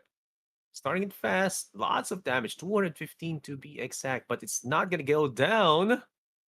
And look at this last hit. Bug Splat and Cattail Slap. Also going to be drawing up some more cards. It's going to be 3v2. Guya well is still, his front line is still surviving. This is the classic frontline Cattail Slap Axie. And now goes on with the Goda maximum Mmm. value, but look at that double parasite. And it's still gonna be surviving last stand, dude. Wow. Dude. Very tanky front line from Kuyawel. Yeah. Mm, in terms of energy, I think Quaywell is safe. Also in cards, he still has the double pumpkin, so he has the chance to draw two more cards. But also would like to point out the cattail value for the side of Quaywell. Managed to draw a lot of cards from those two cattails. Yeah. A lot of cattail value over at Kuya Well side. And double discard. So that means one more discard is gonna be left over the side of Mitsubishi, plus he cycles it yet again. So yep, it's going to be a chance for Guyoel to start hammering down with the damage. And he Here we goes go. in unapologetic, double damage again with the vulnerable. And okay, that 196 down? Yeah. But still, he can go for double pumpkin next turn just to make sure that it survives and maybe even draw some cards in the process. Yep. That was a very nice play from Kuyawel, but knowing that he has only two energies, I think it would be hard to eliminate the midline plan of Mitsubishi. I think a double pumpkin play would be nice. But Hmm. if Mitsubishi manages to pass over that double pumpkin, it would be dangerous for the side of Kuyawel. Hmm. He doesn't pass though, so double pumpkin value, Yeah, full on play.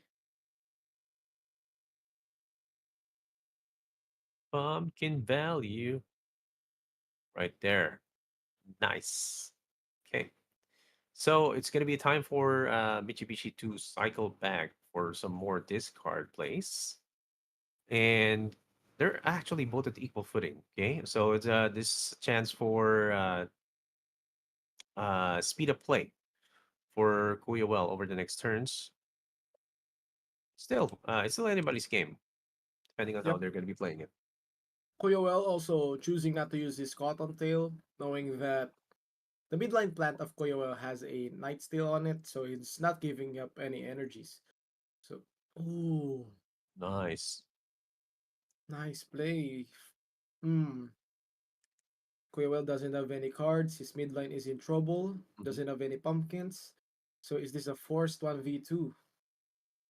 He's not ready for the 1v2 yet. He only has two cards on his aqua.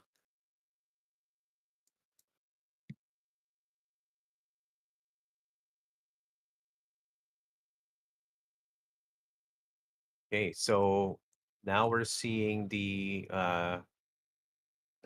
this type of banking from Mitsubishi actually narrows the card draw down to the remaining cards. So he's actually saving, but in the process, he's actually thinning out whatever he has on his deck to make sure that he draws the right cards that he needs over the next turns. So here we go. Discard some more, and this is kind of dangerous for Well, but Yes. yeah, he might still go for like a speed up, but over the next turn, oh man, yeah, he's not gonna be having enough cards. Let's see. Yep. It's very tight. Mitsubishi figured it out also Hmm. that when he's facing an aqua backline, he just needs to put his aqua Hmm. onto the backline as well, as he wins the 1v1. Hmm. Okay, well, TC in a tight spot, forced to use two cards, but if Mitsubishi uses a single card on his midline, it will survive. Hmm. Let's see. And there we go. Two energy gains for the side of Mitsubishi. Here comes the. Oh, here we Oh, good go. spiky though. I think this gets a kill. No, it Oh! doesn't, man. Short. What a Oh. short. He needed 21 that. left. I understand the play. QL needed the attack up to be able to burst that backline aqua on one go, but Hmm. good shields up for the side of Mitsubishi. Hmm. So I think Mitsubishi predicted that QL needed to get the two buffs, which are the speed up and the attack up. Hmm. So he played two cards at the front and he was Hmm. able to survive it. Well played to Mitsubishi.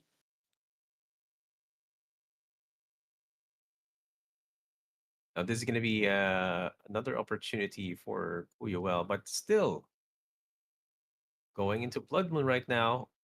There you go. Well is still going to go for a speed up, but these cards are going to be decreasing the amount of damage that is possible on Kuyawell's side. But that Blood Moon is going to be putting him in closer. It now all depends on what he is going to be drawing. Do you think it's close, VMG? Mm. Oh, he gets slight damage from the Blood Moon. Oh my god. No, he lacked one card. Oh, tough luck for Kuyawel and Mitsubishi will be getting game number one. Yep. So it's a No. 1-1. Yeah. Now a 1-1. Now that advantage that Kuya Well has been negated. Now there will be a 1-1. was the one to lead, but now of course it's going to be nice adjustments from Mitsubishi. Like even though if also with that almost kill, leaving 21 HP towards the midline, yeah, that actually is quite devastating for Kuyowell. Like that made him a bit unwell with that play. Yeah. Anyway. Well, it was a nice try for Mhm. Kuyowell, but yeah, unfortunately, he didn't get the right cards to close out the game. And now both players are on equal grounds. 1-1. So this is basically a best of five between the two. Mhm. Mhm. Yeah. Yeah, best of five. Basically, yeah, it's like whoever gets to four wins, three more wins, and then yeah, they're gonna be getting the 700 AXS, or rather a 300 AXS upgrade. That's what I'm calling it right now because it's already 400 AXS secured, right? Yep. So here we 300 go. AXS upgrade. 400 AXS secured by both players, and whoever wins this series will upgrade it up to a 700 AXS. So 1-1, best of seven, first to four wins. Let's see on if there's going to be any micro adjustments from both.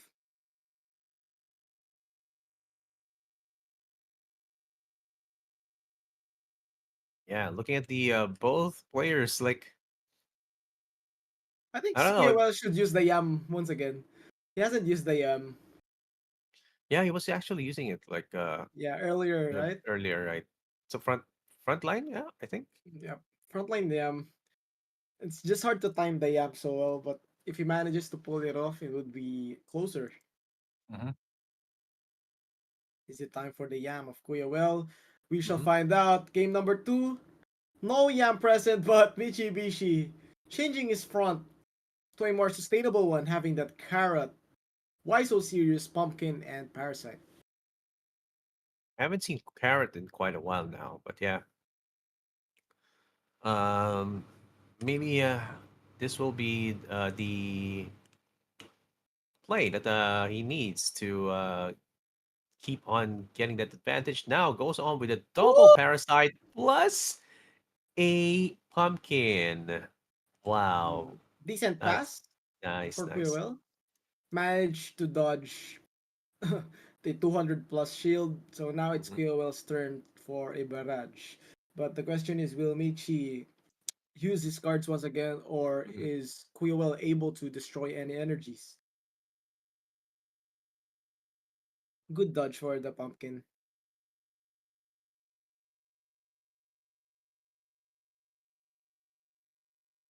Oh! What a Oh, oh, draw! He didn't even use every card, so this is attention to detail yeah. for Kuya. Burnt two energies. That those are massive because aside from the double Goda on the front plant of Kuya, he still has Mhm. double Night Steel from his midline. It's actually a good play. I like it. Yep. Also would like to mention that one thing that I admire from these professional players is Hmm. the is consistency, and there's a proper word for it, resiliency, because they've Yeah. been playing for a while now and they still need to be perfect, and they're doing a good job so far. But oh no, no cattail from Koyawell this time. Hmm. Here comes the risky fish, and the wooden stab brings it to a last stand. And now Koyawell actually is in a good spot, having that dull grip and that spiky wing present. Hmm.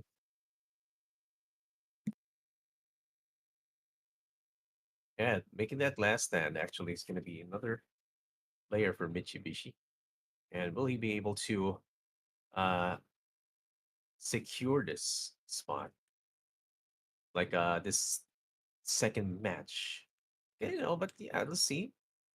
Both are going in at the top of their game, but there are a lot of less cards for Nkuwell's side because of all the discard that this has been coming from the side of Mr. Woo! Mitsubishi. But look at that cattail slap. Nice cattail, perfect, Oh, perfect cattail. nice. Now it's a Now 2v2. yep, Cleowell has the chance to eliminate the midline plant of Mitsubishi and retain the life of his midline plant. Six energies to two on a 2v2 is kind of crucial. Mm-hmm. And Mitsubishi is still in a trap because Kuewell still has those night steals on lock.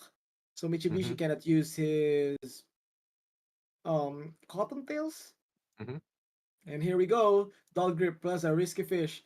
Here comes the double night steal. Won't steal any energy, but is enough to get the kill. And now, Kuya TZ is in a safe spot to deal damage onto that backline Aqua. I think the adjustment for Michi wasn't it. Mm-hmm. Double discard for the side of Double Michi. discard. Safe to play the double energy gain now because he saw the double night steal. Yeah, Double Kataro plus a prickly. And now what are the cards? Can Michi still play the 1v2?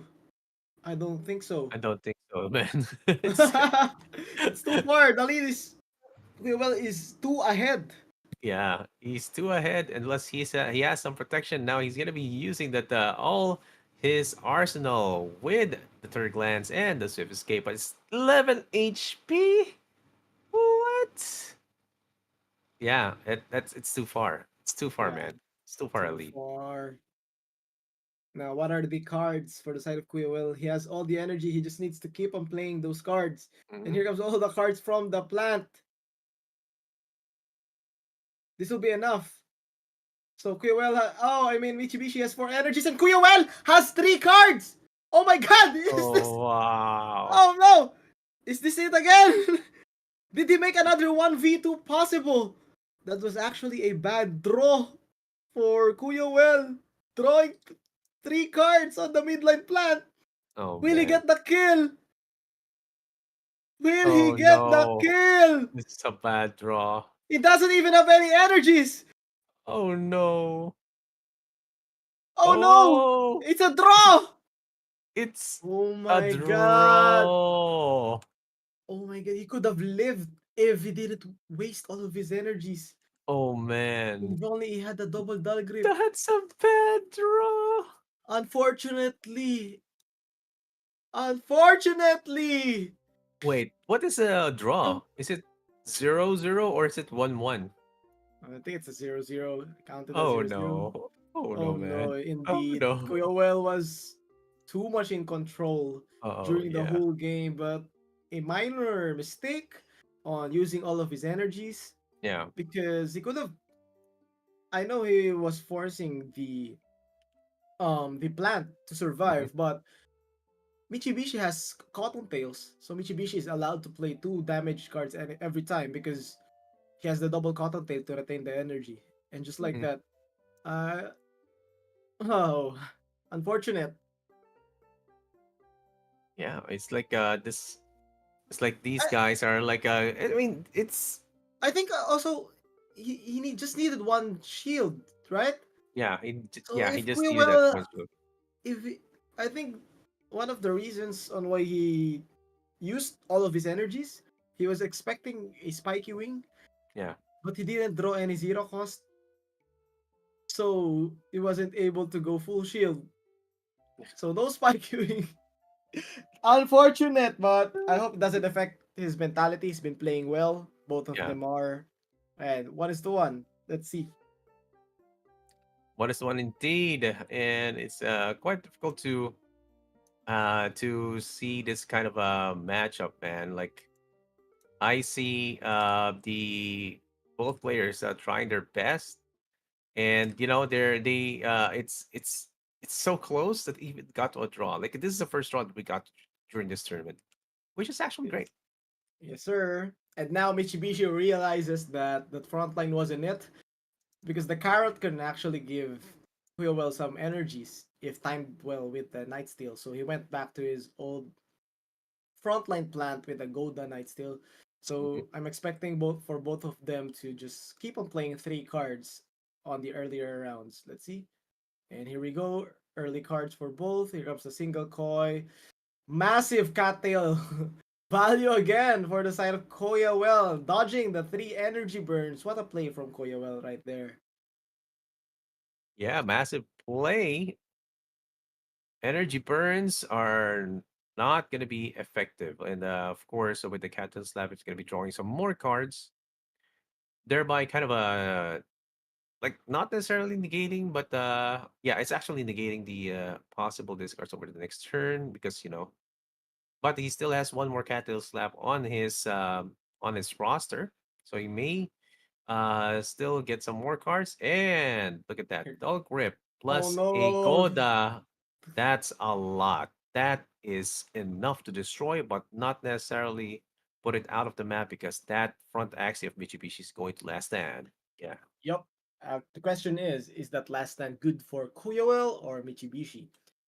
If it Yeah. draws more cards, it would be an advantage for Kuyawel. But Hmm. now, good Goda Connect for Kuyawel, and I'm not sure if he's going to waste a Spiky Wing on trying to eliminate that last stand, or will just play a Cattail. A Cattail seems like a safe play during this time.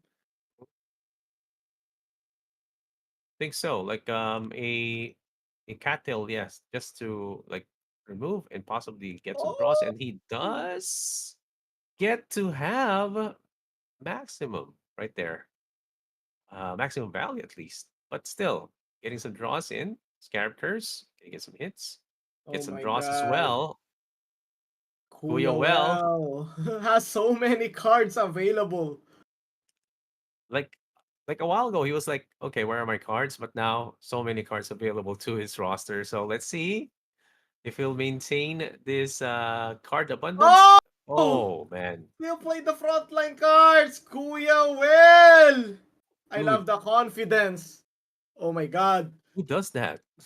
Oh, Kuya Well is too wild. He gets the read on Michi. He knows Michi is playing it calculated.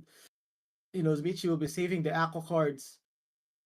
Gambled the two damage cards from the front. That was actually crazy. And now Kuya has the Hmm. chance to eliminate this plant once again. But Hmm. for now, he needs to be a little more strict with his Hmm. game plan following the 2v1 because the 2v1 was proven not a sure win against Michi. And here comes the dull grip. We'll get an attack up as well. And this is a good news for Kuya Well, as his double Kotaro will be able to connect with Michi. Question is, will he choose to do so? He can also play a single Kotaro and a Hmm. prickly trap. Yeah, definitely. Lots of choices for Kuya Well and Mitsubishi. Time check 12:28 a.m. I know these two players are tired, but they're locked in and focused. Here we go. Two energies for Kuya Well. Will he pass? No! Here comes a Oh, Spiky. Very nice Spiky for the side of Kuya Well. Here comes a discard. First pumpkin gone. here goes And Spikey plus double Katara Bite. Gonna be a lot of mm, damage. Oh, 102, 204. Yeah, I think Kuya Will has it. Look at woo! this. Oh, emoting towards the camera, man. Kuya Well with the emote. Is it this time? Is it Kuya Well's time to become the champion? Ah, it's too early to say that yet, but he's feeling the vibe of Yeah, the he's grand feeling it. finals. You can say that He's he's feeling feeling it. that. Four damage cards from Izakwa, very Boom. much enough to get the kill. Three cards and it's done. Kuyawell extends his lead. 2-1. Mitsubishi might need to do some micro adjustments. But for now, it sadly could have been 3-1, but the draw right there was Yeah. too much unfortunate for Kuyawell. But still, it didn't affect his mental. Stuck with his game plan. Hmm. Just like that. 2-1. Kuyawell needs to win two more games for the side of but as I've watched the countless tournaments, I'm Hmm. never going to count out Michi. As long as there's a chance, Michi will grab it Yeah. from reverse sweeps, so on and so forth. I think he also made another a comeback on previous tournaments like that one, so it's really hard to count out Michi. So you need to Yeah. finish and get the job done before you like emote and stuff and celebrate.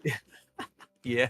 It's a bit too early, but yeah, Michi's like gonna be just moving forward and just gonna keeping that flame alive, definitely. So it's still 2-1. It's just still too far, right? A bit too early. So yeah, let's see if Kuyawel will back up his emote right there, or will our or will Kuyawel maintain this lead? Mitsubishi just yeah, he's just gonna be revving up. We've seen him do the reverse sweep a while ago. He may do that again. Like, yeah, he's just gonna keep on doing those adjustments and make sure that it's gonna be countering whatever Guyoel is setting up. Yeah, I Yeah. do agree. Mm, I'm excited to see if there's going to be any changes for the side of Mitsubishi, but for Hmm. Quirrell, I think his lineup is doing a great job on earning him that win. It was Hmm. actually two games that he was leading, so he could still choose the same lineup. That's right. That's right. Yeah, definitely can just continue that lineup and secure the win. Yeah, we'll see. We'll see. We'll see how this is gonna go. Oh, okay. Typing in over chat. We're in overtime from W2FF5E. Yes, Chillax is here. Let's SLG GLGL guys. Oxponsi says, go, go, go, Mitsubishi. Aremzi says, cattail value. And we have Thunderstruck. Welcome to the stream, man. Let's Saw go, you let's a go. while ago. Out. But yeah, not out of the tournament. So let's go, Mr. Thunderstruck. Yeah, yeah, we can still gonna be seeing you over at the next tournaments. We know it, and yeah, Let's go. Again, let's this go. is going to be a best of seven verse between the final two players, Quillwell Hmm. and Michi. Quillwell got the upper bracket lead, so he had the 1-0 lead at the start of the series.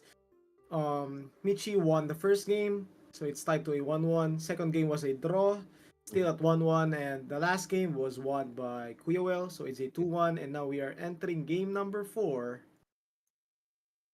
And here comes the adjustment from Oh, Michibishi piloting the double Aquas. Interesting. He has now a spiky wing that could be very much effective against these double plant from Quirrell. mhm. Yeah. As we were talking, we were talking a while ago, like what is gonna be happening here, and you can see Mitsubishi is gonna be just doing the adjustments, not gonna be phased out. Or rather, not going to be faced as to what Guyoel is throwing at him. So, still, Cattail is still going to be the right there. Going to be giving some values over the next turn. But look at this. Nice start with the risky fish. Going to be dealing some extra damage as well. But with the dull grip, 191 plus 119. Oh, and this card and energy or no energy stolen for this turn. But Cattle Snap is going to be giving some value as well. Nice one. Quirrell just trying to dodge the energy burns from Mitsubishi using that Mhm. pumpkin on the midline. Plus, would like to point out the cattail value from Koyawel once again. He's been getting a lot of values from those cattails from back-to-back games, and now he has the chance to eliminate this front plant as early as the second round. Yep. But here we go. Oh, Oh, go the big brain pumpkin. plays. Another But of course, the cattail draw. value. Draw from Cattail, man. Still maintaining those tankiness for those two frontline axes for both Mitsubishi and Kuya. Well, okay. Exciting times are ahead. Both players with two energies, but Mhm. mm, Mitsubishi has an advantage with that cattail. Oh no, will the sandal be enough? Yes! So here comes the last stand. Mhm. Only advantage Michi has are those double cotton tail, but it is currently being countered by the Night Steel from Kuyawel.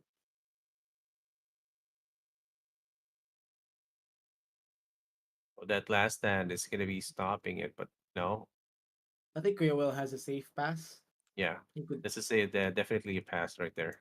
either a pass or a Spike Wing plus Night Steel Kotaro, but it's very much risky. So okay. Oh, he played it. Oh wow. Wow, perfect, perfect play from Quillwell. Here Yeah. comes a double discard for the side of Michi. Will discard two cards, but now Quillwell with the perfect play. Spiky Kotaro gains one energy plus steals one energy, and now he is able to play the double cactus from that plant.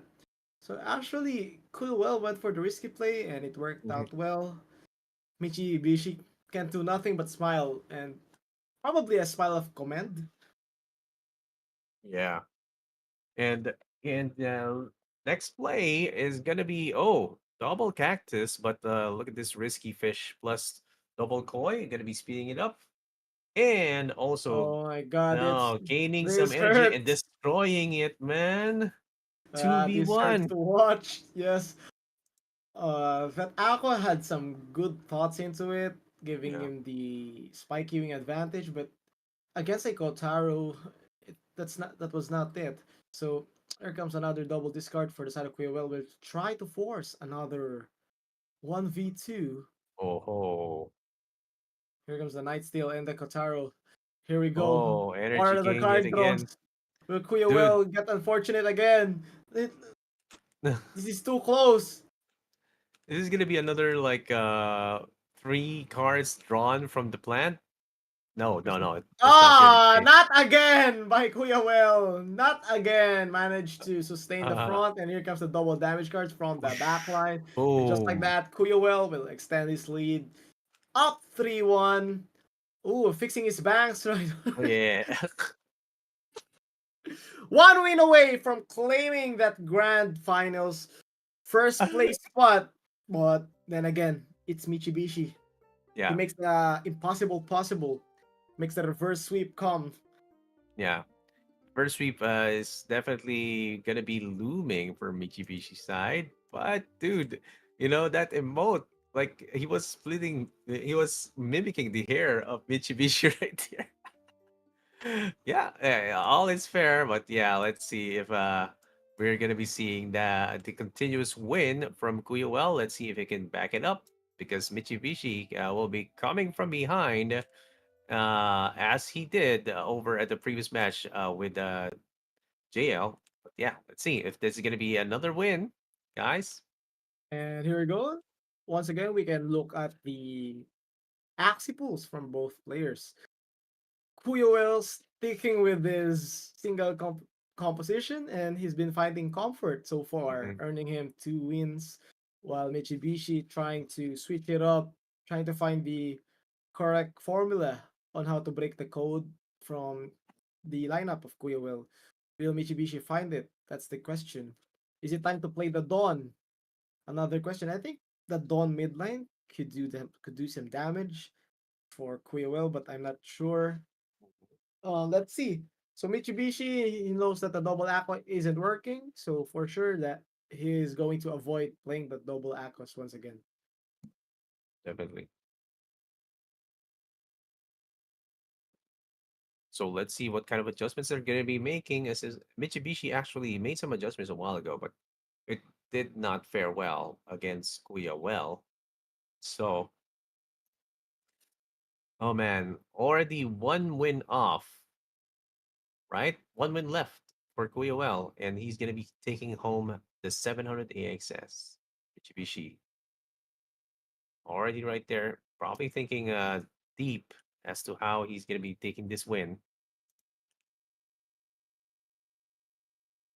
dude. For Interesting, interesting. for those of you who are Potential right SC? here, yeah, man. T- Jacket, please, says Klein. Ramsey says, begin and jacket. Yeah, let's go.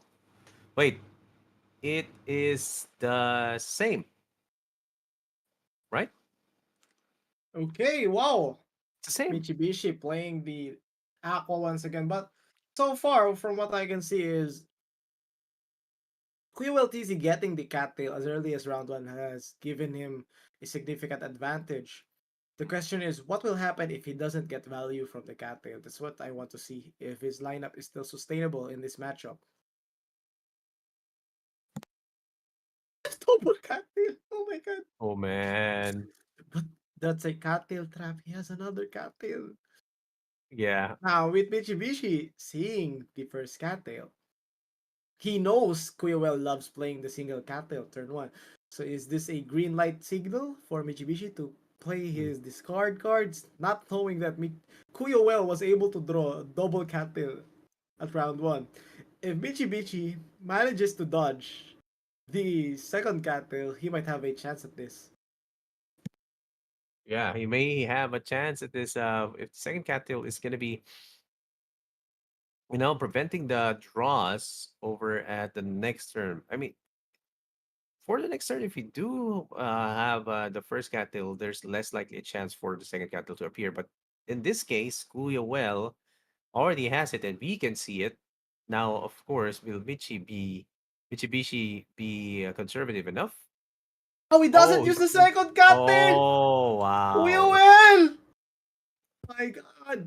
Mitsubishi is in Kuyawell's domain so far. Yeah. Oh my god. That is like a high level play of trying to save that second cattail because you know the cattail is too much crucial for this Mhm, discarding composition enemy. So it worked out well for the side of Kuyawell. The question is, will he be able to destroy the front plant? mhm. Let's see. Okay, it's a cattail turn. Here comes a goldfish plus a risky fish. Gets an attack up. Here Yeah. comes three more cards. Oh, he dodges the cattail very well. But here comes a spiky. Dog grip and a koi. Enough. Here comes a double knight. Wow! The Oh, recovery from Mitsubishi! What a nice one. masterclass from both players right there. Mitsubishi destroying the front plant with majority of aqua cards, Yeah. dodging the double steal, and now Kuya Weltizi doesn't have any energies and cards.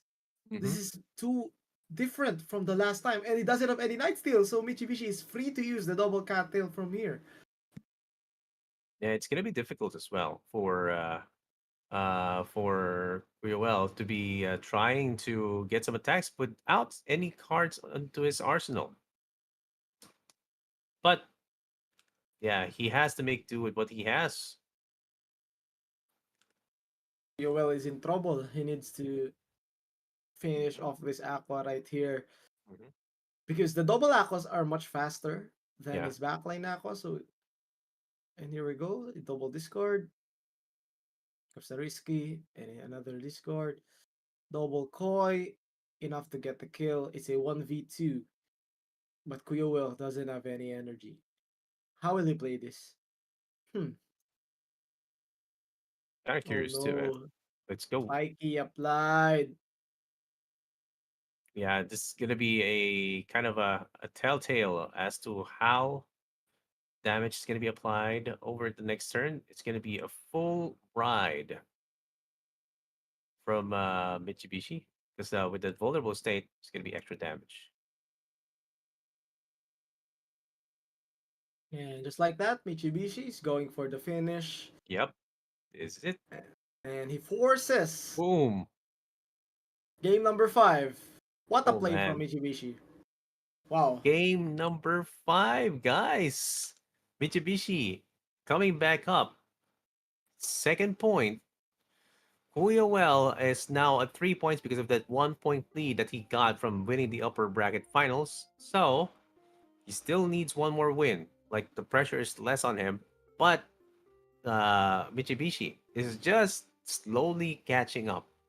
Right? He's done this before, like a reverse sweep. It's definitely possible for Mitsubishi now, guys. So, whew, kind of nerve wracking here. Already at 12:45 a.m., where we might even reach the 1 a.m. mark if this goes for a game seven. Yeah. We're too close the 1 a.m. mark. Yeah. But let's talk about the gameplay. I think both players showed high level of gameplay right there. Hmm. Quillwell showing his first cattail and Hmm. not playing the cattail on the second round. Take note, both players have two energy breakers each, which is the Goda and the Night Steel. Hmm. But both players were able to save much energy, and when Mhm. it came down to the aggressive turn, Mitsubishi was able to eliminate the plant with Aqua cards in just one Parasite, so the Mhm. Cattail didn't get any value compared to the previous games. While for the Mhm. side of Kuyawel, he played a double Night Steal, expecting that some energies will be saved during that turn, but Mitsubishi played all of his cards so well, and he retained the double Cottontail, which was he was free to use once he saw that double Night Steal. So very advanced play from both players. Both want to be the champion so bad. That's why I'm enjoying, and I can't wait to Yeah. watch the next matchup. Yeah, it's definitely going to be really exciting because of all the pressure that's going to be coming out. Oh man, well played. From the chat, we're seeing Jiffy Joy saying, "Nice play, Kuya Will."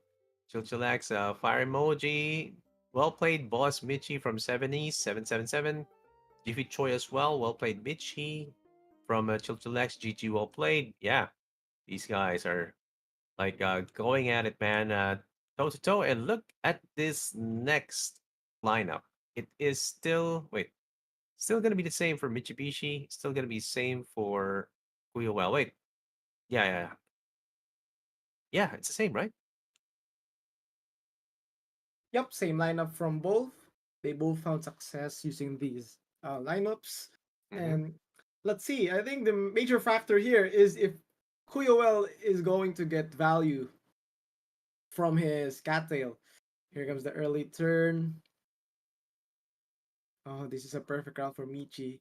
Here comes the dull grip plus the koi from Kuyowell, but the double discard connects. Oh yeah. This is the first time that Mitsubishi's discard connected on Kuyowell TZ's early round. Mm-hmm. Very very good hit for that discard from Mitsubishi, leaving only one dollar grip left over at the side of Kuya. Well, let's see what he draws. But from what it looks like, it's going to be a possible direct kill towards that frontline Axie. But it also depends on if he's going to get the cattail. What? Oh wow! What a pass and Okay. survivability towards that frontline Axie of Mitsubishi. So yeah, still in a He good needs spot. to Spot. Yeah. Yep, he needs to get those cards. Also bad news for Kuyowell. His first Night Steal has been discarded, so those Night Steals are the counters for the Cottontails of Mitsubishi. Hmm. Now he needs to make the right play. Could go for a pass or could go for the kill, but Mitsubishi has a pumpkin on that plant. I think he's going to use it. Hmm. Yeah, I think too. It's definitely possible that he's going to be using it right now. Very, very exciting stuff. It's a 3-2. Here we go. Ooh, what a play from both Oh, players. nice, Mitsubishi going for the kill. Nice. nice. Gets But the speed up. there's also like an overcommit, like a kind of risky play from Kuya. Well, it's not getting the rewards. Alright, so QL will be playing a Spiky Wing and a Dull Grip, plus followed up with 3 plant cards. But for Mitsubishi, he has the perfect setup right here, using the Koi. Now he can apply the Spiky Wings and some follow-up damages from his midline. It all depends on the draw, but this next turn will be an action-packed turn from both players. Let's see, Mhm. 310 shields, will it be enough?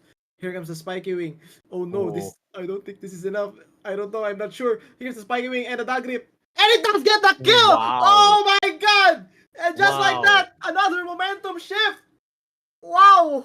Dull grip, dull grip. The Oh power of man, the dial grip! dude, who does that? Kuya Well does that. Oh my god, the single card! 300 shields! That Not was a even a lot, last man. stand! Oh no! I That think was too strong. Mitsubishi might be expecting other cards, maybe a Hmm. Risky or a Koi, Hmm. but that's a dull grip. Its job is to destroy plants, reptiles, and dusks. And Yeah. now, Kuya Will with another momentum. Here comes another 2v1. Oh, We're back to Kuya the Well. 2v1. 2v1 right now. Oh no! That play on the plant actually shifted the momentum. Now Kuya Will, what is he planning?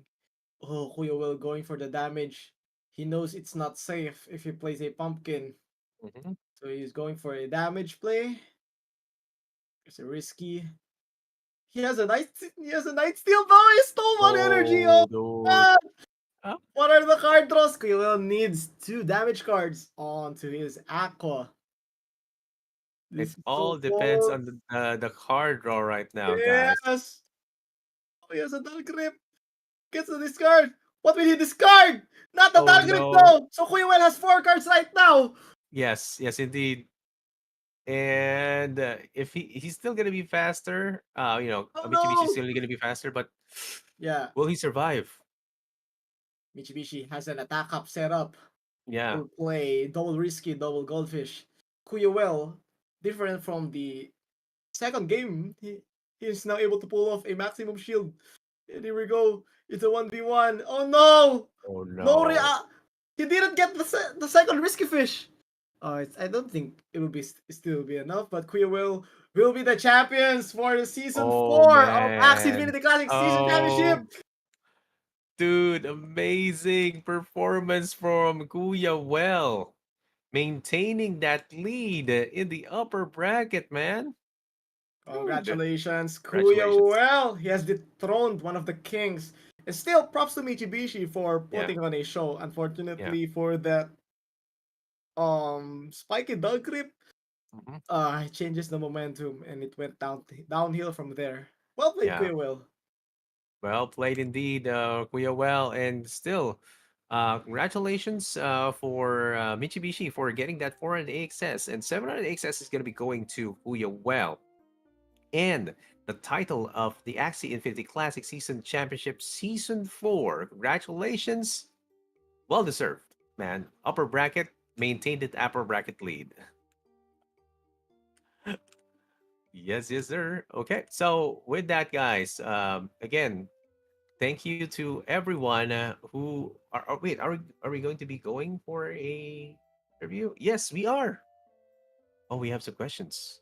Do you have Here we an go. interview Yeah, frame? yes, it's coming up. Interview with Kuya Well. Are you here?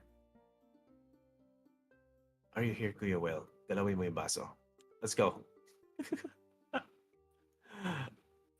Kuya Well, are you here? Andyan siya. I think he's here. Muted? Why? Why are you muted, Kuya Well? Yeah, we have some questions for you.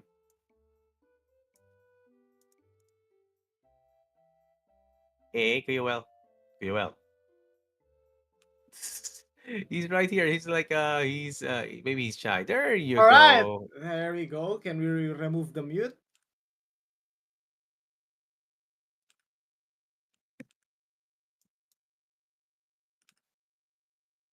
Let's go, let's go. And Kuya Well, you're uh, here. Can you mute?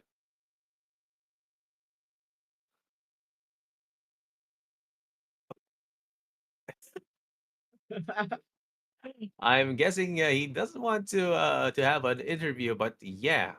Congratulations to Kuya Well for getting that win. Or do you want an interview? It's okay.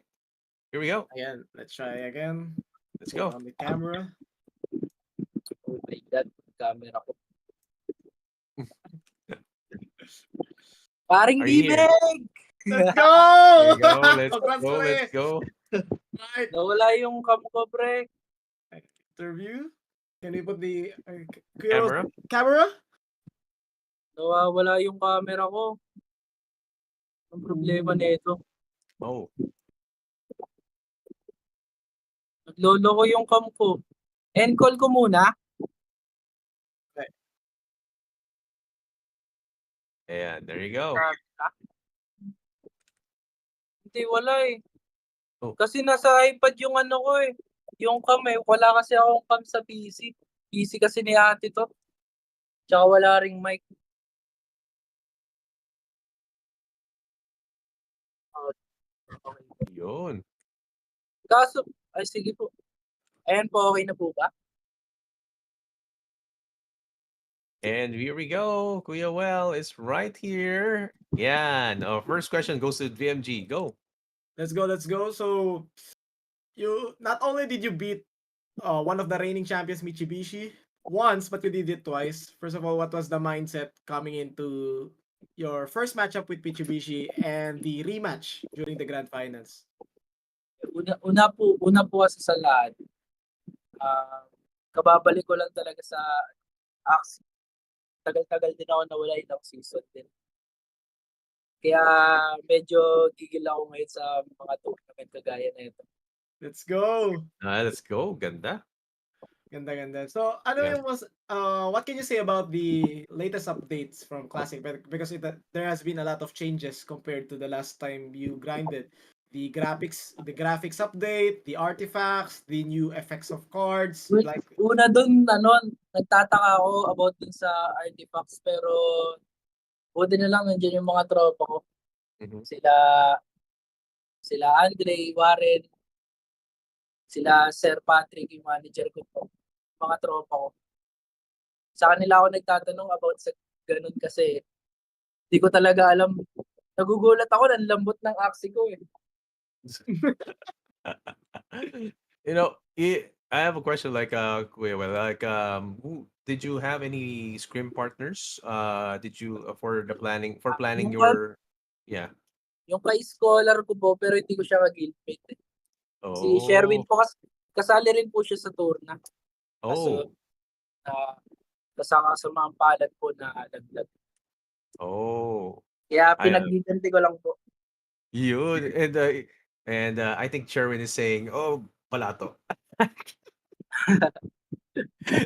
Anyway, so any last words that you or any words that you can give for to encourage more people to play Axie Infinity Classic for further tournaments? Dito sa Axie, hindi lang kayo matutuwa at may enjoy. Mabibwisit din kayo minsan. Madalas pala. Solid. Let's go. agree. Agree. Pero,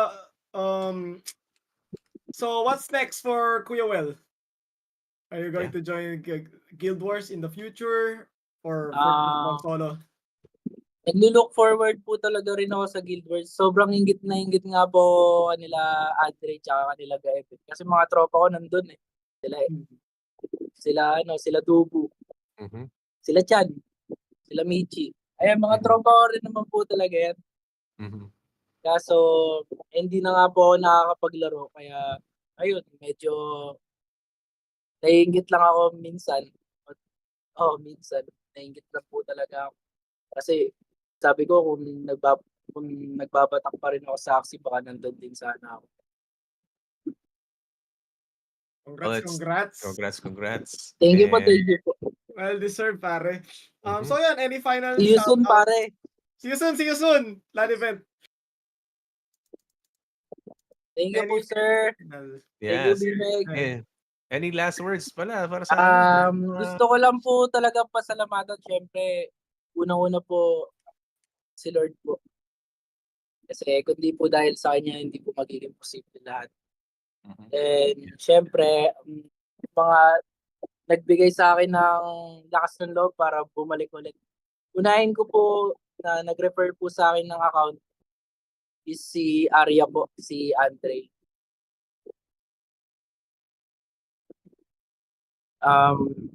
Kundi po dahil sa kanya, baka wala pa rin akong account. Ibang Andre po ito Hindi po si Salinas, hindi po hindi po yung nasa isa. Si Andre po. Di ko po siya totally kilala ng lubos, pero binigyan niya po ako ng chance para patunayan ko ulit yung sarili ko. Then next po si Sir Patrick, and siya po talaga yung manager namin, si Boss Aldrin.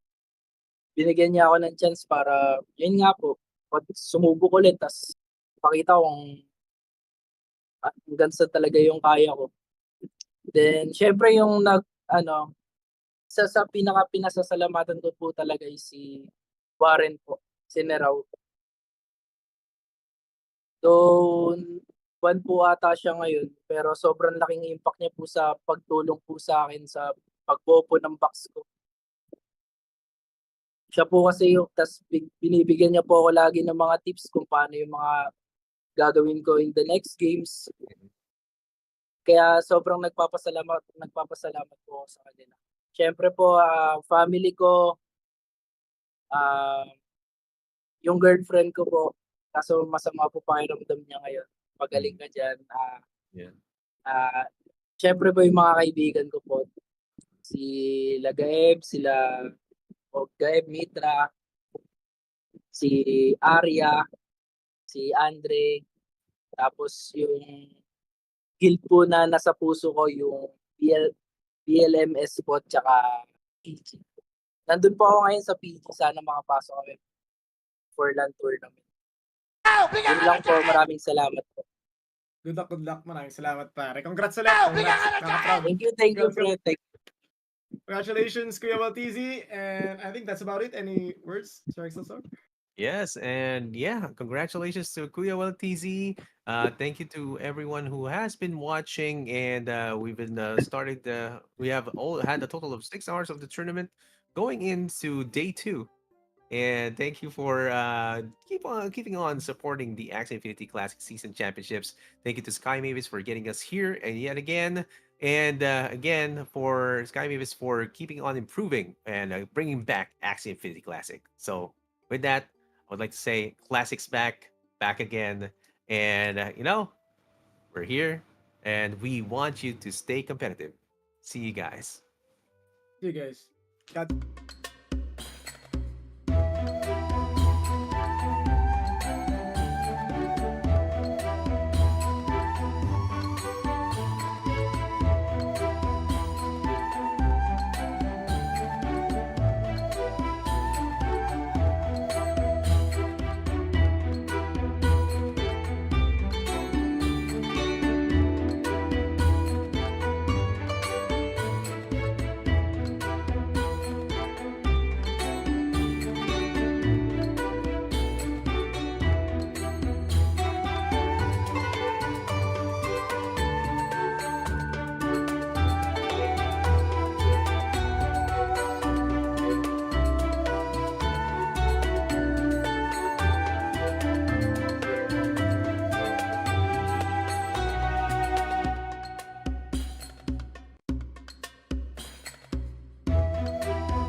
Dahil magaling ka, meron kang 10,000.